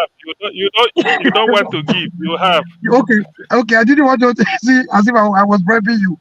Okay. Back to the same thing now. Now, if your submission is ready to go by, you are ready to forgive Soludo for castigating Obi for making such utterances against Obi in the last dispensation than supporting Valentine. Now, if you put Soludo side by side, Valentine Ozigbo, in terms of quality, in terms of credibility, and who you think he can deliver on the job, who will you choose? Will you not, because of APC, throw away Valentine at the bathwater because he has joined APC? Even if Valentine has gone to SDP or stayed in Labour, by 1 million miles away, if it were before Soludo became governor, one might be thinking which one is better.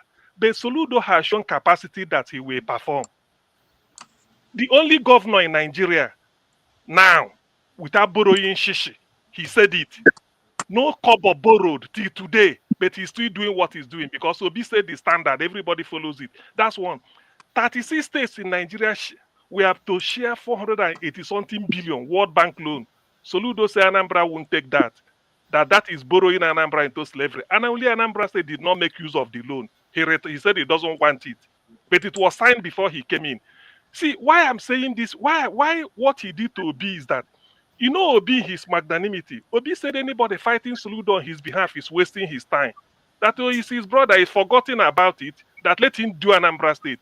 So why then should somebody be harboring annoyance against Soludo. When Peter Obi has come out to say, look, the bygone is bygone. They didn't embrace each other, they've forgotten about it. And that was what made Soludo not to write subsequent letter, because he said the first one is letter 1, number 2 should have been coming. So people now start to shut him down. Say, look, you shouldn't have done that. To him, he's regretting. But he answered, you did not elect Soludo to be writing letter. It's the infrastructure he's addressing, and he's doing it excellently well. What I'm telling you, go and ask people. Okay. Under a free and fair election, APC does not even exist in Anambra State. Thank you. I'm afraid we need Apart from joining APC, does Valentine have any other thing that you're not happy with? Comrade, I'll give you enough time. We need to go. We need to run. I'll have two other people we have from, and then we'll call it a day. I don't think we can get and start speaking on what we are actually going through. Then maybe changes will be made in the government. Don't you guys think? And this video, I just want to say to our president, I don't know if there have been any other president that is terrible, but you are such a terrible president. It is so hard. So I'm coming from the supermarket where I went to get foodstuffs, and everything has gone up again. It's just like every single week prices increase. I want to know, what is the government doing about this increment? Is there going to be a particular time where prices will stop going up? Is there going to be a particular time where things are going to go back? Guys, why am I going to get a crate of egg and they're telling me it is 6.5? It doesn't make any sense that egg will cost 6.5. Like, I literally can't remember when egg used to cost 800. And I'm so overwhelmed because this is literally my first time doing this adulthood thing alone. This is my first time moving out of my family house. This is my first time living by myself. And not just that, after I left the supermarket and I got home, my security is bringing NEPA bill, and NEPA bill has gone up by 2 times. Like, it's insane. I can't keep up with these bills. I am so overwhelmed and I'm so exhausted. Every single money that I have been making, I'm using it to pay bills. I don't even get to live properly. The craziest thing was, you want to go out to a certain location with your friends, and Uber is about 25,000. Like, even Uber, that we can't even take Uber. It is crazy. Like, why are things so expensive? And let's not even Lagos stinks. Lagos smells like shit. If you say, okay, I want to take a walk, I'm depressed, let me just take a walk, you can't even take a walk. Like, the place smells like crazy. Why does an entire state smell like this? And what is the government doing about the bad smell? Everything is just so overwhelming. You want to start up a business, and now you have to take a loan to start up a business, and the loan, you don't even know if you can actually repay it, because the business, I don't know, I'm just so tired. Like, why is no one saying anything about it? Being an NYSC copper, there's nothing beneficial about this whole NYSC thing. The money I spend on transportation is just more than the alawi the government gives me. Like, it doesn't, I can't keep up. Like, I'm so tired of this bill, and I can't keep up. I am overwhelmed, and I'm tired, I'm exhausted. It's too much, and I wish that we would start calling the government out heads on. For example, Tinubu, you are a terrible president. Like, what are you doing to help us? What are you doing to help the economy? You are so terrible. I'm so sick and tired of Nigerians acting like we are strong, and they say, oh, Nigerians, we are actually very strong. Oh, no matter how much they increase things, we still chest it. No, it is not cute. We are cowards. That is a cowardly behavior. You don't stand to ask people, oh, why is this expensive? For example, MTN, what the fuck is even going on? Literally, I spend over like 20,000 on data in a week, and I'm not even joking. 1.5 data cannot even last me for an entire day. I have to do 1.5 like 2 times a day, which is like 3,000 a day. It is too much. Like, what are you guys doing about it? Like, what is happening? I'm tired of paying bills. I feel like I don't have anything. I feel like I don't have any achievement to call my own. Every single time that I work hard, I'm spending it back in the economy to pay bills, and I wasn't created to pay bills. I'm just really tired, and I just want our money to count for something. And when is the government going to actually start working? Because Nigerians are so classist. Everybody now wants to behave as if they are rich. Everybody is faking wealth, but we are ending up being poor because we are struggling so hard to look rich. We're ending up being poor. So I need us as Nigerians to please start calling the government out. We should be tired of this by now. We need to call the government out. Prices need to start one place. Food needs to start one place. The economy needs to start one place. Like, we are tired. It's just too much. The more you work hard to achieve something, the higher it gets. The dream car that I was saving money for has literally gone double. I can't even afford it anymore. Instead, I'm going to use my money to buy, to just keep paying bills. And now house rent is double. Like, I am so sick. And I'm so tired of this. And I really need the government to intervene because I am so overwhelmed.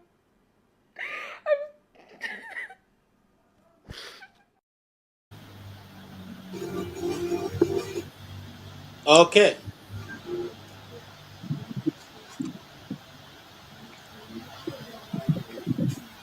That is the position of things from that young NYC copper.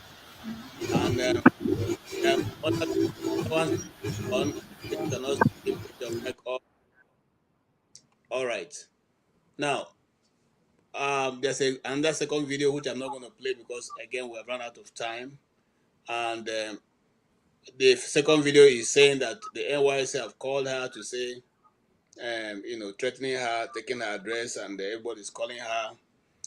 I want to say this upfront before we go into this debate, even though maybe I'll hand over to CM because if it's taking too long, CM may continue and then call off. Now, the NYSC is a paramilitary organization. There are very few people who have the opportunity of singing, "You to obey, declare and call, let us have a..." Very few of us sang that song. When you sang that song, you actually meant it. At that time, NYSC was fun to do, and Nigeria was a bit stable. But now it's no longer fun. Youth are no longer obeying the clarion call and serving our nation, under the rain and in the sun, with dedication and selflessness. It's no longer there because we see our leaders there themselves are not selfless. So why do you want the youth to be selfless? Anyway, what my point here is that she probably didn't know, like some of us knew, that we are a paramilitary organization. We cannot criticize the commander-in-chief, which is the president. But she had gone ahead to do that, and she had done that out of frustration. Yes, in one way or the other, if you're judging her strictly as a paramilitary organization, then she should be punished for that. But you can see that this young girl is crying out of frustration because it's true. You just see your money going. You don't even know what you have done with the money. You just keep going. And so she's crying out, and now the nation has risen up. Some people, NYC especially, is calling her to question. Gentlemen, if you heard her, what would be your take? And I will start from those who just came in. Masker, what is your take? And then just one or 2 points of the discussion you had before the last discussion before you came in. All right. Good evening, KJ. Good evening, everybody. Good evening, Masker. I actually came in out of curiosity to ask my good friend Odi to expatiate on a statement he made. But apparently, you've used your immense power to yank him off. Kudos, No, KJ. I didn't. He moved himself out. I didn't move him out. Okay. Anyway, so I will leave that. The girl that you played,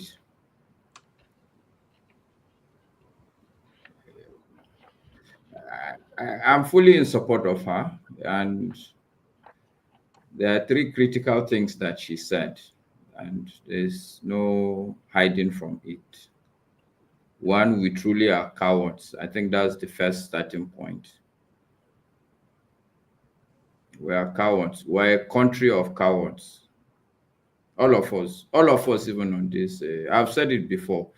I would concede to you, KJ, because I remember when we were talking, I think, about Showore, you did acknowledge that, look, you give it to him, because very few Nigerians are out there in front.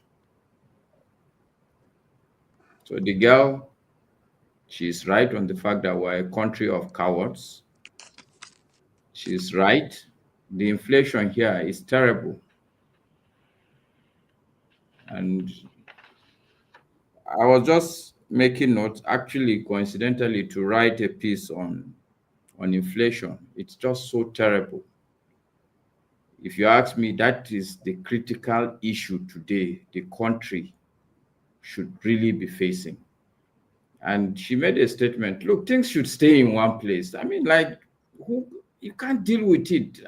I really, I can relate to her. I'm old, but I'm finding it difficult. It's really difficult. It's very frustrating. You know, the level of, look, you know, it's causing so much problem. My son sent me a bill. He went to buy some things. He said 8,300. I'm questioning him, stupid questions, asking him, what is it? What and what did you buy? I have to go and start calculating. You know, it's just a terrible thing. So she's right. Things have to stay in one place. Okay, at my level, I understand the dynamics. I may not blame Tinubu completely for this. Okay? The thing with the economy, there is lag. There's somebody may create problem before you see it. It will 2 years down the road. So the issues we are facing today is not issues that just started today. I may not put everything on his doorstep, but at least what is important, somebody should come out and say, okay, look, this is the major problem, and this is what we are planning to do. And this is what you expect from, look, these things have to be there. I also appreciate the fact that, okay, they are trying to rebase and look at the inflation index, but this is just numbers. The truth is that you go to the market, you need to see some at least some sort of stability. It doesn't, look, the prices may not stay in one place, but there are a lot of things the government can actually do. Like I said, the minimum is at least talk to people, stand with us that yes, this is a problem, and let us see that people are working day in, day out on it. Even if it's lies, but at least let there be some sort of emotional peace or some sort of water on us. And the last thing she said, it's also very true. Forget the fact that we're cowards, but this attitude is not gonna, we have to, at some point, you have to do something. We have to do something. As a country, we need to do something. I don't know what it is, but something has to happen. It's just not okay. We are not even talking about development here, please. We are not even talking about even security here now. I'm just saying that some things have to stay in one place. Like, it's like you want to take it, everything is moving all over the place. So look, you took me unawares. This is not the mood I wanted for myself, but it is what it is, unfortunately. But again, she said it, we indeed are strong people, but you see, look, the strength is in the wrong place. Honestly, we're doing the strong men in the wrong place. But as a Nigerian, also the reality is I have to man up also, and because it's just a tough environment. Not now, since the time, is it the fall queue we've been queuing up? You go for, at my young age, I was queuing for 3 days in filling state. It's just a tough life, honestly, but it's okay. Thank you so much. And that's queuing part. It was in the queuing part. I was in the queue of the NNPC filling station sometime many years ago. By the one by that between Harley Brothers and the Shippers Council. And a taxi driver ran into my car, trying to cover the space in front of me, and he didn't have, I mean, it was so glare, I didn't know what to do. I just bought that car, okay, and it was a big, I was caught in between. And the guy, before I knew it, he pulled his shirt, lie down under the car. I should climb him, and I looked at, what was the time? I was queuing because this was around 2 a.m. in the night. So I'm trying to agree with you, Maska, that sometimes the situation is just overwhelming for you. You don't even know how. Do you hold back as a man? Do you continue to be in this situation? Do you just pack your bag and, get out? What do you even do? Or go to your village and continue to live? That's what I see in that young girl's, and she's just trying to start life. and here she is faced with a problem that it should be her parents that are trying to solve for her. Unfortunately, that is what it is.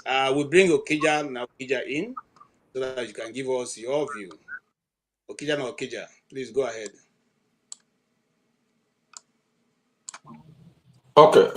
Sorry. On which one? Or the video? Yes, the video. You have already commented on us on Valentine. Let's move on. Okay. Valentine. We've commented on that, but basically, my issue with him was just the party. It's not that he can't win with that party, and it's going to be difficult for people that like him, people like us that like it, to market him. Under that party. That's the problem. All right. Yeah. So, I don't know, Nigerians. I wish righteous man was here to tell us because he has been the one. He comes here often and he gives us an update of what's going on in Nigeria. Yeah, but updates or what's happening. You just go and buy a few things and spending 8,000. Yeah, I know. I mean, I prefer. I wish righteous man because he's been the one always. Trying to get to mind. He doesn't want to throw the cards, and make it look as if it's helpless. But you can imagine, you can read between the lines what he's saying.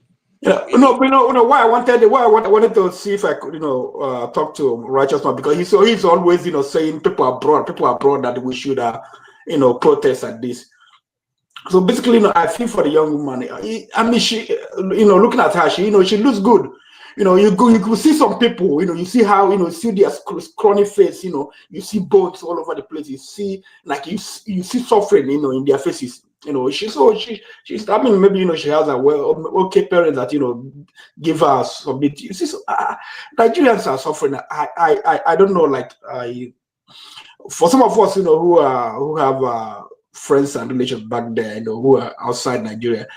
I mean, you can tell that the volume of requests you get on WhatsApp, calls you get has magnified.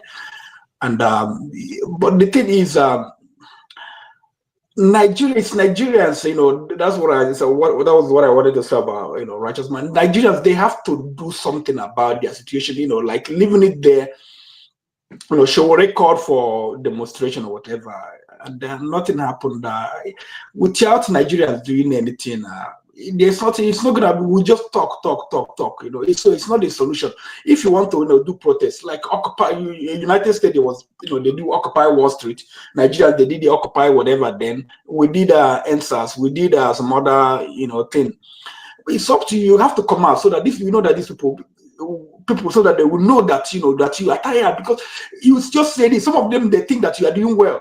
Because you see what they say, or some of these people, the policies they come up with. Could you imagine that people are facing through the, going through this thing, and we are talking about, taxes, how to, get more taxes from people, and then MTN, just all of a sudden wake up one morning and increase the tariff, nothing is done, no protest, nothing. Nigeria said, okay, today we're gonna, let us not use MTN today, just one day. I don't know. So there's something we can just talk, but it's up to Nigerians. It doesn't have to mean. It doesn't mean that you have to come out on the street to do something. Just for instance, what I said, switch off your MTN for one day or for 1 week or whatever. Do something, we're not going to work today. Let everybody stay at home. No transportation, no transport vehicles, running around. Or we're not taking Uber today. So until you do something, they're just there because they live. They don't understand the life you live. They don't understand that they go to market. Like Tinubu, for instance, now he doesn't know the cost of one cup of gari. He doesn't know. He's very proper. He doesn't know. So a lot of them, in power, people you have in in the corridors of power, in the Senate, in the House or whatever, the judiciary, they don't know all these things. Nigeria is a place where small person, you have helpers, so they go to market for you. People don't just give out money, so they don't know. They have to understand that this is one bag of rice is one loaf of bread is 1,500 or 2,000. That a family of four, one loaf of bread is not enough for them. So all these things you have to make sure. Start by being. I'm glad that they're having all these rage video. Do rage. You make sure not only raging on the internet. Making sure that the people those in power, that they will feel it. That they will feel it. If they don't feel it, nothing will change. You will just make noise and then. Okay. Go. That's all. Yeah. Thank you so much. Yes. I have CM. How long do you have to stay? Because I need to run off. I need like 30 minutes off. If not, we can just call it off. Can you here for Okay. 30 Well, minutes? after 30 minutes, you'll be back. Yes, I need to. I have a rental that I need to return to the airport. Okay. The airport is just like 17 minutes from me, 17 minutes going, and Okay. 16 minutes back. If that's okay. Okay. I will All right. hold on for you for 30 minutes. You'll be back. That's okay. Yes. Yes. Okay. All right. That's Thank all you. right. You Please can fire run. on. Okay. Thank Okay. I don't know who. In that case, now my hands are tied. I can't even give. But what I want to say, just a minute, is this lady that came Sorry, and show made it. is behind, so you can actually ask show to help you if you need to move anybody or to bring people in. Okay. Sure, is in this thing. Okay. Sure, if Yes. there's anybody waiting, just bring people in because I do not have the license. The thing is, regarding what this lady that made the video said, my contribution will be first, I need to find out from her if she voted APC in the last election because Nigeria, Nigerians like to come on this thing and then ask for sympathy. Whether she voted APC is important to me so that we I know. think this is also a Yeah. major Yeah, problem. you don't be get over no. You don't be get over again when I know. Even if she votes for APC, that does not excuse the fact that she should come out and complain. She may have voted for No, it's not that. We will still help her. It's just like asking somebody, what is your name? Then you start to help. But we want to know her political, who we vote for. Because not that he present her with the same opportunity again. He go and vote APC again. That thing is not good. Anyway, let me leave it at that. So let me go. Please, let me go this way. The point I'm making is that irrespective of who voted you into power, that does not abstain your responsibility to do the correct thing. No, I know, I agree. No, I agree. I said, no, I'm not against. I said, the fact that some people have the wisdom to know that you are not going to perform does not take away that responsibility on us to call you to order and on you to actually be held accountable. I think that's just it. We shouldn't go the route because somebody voted for APC, then he cannot criticize APC. No, not that I can't criticize, so that she will know her mistake, so that next time, that mistake. Because if you didn't drum into her, say, see now you vote next time, you vote wisely. But She just express her mistake. She just express her feelings to you, whether APC member or no APC member. You saw it. She was crying. There are even Nigerians that are not of voting age, and they will still suffer. So let's leave that matter. I beg, please. Omoru, P2B taught me that when somebody is drunk in a beer parlor, you don't go and start settling the bill. You have to bring the person out of the beer parlor first before you start to settle the bill. Because if it's the continuous drinking, but that is by the way. So, please, in case this thing disturbs me, my internet, let's go in this way. Okija, you have spoken. The next person will be Akwachi, Patrick Okafor, Ike, Omoruyi. Then we end with Tony. So let me go to Akwachi. If your this thing can allow you. I think Maska, you've spoken. What? Yeah. Maska has spoken. Maska has spoken. So let's hear Akwachi now. First and foremost, I wanted to tell KJ. There was something KJ said, which to me, it's kind of like, I don't understand KJ these days. Is it that KJ is just flip-flopping up and down? Okay, when he says NYSC is a paramilitary, whatever it is, and as such, you cannot criticize the government or whatever it is, you are serving your country, for Christ's sake. And the word the girl used is terrible. Is terrible an insult? You can say somebody is terrific. You can say somebody is terrible or terrible government. It's not an insult. Brother, it's kind of like telling the position of things, the way things are. And Maska, if you tell me, oh, you cannot blame Tinubu for everything, first and foremost, when Tinubu grabbed the power, the first thing he did was to sail off to France. That time he used in going to France, if he has used it to set up a team that will advise him, that will look at things critically, they will know where they are. You understand? They will know where they are. You can be on. They will know where they are, and all these things will not be happening. But no, he grabbed the power. He's in power, and look at the things going on. And even common MBS, the Nigerian Bureau of Statistics, look at what they're throwing around, the numbers they're throwing around. You cannot lie yourself to success. Let's say the truth for once. You cannot lie yourself to success. If you, as some people who work with data, when you have an estimated data or you have an accurate data, you can be able to do things better. But when you lie yourself and keep giving false data, it's never gonna work. Economics is not voodoo, because it's only voodoo that you go to a shrine and you tell the Amadioha to appear, and probably it will appear to you if it will not strike you. Apache is like your. You can't hear me? Oh, no. You can't hear me? Then that's your network. Okay. Yeah, okay, continue. Sorry. Ask every other person, they were hearing me fine. Okay. So like I said, all these things, it goes a long way. Freedom of speech. When I see where people try to shut people up, like the NYC, whatever, is it supervisors or directors that were calling her to threaten her?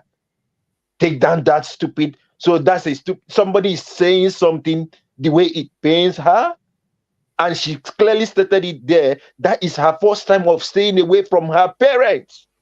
As a matter of fact, I think I agree with what Aisha Yusuf had suggested. Can NYC be optional?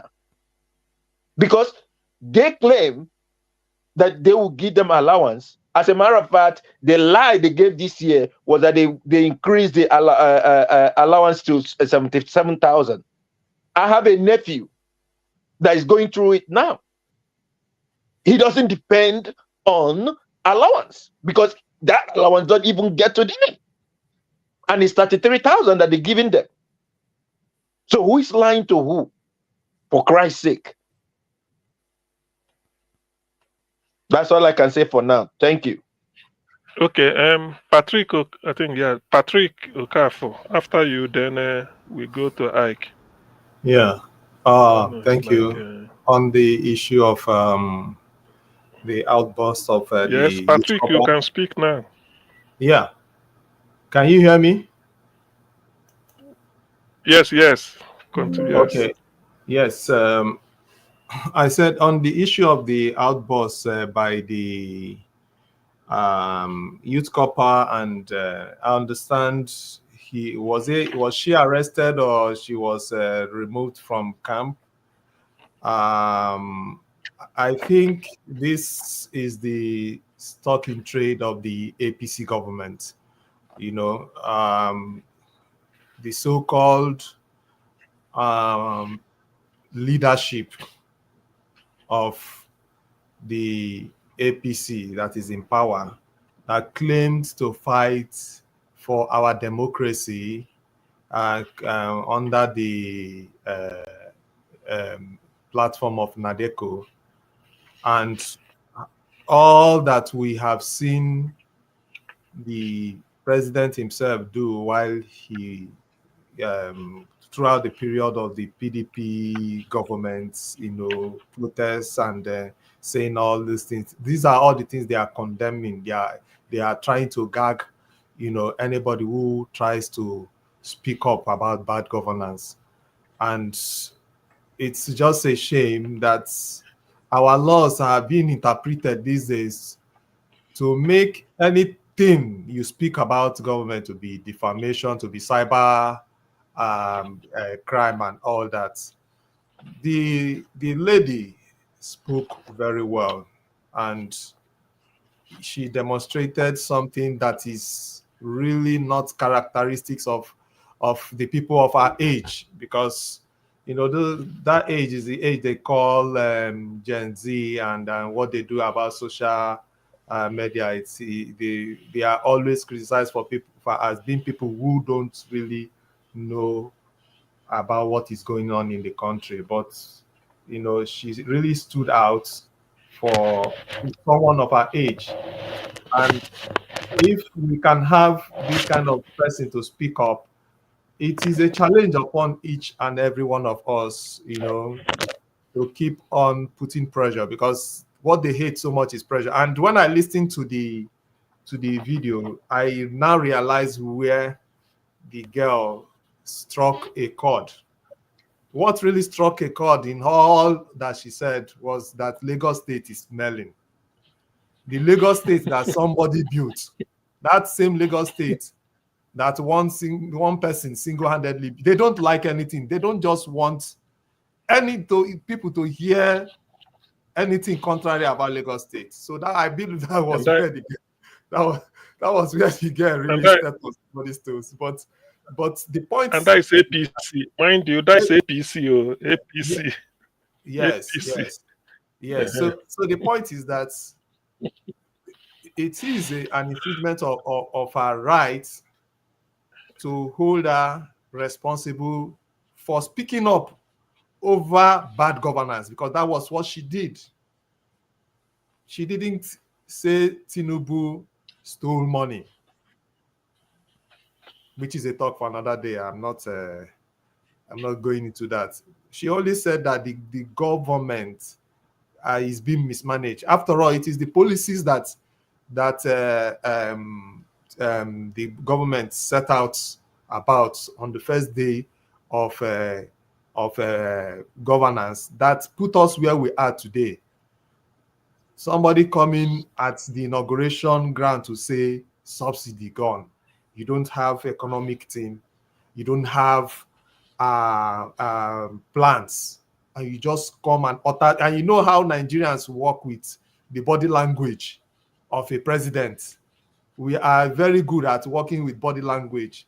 You know, where filling stations will be locked up to know how the government will behave, and if they behave in a certain way, they will begin to add money to fuel that is already bought. I think you've rounded off, Patrick.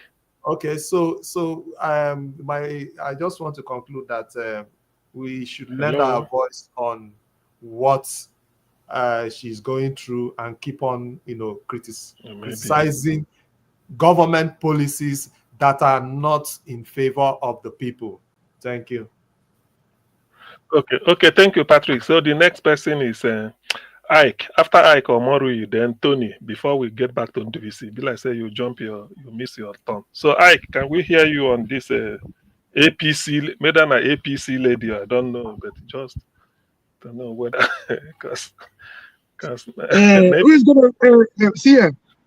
Yeah. What is APC phobia, APC obsession? I don't know what's going on.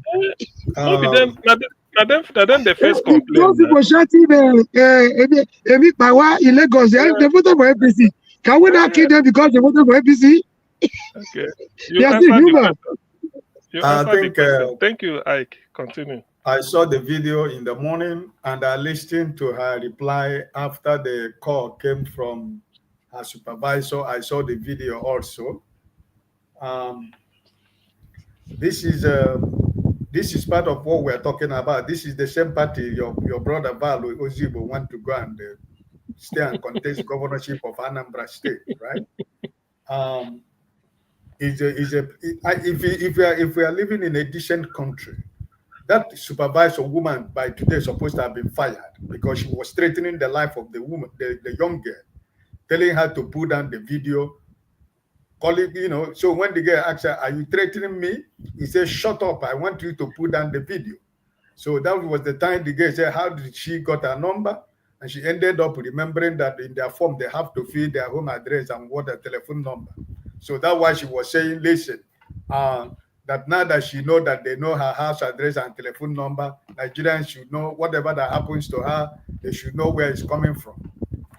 You know, this is a country where we are. Maska said it when he was speaking. It's a country sometimes you want to get angry about helping people in Nigeria. At times you go back, you sit back again, and you said, because of humanity, you have to do what they have to do. You know, because it's really sickening that somebody, a student, or somebody who is serving his fatherland, cannot be able to express herself to tell the people what is going on. I don't know where that supervisor used to go and buy her things, or maybe she's no matter whatever your salary is in Nigeria today, at least you can understand from where the young girl is coming from.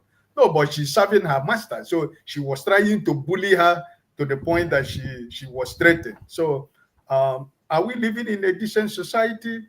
That supervisor by now would have been fired from her office, you know, and all the people that are threatening her supposed to have been brought to book. But this is what the government of the day is. It's all about bullying people. It's all about threatening people. It's all about instigating fear on people. It's all about using the government apparatus to threaten Nigerians. So I think that is a clear sign that we don't know where my country is heading to, you know.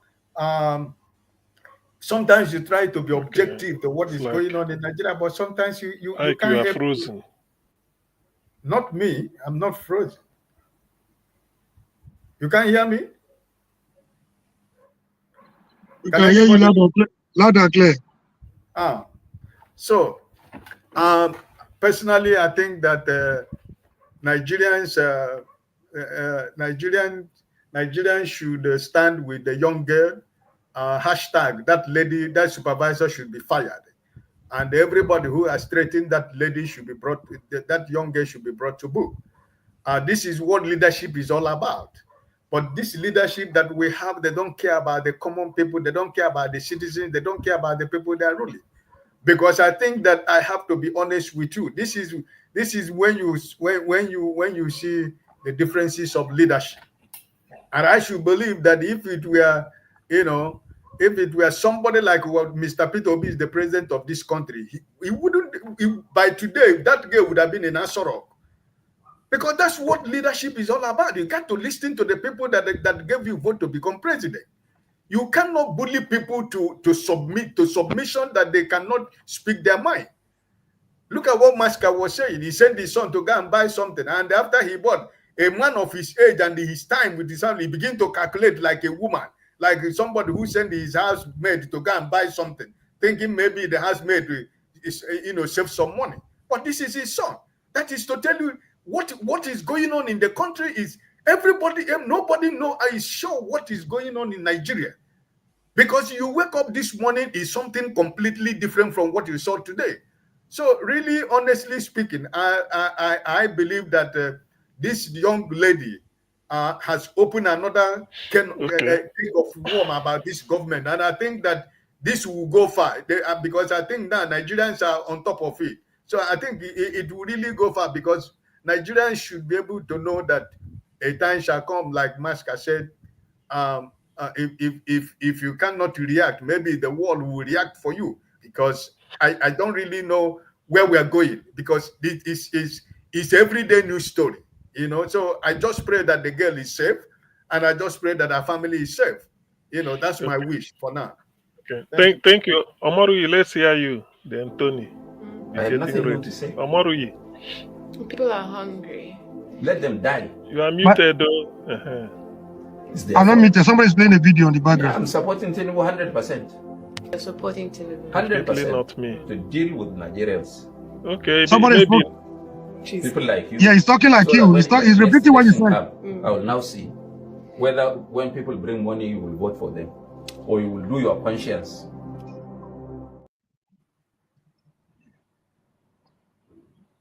Yeah, that was a good reminder, CM. They just reminded you of your friend, of your comrade, from the north. You know, having said that, that was on the right-hand side. I think there is need for us to wake up. She has every right to complain. You can't beat a child and ask her not to cry, or want to teach her how to cry. You know, I mean, I don't know. there was something she said that really touched me. You could see that she was speaking from the depth of her heart. She was feeling it, you know. He who wears the shoes know where he pinches. So she was expressing her pains. Whether she voted for APC or not is immaterial. Those that voted for Donald Trump in America, most of them have started complaining already. You know, at one point, politician can tell you one thing and they do another. You know, even those that work with Donald Trump in the last dispensation, Michael Pence was the VP to Donald Trump. In the last dispensation, even as we speak, they are no longer in good terms. You know, there you can make a mistake. There are people that contributed to the formation of APC today that thought they were looking for a better substitute for PDP. Today, little did they know that they were creating a bigger monster than PDP they tried to replace. So we are human. We can make mistakes. To hell is human. You know, they having said that, there was something she said that really touched me, that we're all cowards. I don't want to believe we are. Fela also said we believe in suffering and smiling. I believe to a generation that we're able to tackle the military out of power, that we're able to face the bullet, we're able to face the tear gas. They will tear gas us today. The next day we are still on the street. We'll be arrested. The very day we are released, it came to a time when Gani taught us how to go with our toothbrush in our bag because we never knew when we could be arrested. Where has that courage gone to? Where has that spirit gone to? Well, have we been captured? I don't believe in spiritual, those that believe in spiritual, whatever. Has somebody cast a spell on us? This is not the Nigeria I grew up to know. This is not the Nigerian youth I grew up to know. What has happened to us? And again, the problem is not far-fetched. It's among us. We are so much divided. I don't blame people that want to defend the tribe, defend the religion. We have a common denominator. That common denominator is our sense of humanity. We were all human before we grew up to say we are Igbos, we are Yoruba, we are Hausas or whatever. We are Fulanis, we are Ibibios, we are those, and we have something in common. That sense of humanity. That is what is lacking today. Instead of building bridges across those, things that we have in common, we are busy arguing and fighting ourselves for things that they don't really, they matter, but that will give our oppressors advantage to continue to lord it over us. I belong to a generation that could hijack a plane because to register their grievances for what they believe in. I belong to a generation where we'll see them buying us on the streets. We'll pick up the wounded ones, take the other ones to that. We'll continue the fight. Where has that spirit gone to? Where has that spirit gone to? I believe there is giant in every one of us that is sleeping. We have giant inside of us. My own started, I was maltreated in secondary school. A principal told you could give us anything for food and we were not complaining, but a government teacher came. Far back as in secondary school, we were less than 15, 16 years old. So he came to later realize that we have rights. We thought we could accept anything from our principal as food. Sometimes we would know, instead of 3 square meals a day, we could not even have 2. Instead of 1 egg, they will cut 1 egg for about 4 of us. But without principal coming to tell us this is our right, we were able to remove that principal from office. We were able to, you send him on early retirement. That spirit continue with him to a higher institution. We were able to, fight against the increment of school fees. We were forced, the visits of institutions, not just institutions we attended. We could go to other institutions to fight for our fellow students. Where has that spirit gone to? Are we actually cowards? Or we have allowed our division, our tribal religious division, to divide us, to weaken us? And this is a wake-up call. I could remember the role Nigerians played a few months ago when one of us was arrested, to me. You could see Nigerians donating money. You could see people volunteering to serve in different departments. When do we begin to do that? Do we allow them to kill all of us before we know we're not actually cowards? There's a limit to which you can push even a goat. I believe we have been pushed to the wall. When are we going to react? When are we going to fight back? These people, I want to end by saying that whether we are, no matter our tribe, no matter our religion, let's first of all defend our humanity. It's only when we are alive that we can talk of our different tribes and religion. It's only when we are alive we can talk of our, ethnicity and tribalism. So when do we wake up? When do we begin to take this narrative beyond the mere talking every day to cure our boredom, to cure our loneliness, to cure our depression, and begin to take action? I don't believe we are cowards. Most of us are still around. We are getting old. If we have people, that are ready, we are still ready to hit the street. So today is not about Shogure. The only guy we see around now that's really ready to fight, the same people will come around to tell you he's fighting for Tinubu, he's fighting for Buhari, he's fighting for this. At least he's doing something. Can we begin to queue behind that guy, even if he doesn't become the president? At least we have to rescue our country first. Thank you, and God bless you all. Okay, thank you, Amaru. The next person should be Tony. After Tony Nduvisi. See, I don't know what to say about this video that was played. I feel so if sad. If you don't know, then Nduvisi will talk to us. If you don't know, then no, that's just by way of introduction. When people begin to castigate Nigerians who take the dangerous route of going through the Sahara Desert and the Atlantic Ocean in balloons and so on and so forth, and you're wondering what would make anybody, any human being, take that kind of risk. This is what the lady just said, the copper just said, is the start of what, the desperation that drives people to even think of that, because they take the risk, they know that it's either life or death. It's unfortunate, it's very, very sad. And I think Masca, just encapsulated all that the lady was saying.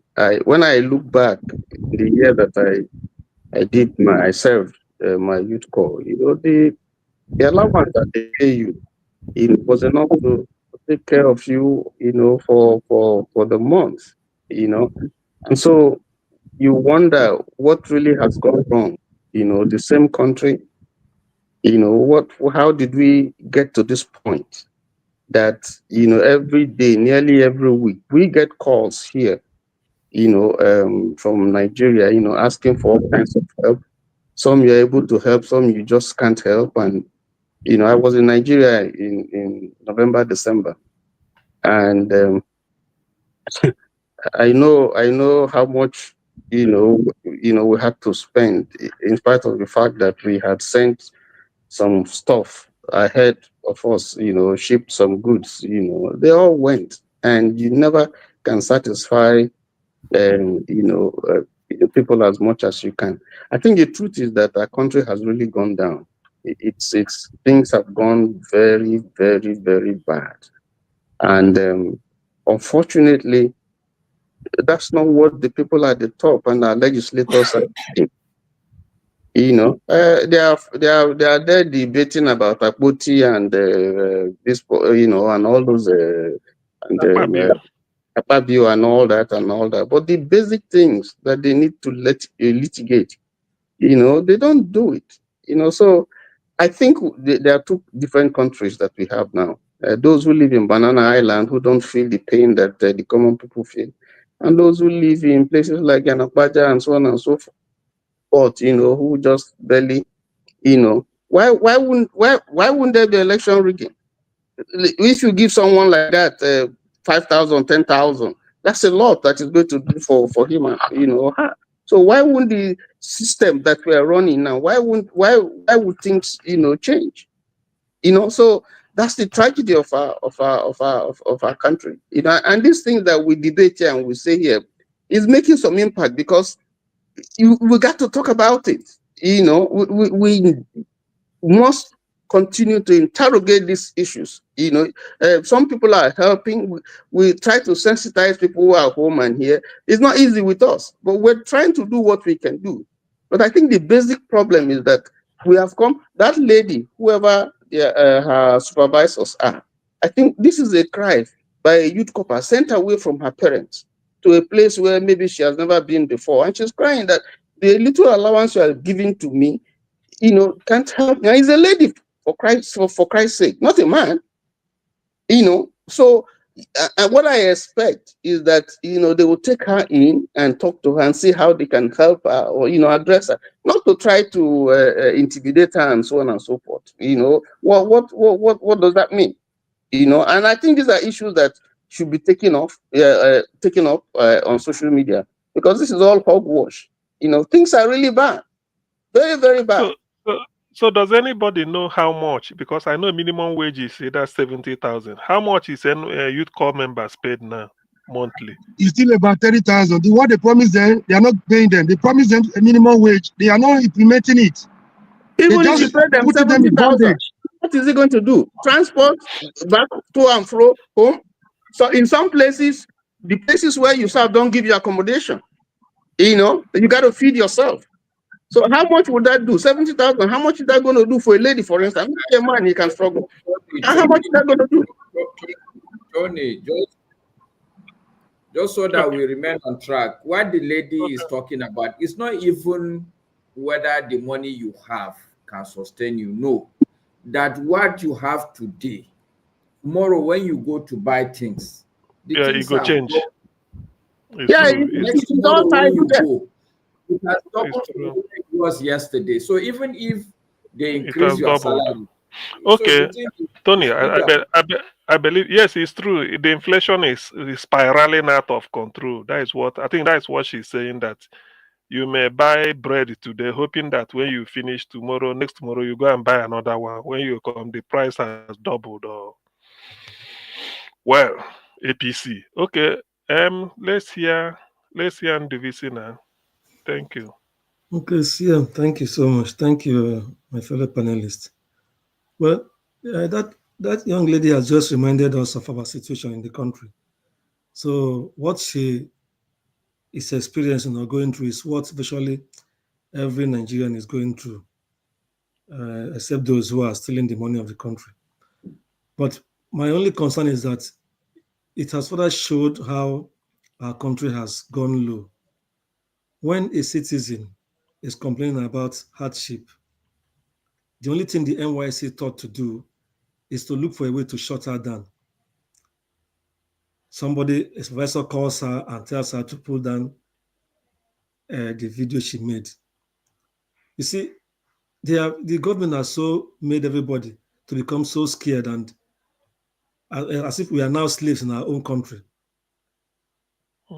That should be a call for the NYC to even hold an emergency board meeting and see ways to implement that pay rise they want to do for coppers and look for other ways to ensure that the coppers don't go through so much pain like the other people, because they are virtually not regular workers. They don't get benefits. Instead, they are trying to shut her down. So, and the government, they are not doing themselves any good, even though they feel that nobody can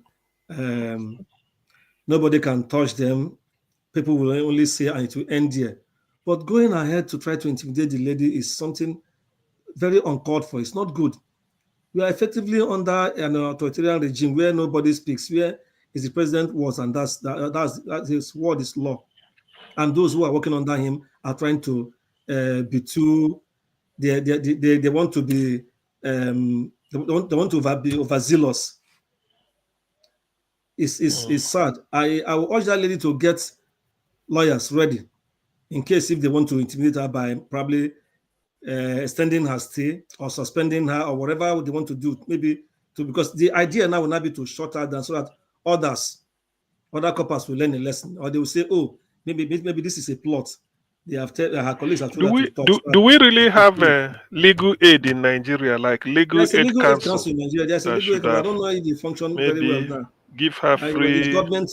There's a legal aid council. I think in the BC you've raised a very valid point, but I think what should be done is not to say that she should get a lawyer, because when somebody is complaining about the price of egg and for you to say the person should go get a lawyer, I think what we need to do, if we are serious people, is to look for these people who are activists, lawyers, and connect the two. Say, okay, this girl is facing this problem. She deserves a free legal service, Yes. legal aid. I'm not even saying that she should get a lawyer that she's going to pay. No, I know that some lawyers, many of them are there. They'll take it up. I'm sure they are going to take it up in case if she gets investigated by the government. Any one of you knows a lawyer that is here in Nigeria that is an activist lawyer. This is the thing we can do. Get the contact of this lady. Get the contact of that lawyer. Please talk to this lady, because this is potentially going to go dark through the route of intimidation. If you can do anything for her, do it. I don't know. I read that they will extend her period of service by 1 month. I don't know how true is that. I've read it somewhere. So it's still punishment. She doesn't. She has freedom of speech. Also about Nigeria is that this NYSC is a very critical thing, because if anything you get, people would circle back to NYSC.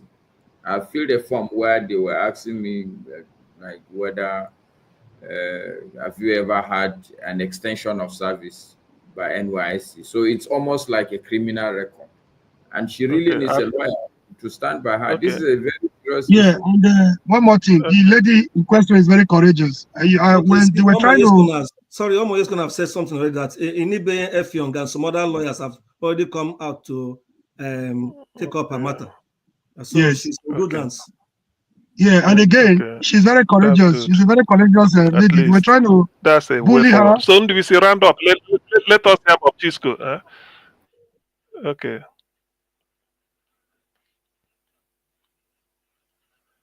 Okay. I don't know whether I'm speaking. Hello, can you hear me? Yes, we can. Yes, I can. Yeah. Thank you, CM.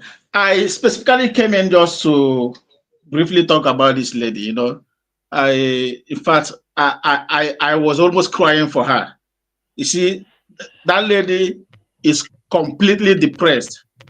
She's completely depressed. I can also, say that lady might be feeling some suicidal, mission. In fact, this is a lady that has manned herself up to pour out her heart. But unfortunately, in the climate we are, you see, I heard that the NYC have apprehended her, and the next thing now, a lot of punishments, because she expressed her emotions over what she's going through. Some people could take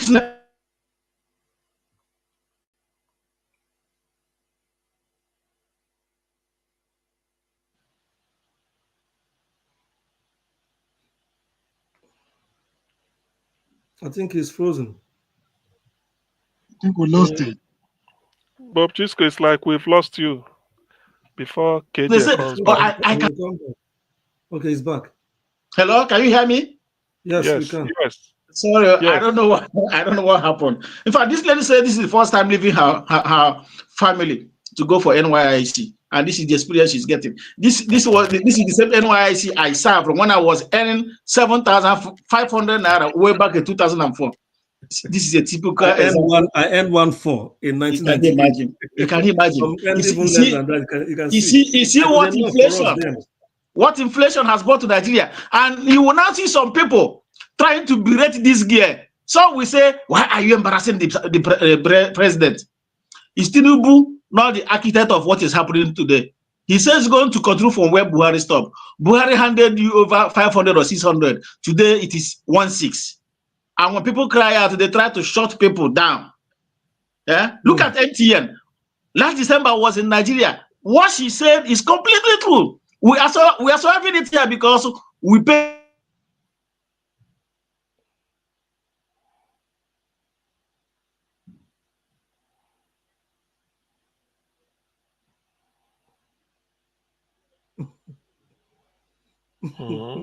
So we said the West is not cut Bob internet.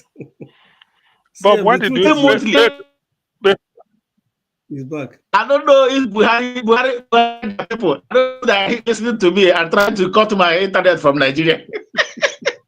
You said Nigeria jaga jaga. Oh my goodness. Is anybody hearing me? We can Yes, hear you. yes, we are. Just round up so that I don't Round take, up before your internet goes off again. See? Just, Go and remove Jaga Jaga, Nigeria Jaga Jaga. That is the cause. round off before your internet goes off again.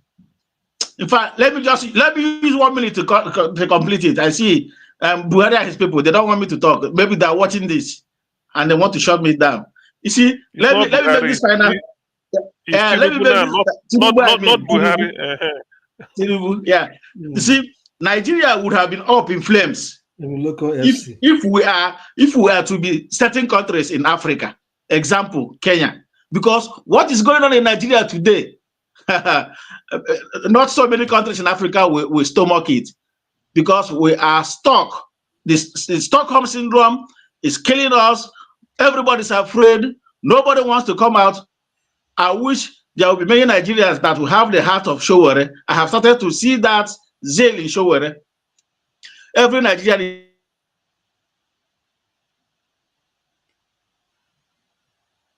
Okay. Thank you, Chisco. Thank you, Chisco. We know where you are. The government has made it a policy to drown the voice of opposition. They don't want to see anything opposition from a little child or an adult. You can imagine a girl of that age, a young lady like that, starting her life, saying that kind of thing. Instead of to go back and have a soul searching and see what can be done to alleviate the pain of, at least start from the NYC, if they can't talk about workers. They are there trying to intimidate her, threatening her or here and there. It's terrible.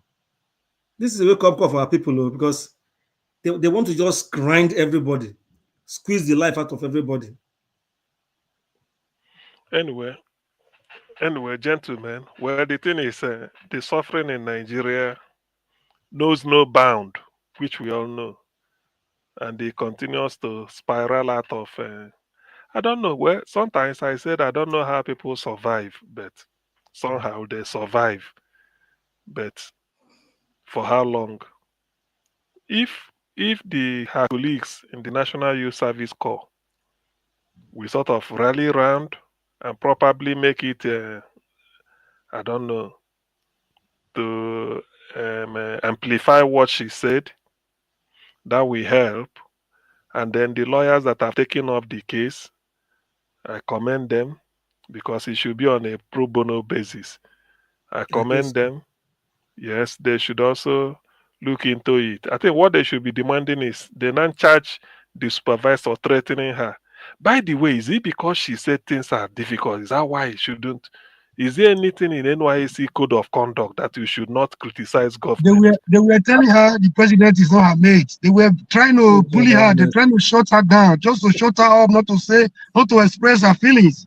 No. The supervisor that called from NYC was busy saying, you're not talking to your mate, as if it has nothing to do with, as if they were in the village square. I wonder. It's so appalling. It's disheartening and disappointing, man. Is it about age? And I listened to a group of Nigerians last night. I was so disappointed. They were beginning, fellow Nigerians were beginning to, they were busy calling her names, all sorts of names. She's this, she's that. She wants to live above herself. Somebody that could not even afford a crate of egg. She was trying to live above her means. She's an Olosho. There's no unpredictable name they didn't call her. Fellow Nigerians. I mean, we have a long way to go in Nigeria, man. They have made us lose our sense of dignity, that anything they do to us, we feel is normal. Eh? The abnormal is now normal. That some of our people who are equally facing the same struggle are berating this young lady. So don't have they were calling her a cloud chaser. She was chasing cloud. She's doing this. She wants to get a followers. I'm like, what? Are you guys crazy? We all tribal bygones. They gathered in their coven. They were just, dehumanizing this girl, this lady, for no reason. They have failed because people are coming out to support her. It is terrible. That means we don't have freedom of speech again in the country. And I bet you what the lady complained of. Core members, thousands of them are complaining of the same thing, but silently. Yes, some are even facing worse situation than that. Worse situation, silently, yes. but they couldn't muster the courage to come out and then do it like a video. No. What pained me is the supervisor trying to add insult to injury. What sort of nonsense is that? I know that's bad. You don't criticize. You should have called her and then say, cool, we need to talk. That should be an opportunity for NYC to say, look, let us increase the amount of Yes. money we pay these people. Hold the meeting and see how they can improve the welfare of these people. How they will do it. Or even if they have called her to say, listen, we heard your complaints, they come her down and Yes, see. Yes, assure her that they are going to look into it. Yeah, not. But I'm sure with this outcry now, I think they have a rethink because I think that's where social media should actually do its work because that's the only thing that is working here. When people begin to shout and begin to articulate, somehow it gets to them, and federal government should be able to pay them at least the 70,000 minimum wage. Then the state you are redeployed to serve might give you 20 on top every month. Maybe the local government, maybe 10. There should be a way because you are serving.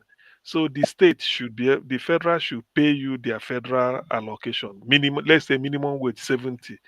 The state you are deployed, maybe you are teaching in one school or you are working in one secretariat or whatever, you are within the state. You should be able to get something from the state because it's a 1-year affair. After that 1 year, then you go. That's why it's supposed to be. They are completely disconnected from the people. They have created another. There was another point the lady made. In Lagos being a smelling place, which is a fact. I got to Nigeria sometime. I was tired in staying in the hotel. Somebody came to pick me. If you see where this person lived, the whole neighborhood was. You can't spend 5 hours there without going to the hospital.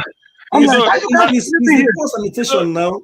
They have created one Lagos for themselves. They have left the other Lagos for the commoners, like this lady that was complaining. So they are completely disconnected from the people. They don't know what the people are going through.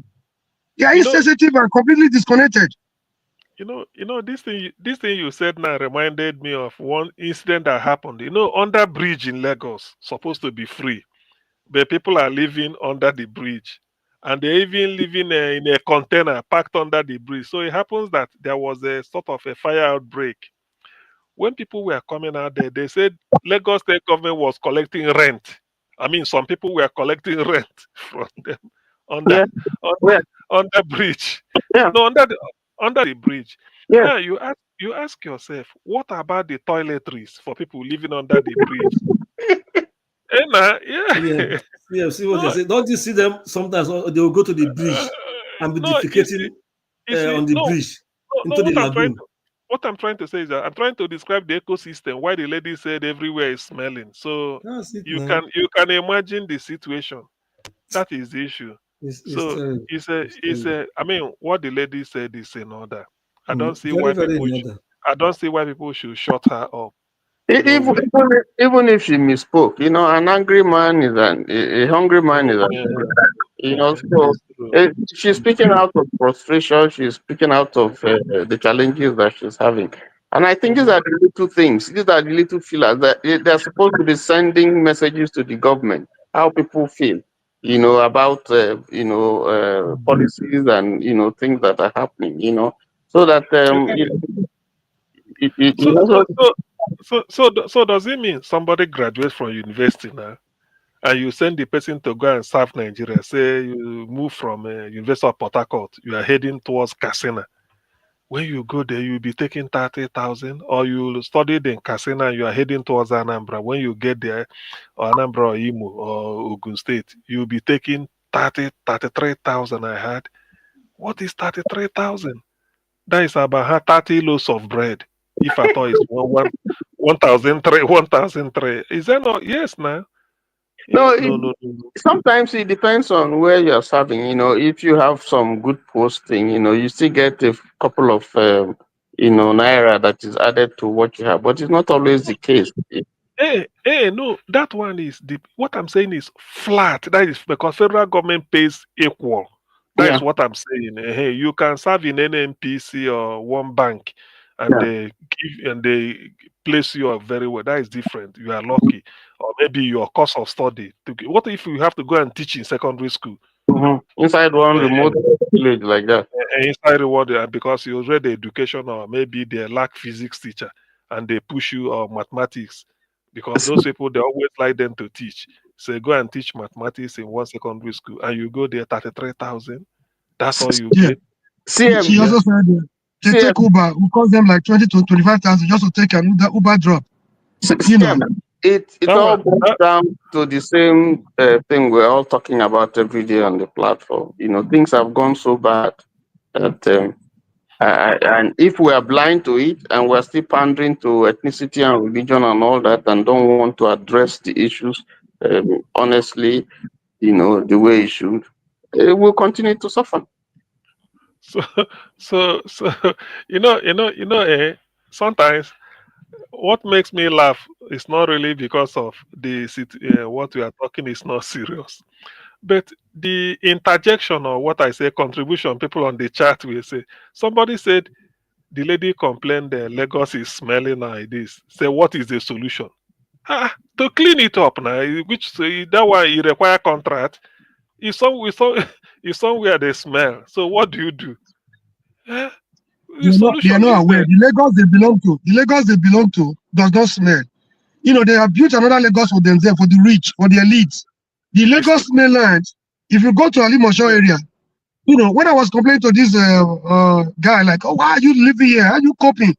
He said, if you go around that place, there are even dead bodies around. They dump dead bodies around the area. So there is no light. In the night, you open your net, you are inhaling this. How do you wake up in the morning? How do you survive this?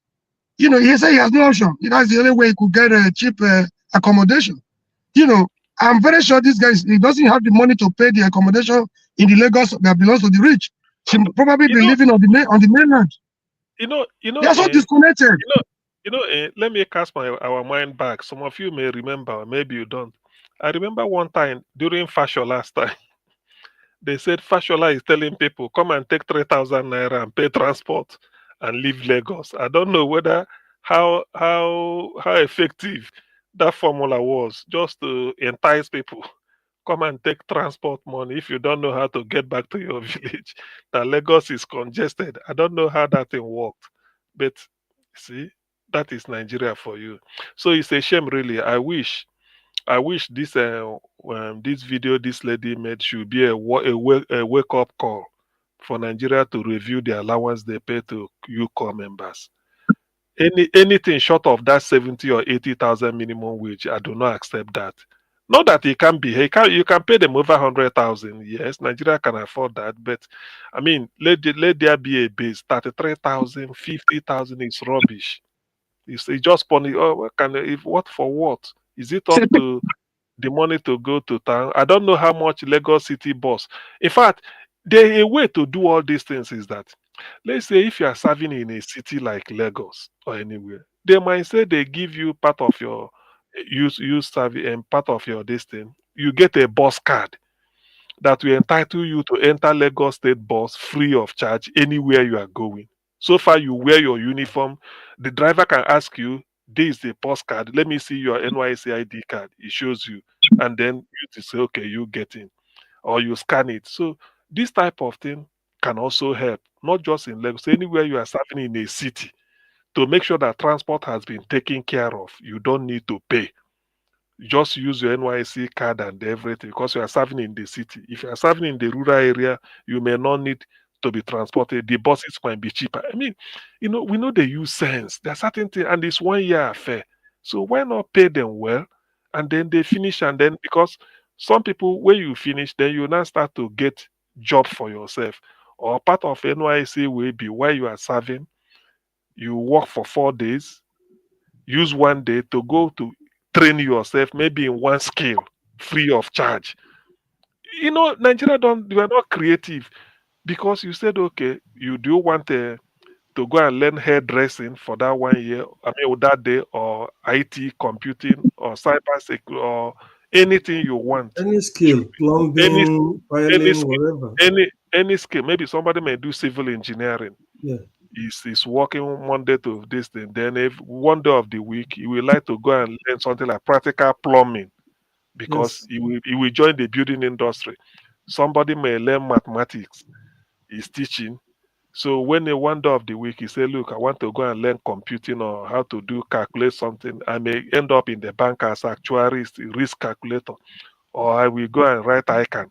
So you are getting them ready for life after. But Nigeria, we are not create. We just not we. The government is not imaginative.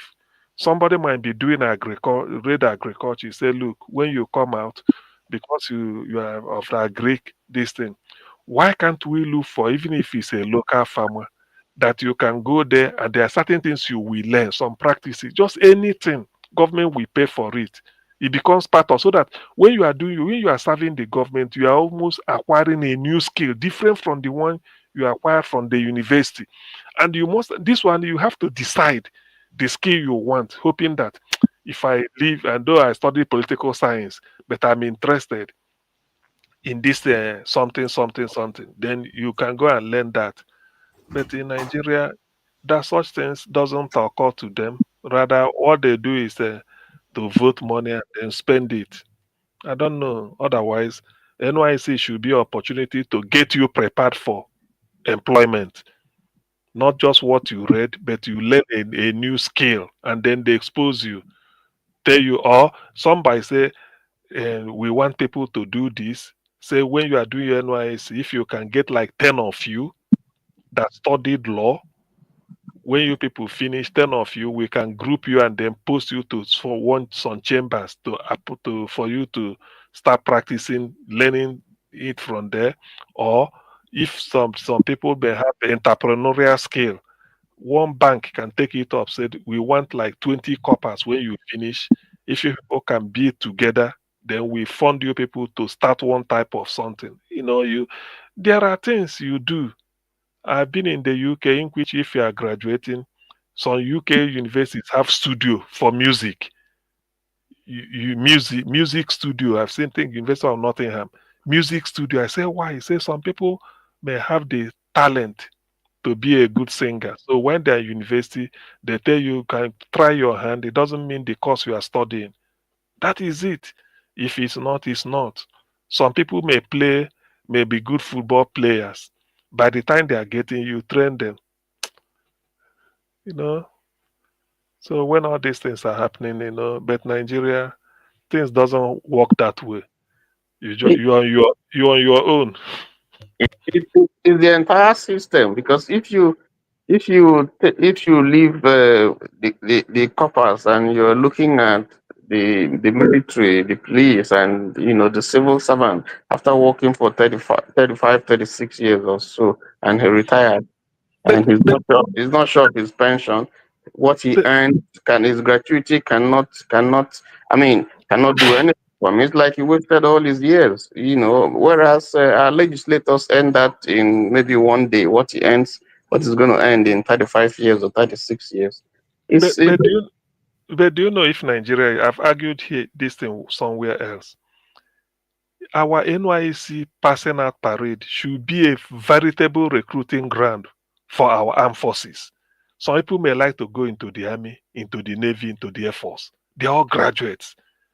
You enlist them. Maybe out of 500 passing out, maybe 2,000, 3,000 may indicate interest.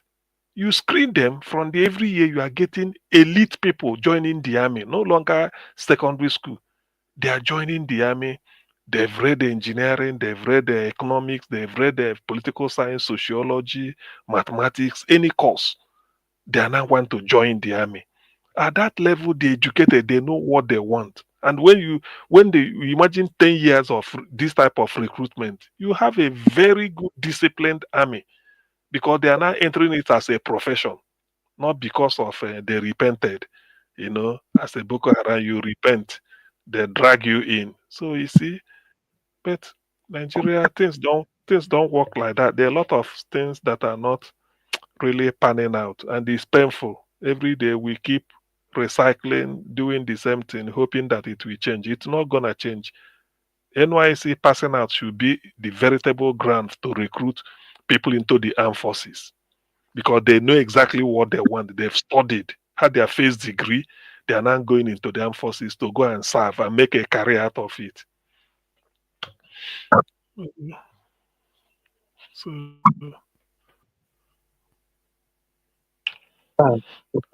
okay. Okay, oh sure. I don't see you. I hear say I've been a lie. They say part of the state where they want to create now. Say they want to create one state. You Sure, mean don't out they of the laugh? 37? Out of the 37 states. Say they want to create one state for Southwest. For people like Sure, I think I don't know the name, but should know the name. Say that of Ogun State. No, they want Say they, they want they want to create. create They want to create one state. Ijebu With State. capital go there somewhere towards the eastern side, of Ogun State. So, They want to create a I lot of don't know. states. Don't mind those people. No, they mind they just waste money. The Nigeria So they doesn't want to need that. create Ibadan State. They want to create Ijebu State. They want to 37 new states. They are crazy. They're crazy. Anyway, good evening, gentlemen. Since KJ said they go for half an hour, drop off. KJ will come next week and blame Tinubu. Say no keep promise. I'm waiting for him. Drop off 15 minutes. Come back 17 minutes. Can they go do minutes. business? I think that business in go do, Sha. No, he go hustle. When they come back, we go tell him. It's true. I've been backstage since he said he was going to come back in half an hour, but I'm not sure if he would come back in time because this in the UK, this is Dr. Osim, if I can confirm. It's 20 to midnight. So people in America. Sorry, sure. I want to leave you guys. Well, I've come to close shop. Let's close together. Let's share the grace. Let's close together. I've come to close the shop. This one where AJ will come back.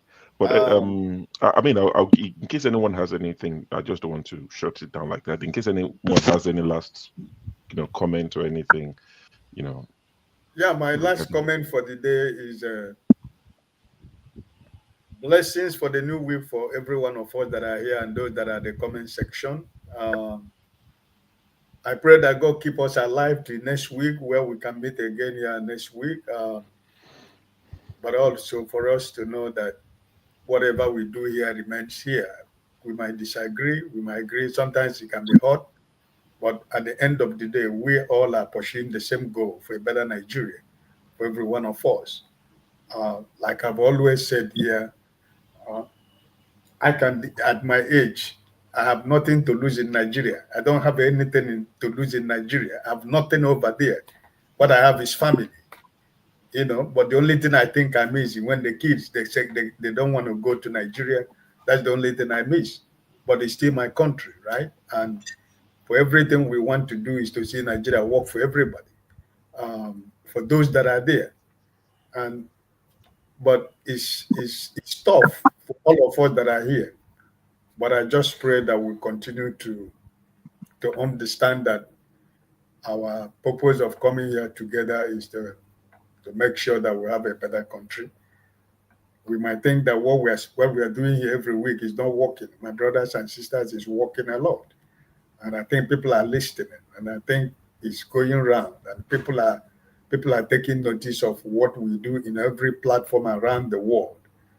And, so I hope that Nigerians themselves can be able to stand up for themselves, because we cannot continue to yell for them, for how long? Sometimes you said you cannot support people in back Nigeria anymore because they don't want to help themselves.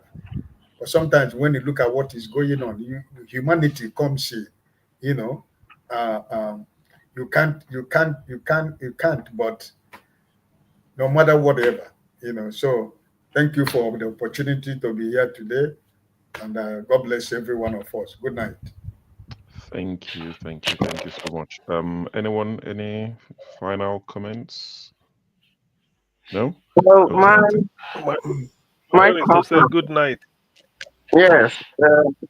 Good night. I think we've had a good day. I think we'll still keep hope alive. We pray for our country.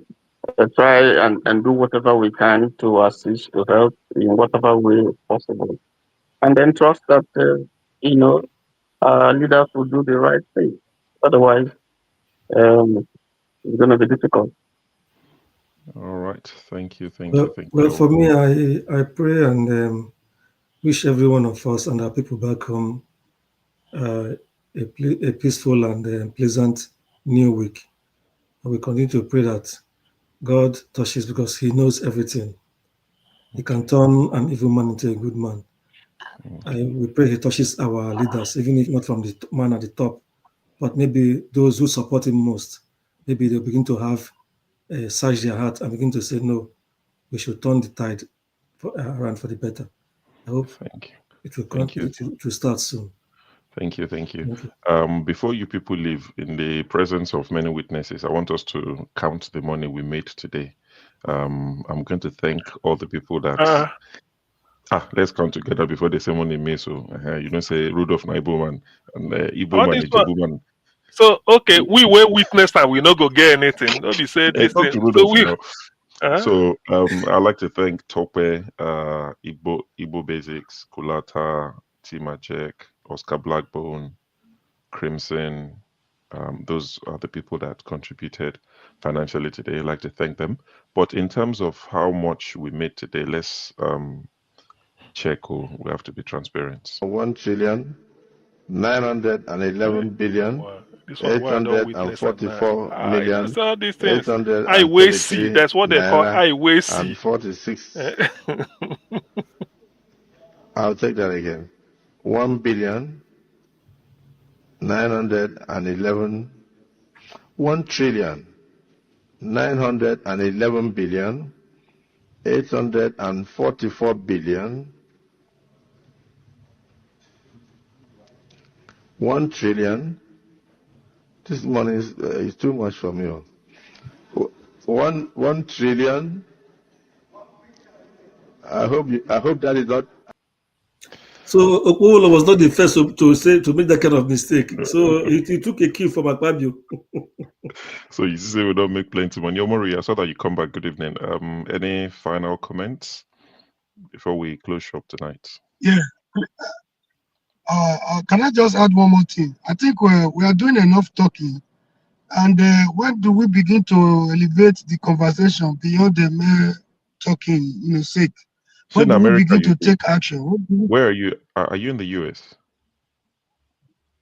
Yeah, I can be anywhere, anytime. If I have any visa today, then anything is HOB. It's because yesterday I'm in America at the moment. I listened to the show yesterday, and I saw Flagship came to make an announcement. So they've planned something with Flagship, Dr. Damages, and Kene. Flagship and Kene, they live in Atlanta, and they are planning to have like a symposium. Rufai Hussein is going to be there to speak. They're still trying to invite a few other guests to have like a face-to-face conversation and take it, further. I think they said they've reserved 20 rooms, and it's on $149 per night. I think they said Sheraton Hotel. I can't remember. Is it Sheraton or one of those, hotels that you're familiar with? So they've paid for food. They've paid for the hall. So it's just for people to attend, and they're, just saying that they would like for people to attend. I think they said it's the 27th of July. So just to say people are planning things, to say, okay, let's take it offline, let's meet, let's discuss, let's see how we can elevate the conversation. So that's one of the things people are trying to do, and they're not asking anybody to bring money. So it's not a case of come and donate a hair. So just to let you know that one was discussed yesterday. Okay, for those in US mainly anyway. Yeah, but I mean, you can get ESTA. If you live in the UK, you have a British passport, you get ESTA and you go to the US and go and join them. Why not? Your summer holiday. It's in July. And such a conversation should be devoid of our tribal, religious, and political affiliations. It's we should discuss as human beings. We should discuss as human beings, as Nigerians that we are, on the way forward. It's face to face. People will be more reasonable. Say if you break vote now, if you go talk anyhow, I'm just joking. But because it's face to face, people will be more reasonable. When you're online, you can do anyhow and talk anyhow. But when it's face to face, people will be more responsible. So I like to think he'll be a very, very good outing. Yeah. Okay, they say it's taking place in Atlanta. Atlanta, yes. And if he lives in Atlanta as well, so I'm sure she would be there as well. Okay. Yeah. All of them whether I'm you know the Atlanta. Those people we fear so much. You're not only as strong as we think. The only thing they fear most is ability of the people to come together. They fear the people's unity more than any other. So each time the people try to come together, they want to do everything to divide the people. So by the time if we're able to overcome this, they are defeated already. Yep, I agree completely. I agree. But gentlemen, I would like to thank everyone that's been a part of the show. Our guest today, Mr. Val Ozigbo, I believe, for joining us. I didn't watch any of it. I'll just go back and watch it. But thanks to him, Valentine Ozigbo. Yeah, like to appreciate him for joining us, and also everyone who's contributed. People that commented, shared the video, liked the video. If you haven't, please like the video. It doesn't cost you anything. Like, subscribe, share with your people. Let them, see what we're talking about. It doesn't cost you any extra data. So please like and share, subscribe to Dr. Damages, also to Roku Post TV. Those are the places you'll find us on Saturdays and Sundays. On Saturdays, we broadcast at 5 p.m. Nigerian time. 6 p.m. Nigerian time. And on Sundays, we broadcast at 6:30 p.m. Nigerian time. So we look forward to see you next week. Gentlemen, it's been a pleasure. And KJ, the next time you say somebody didn't keep promise, it'll be all of us and you. Okay, KJ. No. Next time KJ will give account of the day where it go close. This one where it is we no. They here go do deal for Maryland. Can you imagine? He tell us when they come back. Well, until next week on when we come your way, let me play my favorite jam. Thank you.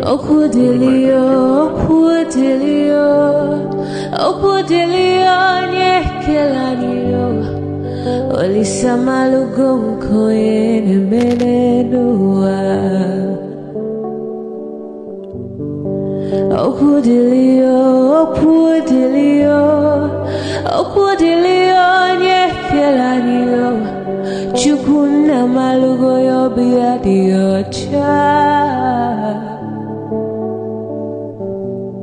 Agaranya chogo kowe bili Agaranya chogo kowe rienio Owe chuku bezie chuku Nuche chukwa busigi fegemeo Nuche chukwa busia ifegemeo Nifo solo ne asi alibazie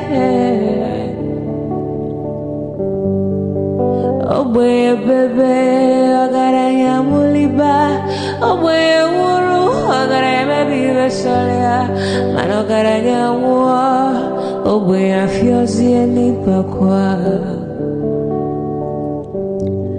Agaranya chogo kowe bili Agaranya chogo kowe rienio Oboye chikubezio lisa Kodili ma kodili bemo Kodili wakema kodili wanima Naino kwane we beluge beluo Kodili ma kodili bemo Kodili kemo kodili heyo Ibedwe me wanem Nikadiezi bohimo